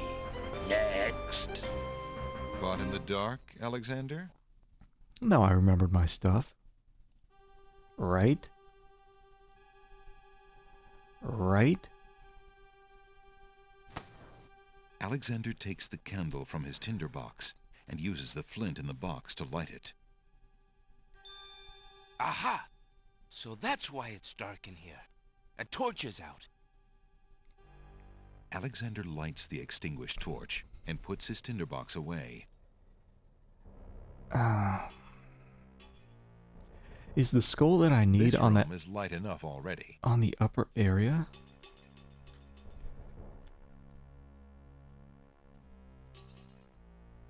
Alexander, it seems to shut. Look at it. Alexander peers through the hole in the wall and sees nothing of interest. Fergie still around? Alexander.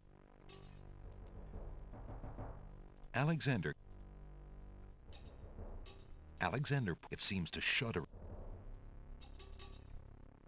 Alexander peers through the hole in the wall and sees nothing of interest. Yeah, okay. Alright, buddy. Alexander... Yeah, because I can't leave this area without a skull. I think I need it. Specifically from this area. Alexander hears the distant sounds of a wild animal somewhere in the maze of rooms. I don't think anything's coming through the hole. That's a one-way hole.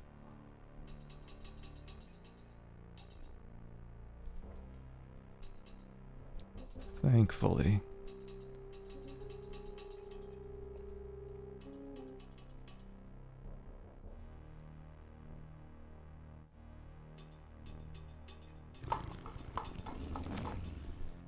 Alexander hears a low growling, so faint as to seem born of his fired imagination. I know. Gotta keep an eye out for a skull here. What do we got in here? Death? Can one of these guys just give me a skull? Alexander examines the stone shelf and the ancient bones, but finds nothing except the dust of the grave. The walls of that's the... Okay, let me see here. Alexander puts the... It seems to... Alexander peers through the hole in the wall and sees... nothing. Yeah. Alexander...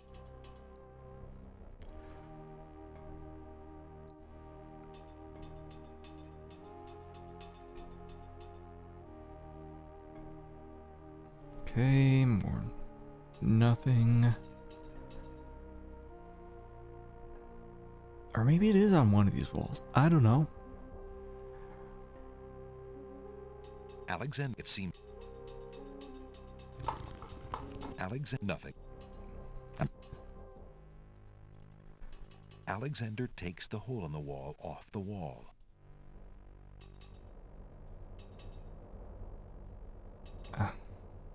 Played this when you were 11.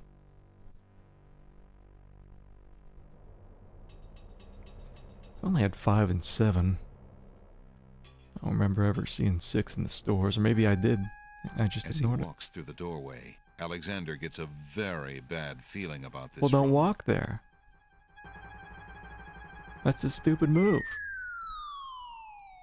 It was clearly lit. Tickets only. Next. Don't just wander, Alexander. Let your conscience be your guide. Oh, shit. All the way back here? Whatever, man. Alexander... Alex...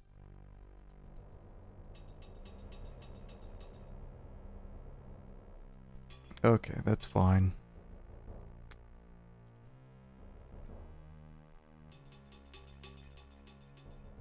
Got that.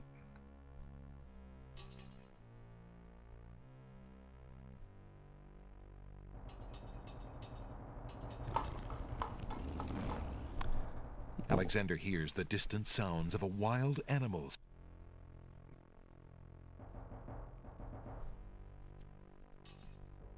I missed one room on my little map. Okay, we got the shit room up there.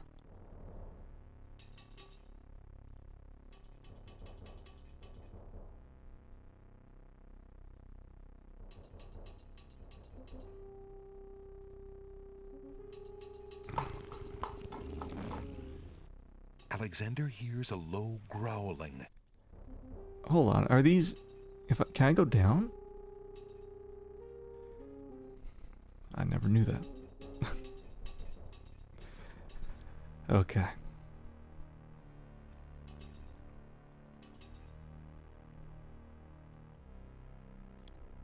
I'm freaking out. I need that skull. I can't leave without Somewhere far... I know. Can't leave without the stuff I need.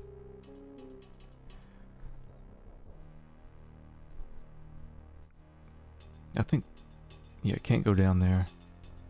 There's gotta be, like, something that he says that triggers me to know to look at the wall. Surely the game wouldn't have me looking at every single wall on every screen. 33 years ago.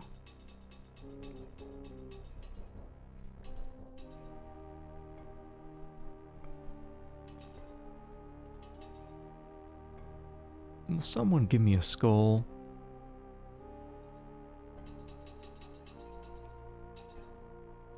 Is it around here? Alexander puts the hole in the wall on the wall. It seems to shudder. Become a worse person with Alexander hears a low growling, so faint as more hate in your heart. Alexander, nothing of it.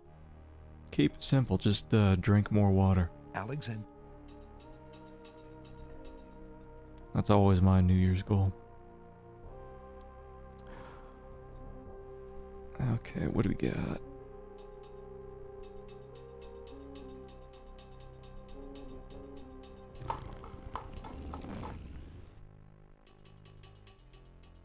Wait, is this something too? Shit. At least we got dead ends.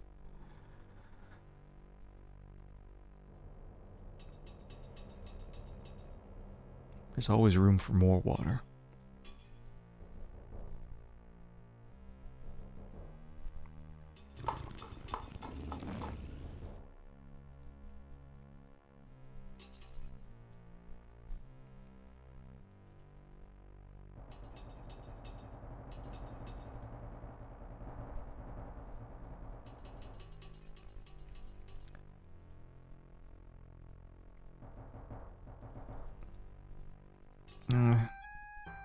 As he walks through the doorway, Alexander gets a very bad feeling about this room. Yeah, don't go in there then.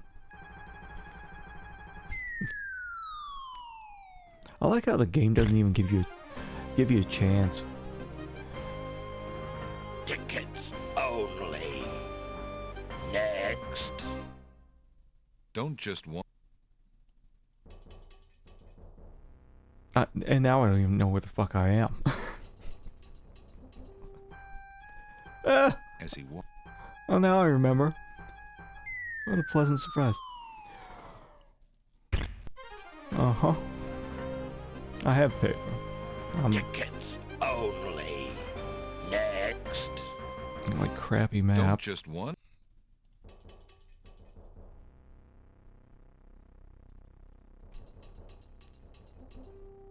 But paper's not going to tell me if there's a skull on this level or the prior one, because I didn't go through every room.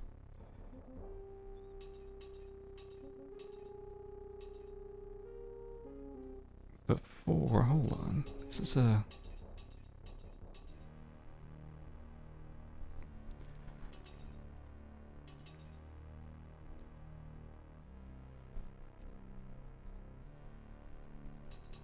I don't know where... I don't know.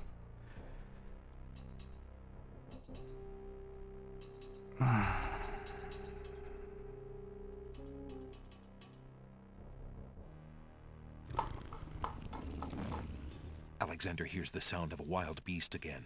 This time, Okay. so the noises are coming from the other side of the east wall. Okay. Alexander puts the hole in the wall on the east wall. The hole in the wall trembles slightly with dread at the clammy feeling of the stones. What's going on in here? Alexander peers through the hole in the wall and sees just another room in the catacombs. Oh, my ass. Aha! Not just another room at all. So that's why Alexander couldn't find the Minotaur's lair. At least Alexander now knows the lair exists, somewhere in the maze on the other side of this wall. Oh, that piece While of shit? Alexander contemplates what he's just seen, the hole in the wall, frightened by the Minotaur, makes a run for it. Alexander hopes the little creature finds its way home to the Isle of Wonder. There's no way it can get back. That's just like when Alexander hoped that his crewmates survived the shipwreck. They did not. I guarantee it. Lucy's the Minotaur. Like, man, I almost want to just look at a walkthrough to see where this skull is. Because it's a soft lock if I leave here, I think, without it. I think this is where you get the skull. Is in the catacombs. If it's on that first level, I have to go back. Get a crush on the genie. I'd probably be having a crush on that spider.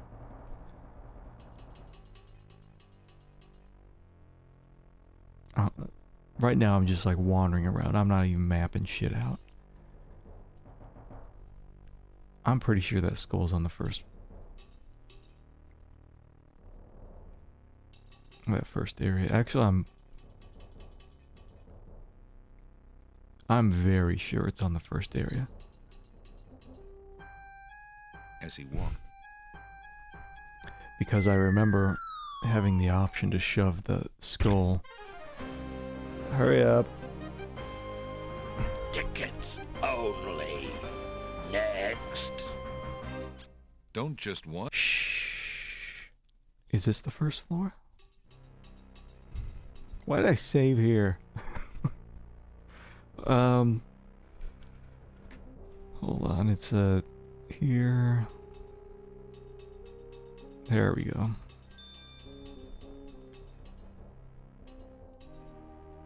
Whatever, I'll just do 14. Keep it moving forward. I need... Alexander hears a low growling, so faint as to seem born of his...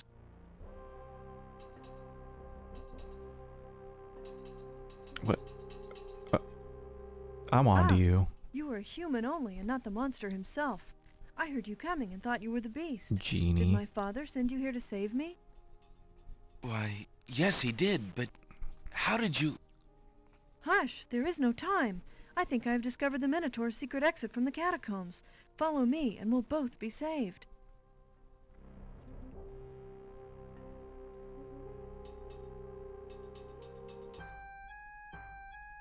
That's odd. Where did she... Go!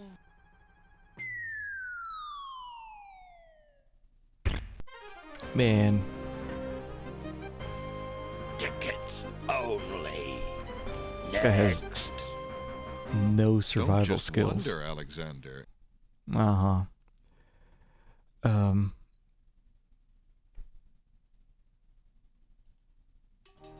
Because I can't go down here, can I? No. And... let's... Alexander? see. I think... yeah, we'll get this. Alexander? Yeah, I'm like 95% sure this general area is where you get a skull that you need.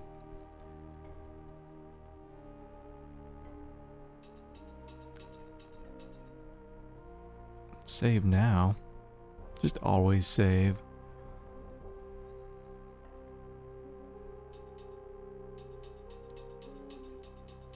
Come on, baby. Just give me a skull. There it, right? Niches in the wall form stone burial beds. What the hell's this? Ancient bones lie crumbling on the unyielding rock. Alexander notices that this skeleton has old coins over its eyes. Oh, I need those. Sorry, bud. Alexander finds 2 coins on the skeleton's eyes. He takes the old coins. Grave robbing. Can I take your skull too while I'm at it? Alexander examines... yeah, we need those for the land of the dead, right? The skeleton in the catacombs are extremely old and corroded. Well, good. I guess I need skull and those.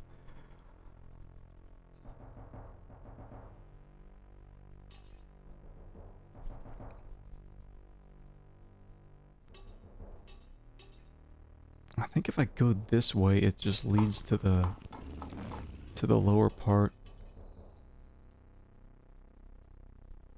Somewhere far off in Lower part of the catacomb. I'm gonna have to make it, I think, back.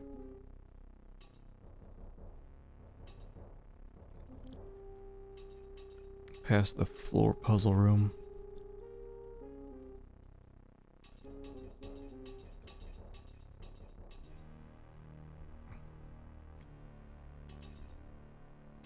Wait, can I just... Do I have to do it in reverse? Do you think?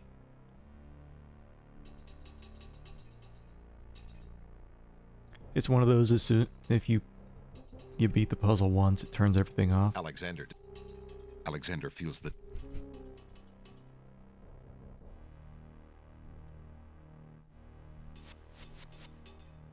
apparently not a good idea. Got him.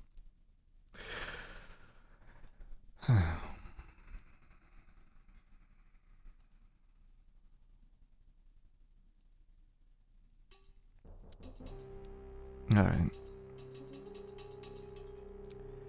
Whatever, man. Alexander feels the tile he's standing on shift beneath his feet. That can't be! Uh-oh. I really have to go on the last rows before I do that. Thanks, game.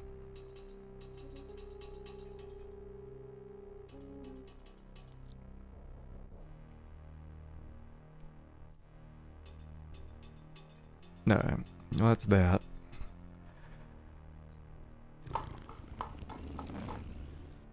Alexander hears the distant sound.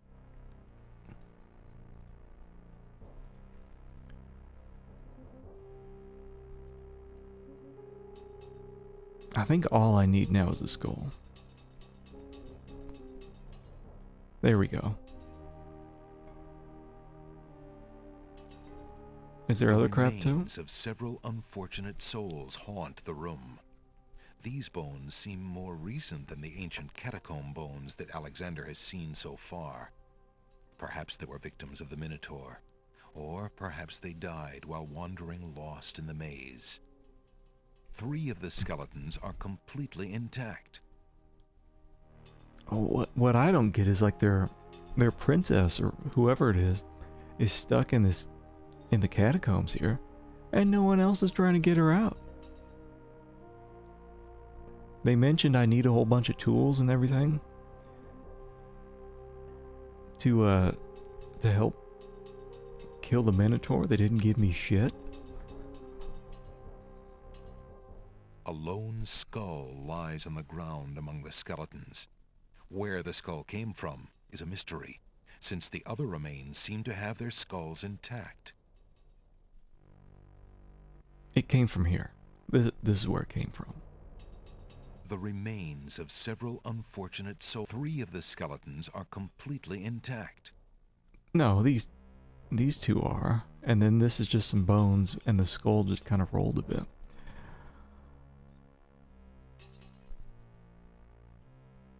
Alexander picks up the skull. Now I got a friend.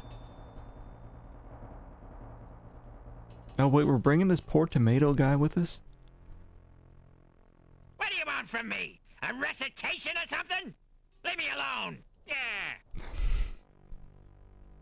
Okay. Well, good. Minotaur's gonna be pretty hot when I'm done with him. Gonna burn his ass. I think that's all I need. Alright, I got a shield. I got 2 coins off that bit of grave robbing. I got someone's skull. Okay.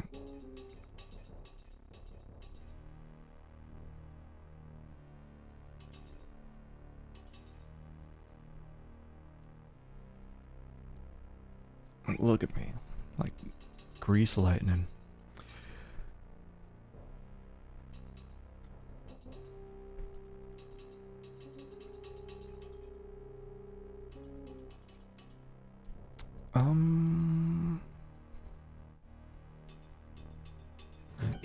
and the sea... Yep. Yep. In a desperate...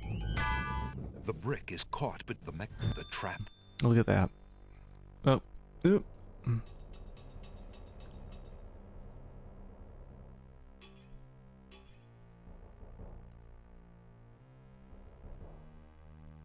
This should take us down.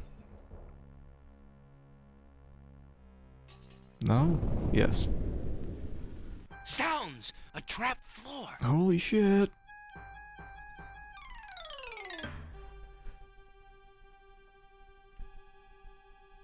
Alexander, wherever... Okay. Alexander takes the candle from his tinder box and uses the flint in the box to light it. Aha! Alexander... Okay. Now we can move forward. I think I know-ish where to go.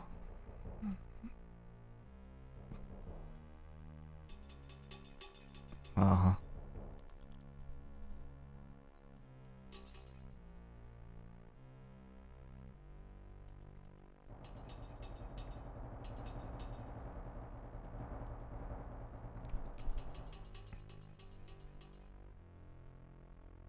Maybe.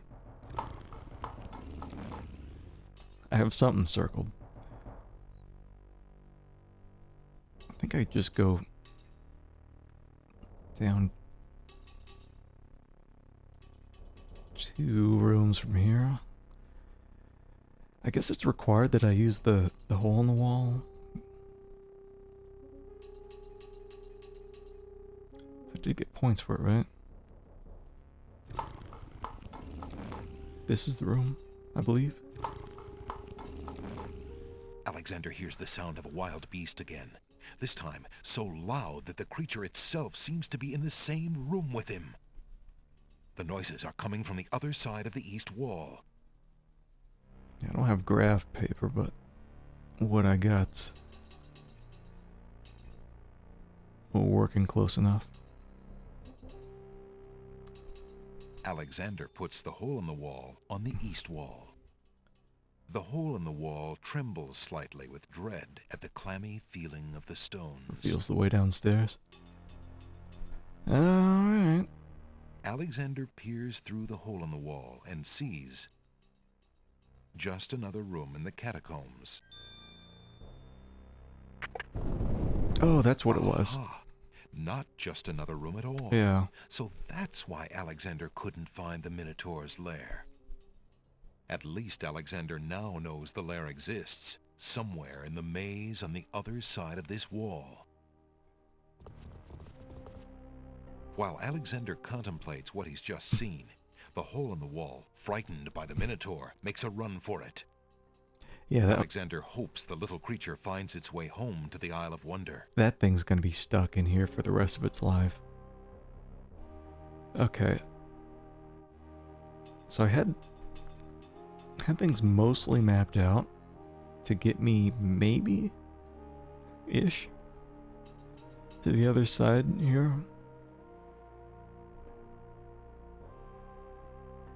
Yeah, I don't know exactly how the hole in the wall worked, but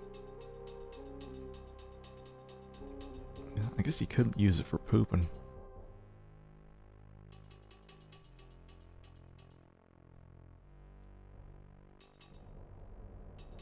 Okay, yeah, I think I reloaded.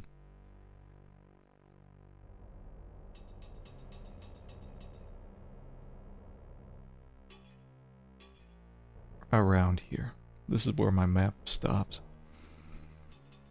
15.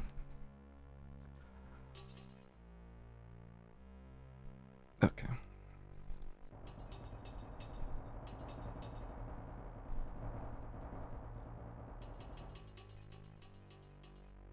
Here?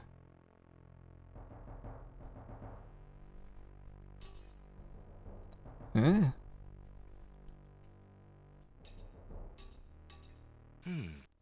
This tapestry looks familiar. Now let's see. I don't feel anything. Keep feeling. Aha! A hidden latch. Alexander triggers the little latch. A secret door rolls open. How many points we got? Not a good amount of points. Let's go get some more. No! I beg of you! Please don't hurt me! Your struggles are useless. It's the Minotaur, and he's struggling with a Winged One's girl. She must be Lady Celeste. What's this thing here, this green thing? A monstrous altar towers in one corner of the room. Alexander shudders with revulsion at the thought of the rituals performed at that sacrificial table. What should I do? Like, what's going on here? Excuse me. I demand the release of that maiden this instant, you fiend. Lady Celeste looks wildly around the room for the source of the strange voice and spots Alexander. You there, human! Help me! Help! Who dares enter my lair? It's me. I ask you to release your captive or suffer the consequences.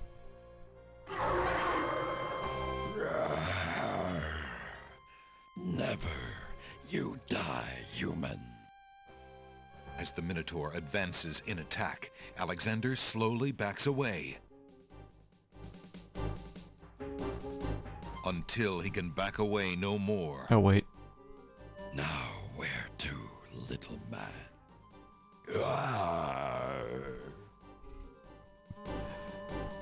Low effort voice acting, that's where... Hey, Almighty Foxy. Alright, I'm gonna take the death, see just how unique this is. Now you die! Alright. Aye!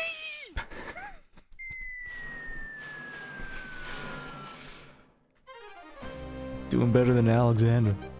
I'm doing pretty good. Only Aye. Zounds.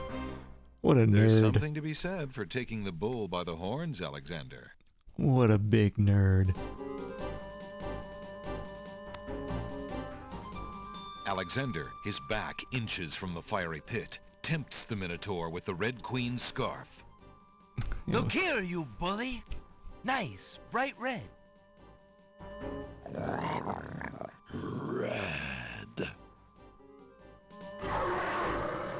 Now you die. Got him.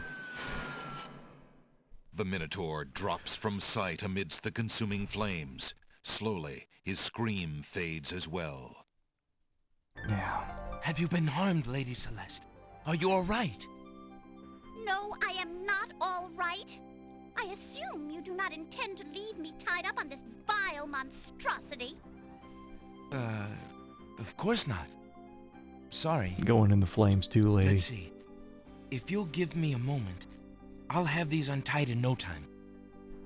I can't wait that long. Look, I wear a small dagger just inside my belt. It should be enough to cut the rope. Oh, all right. I've got it, Lady Celeste. Here we go. Do I get to keep the knife? Thank you. You may keep the dagger as a gift for saving my life. That's very generous. Forget it. Do you mind if we just get out of here now?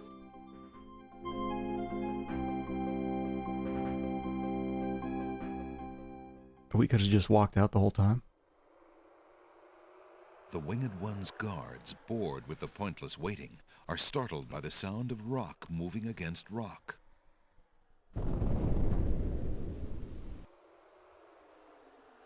Lady Celeste, bide thee well. I see you, Genie. I'm quite well, thanks to the bravery of a mere human. So much for your superior intellects. Yes, milady. Milady. Now bring him along. I'm going home.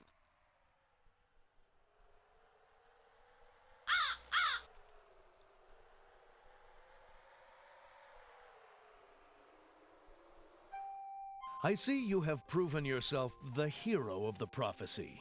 Well, I am expected to thank you for saving my daughter's life, so I thank you. I am obliged to thank you for the restoration of our sacred catacombs. It means much to our people. We have already begun the process of clearing the deadly traps from its rooms. It is also my duty to grant you a visit with the Oracle, so this I do. I will grant you the freedom to leave here unharmed, despite my orders to the contrary from the Crown. But there, my obligations to you end. I have no love for Alhazred, but he is my liege, and if Princess Cassima trusts him and wishes to wed him, my guards will take you to the Oracle now. When your time with her is through, I want you to leave the City of the Winged Ones and never return. Rude. I don't know who you are or what you want here, but I will not disobey my crown further. I thank you, Lord Azure. I will respect your wishes.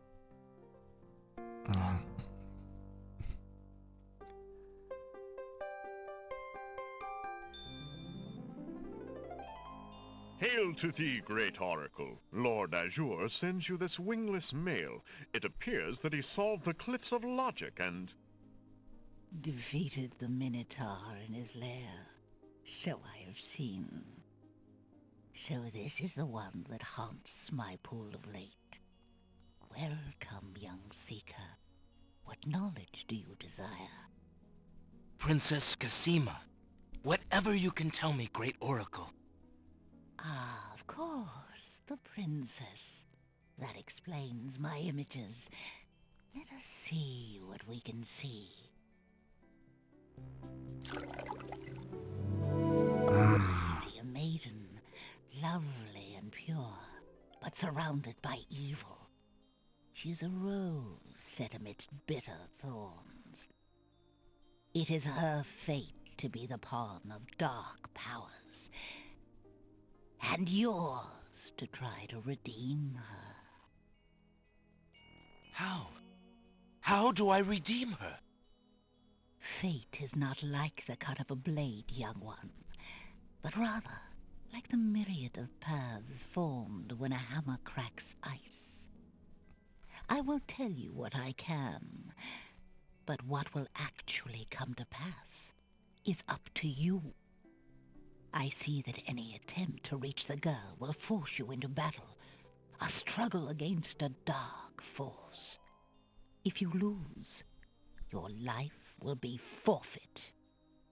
Who must I fight?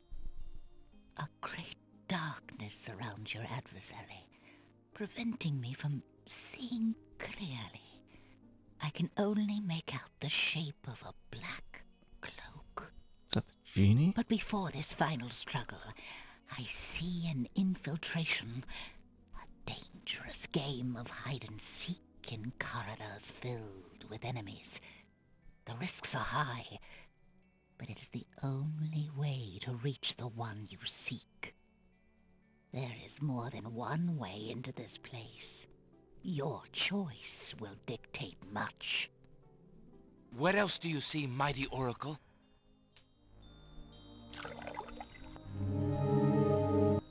Oh, such pain. I see two restless spirits crying out for revenge. These shades could help you destroy the dark force if they were to be brought back from their spiritual form. Yet this is only one possible path to your destiny. I'm afraid this is getting beyond me. I know very little about the afterlife. I can only advise getting counsel from the druids. Be warned. The druids are reclusive and dangerous. They might aid you, or they might destroy you. Like their island, the druid's nature is hidden in the mists. There is nothing more I can do for you, except to give you this. It is water from the sacred pool. That and my blessing go with you. Thank you, great oracle. Finally free from cutscenes.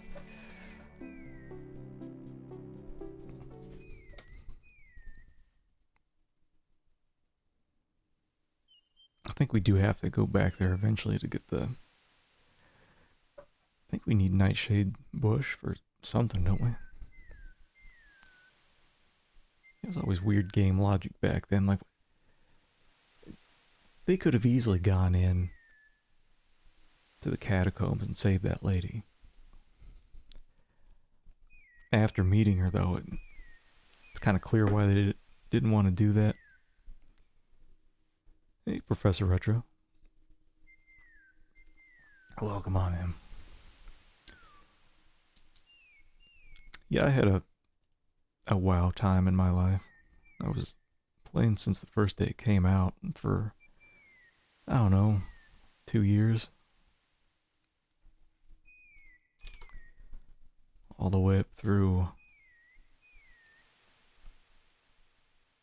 the very start of Encourage.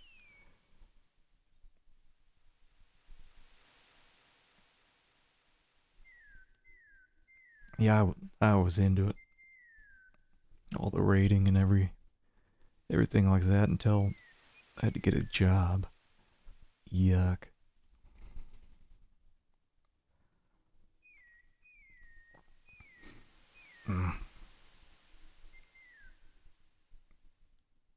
Yeah, this is definitely one of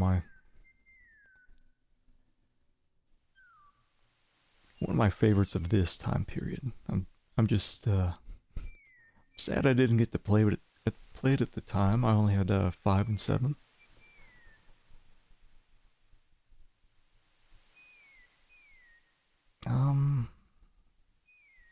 Alexander pulls out his magic map.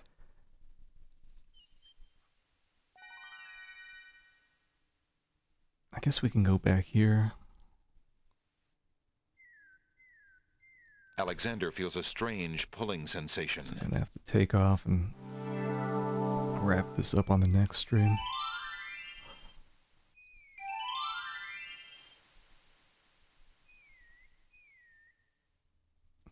Got a bunch of stuff. I'll also have to look before the next stream if I have everything I need. Right, so I got out of the catacombs. The 2 coins from the skeleton in the catacombs are extremely old and corroded. I got this. I got a skull. Alexander is carrying a human skull. And otherwise this. Plain wooden shield is embellished with a silver cross. So.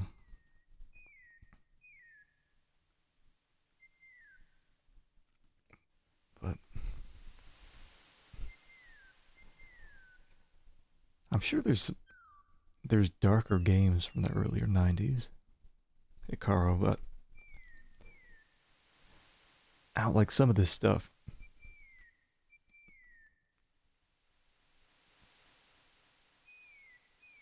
Would probably just go over my head if I was playing it when I was too young. You know, like the mean tomato? What does he have to say for himself? You're ugly and you smell bad. Yeah, put me down before I juice all over you. Nah.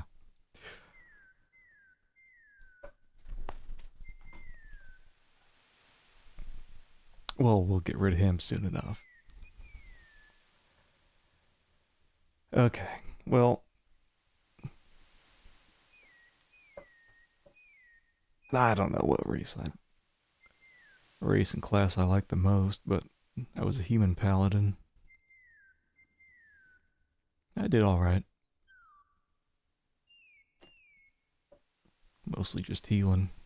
And that was back in the day when the raids were 40 people and you had to keep up. I was the Blessing of Kings guy. And so that had to be cast on everyone. So 40 people every 5 minutes. You have to cast that shit individually. Nowadays, I think, at least from what I remember when it was when I was playing a couple of years ago, the blessings are now like per class and affects everyone in the class, so it's a lot easier and they last a lot longer. But back then, yuck.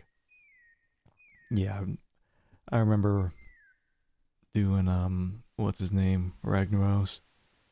And then all the way through Blackwing Lair.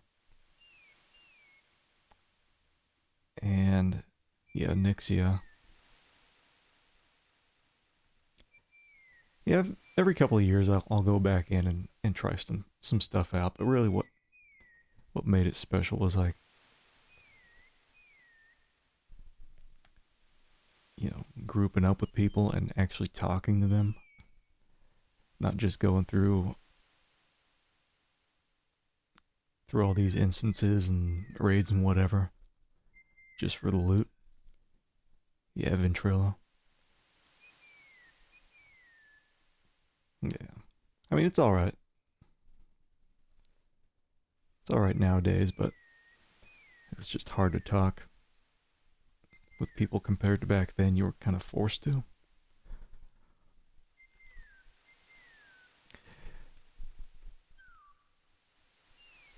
Anyway.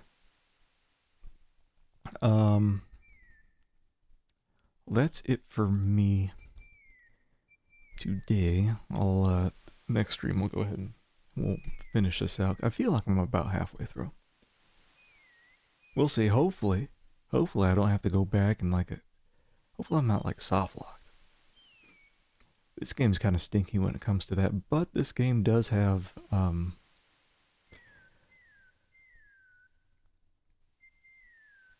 some slightly different endings if you did miss something. About 1/3.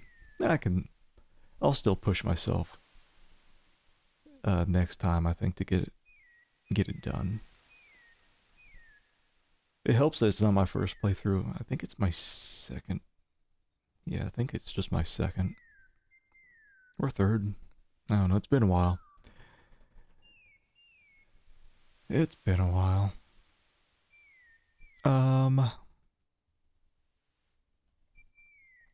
Oh, look at this. Look at this. When we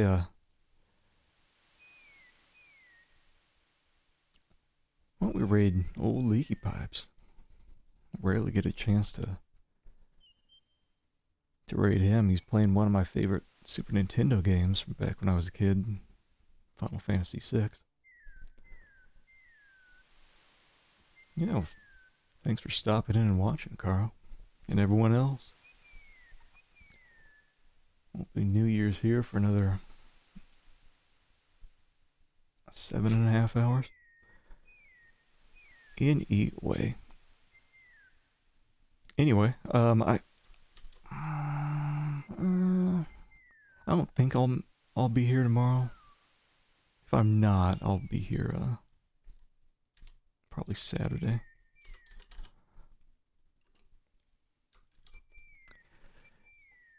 And until then,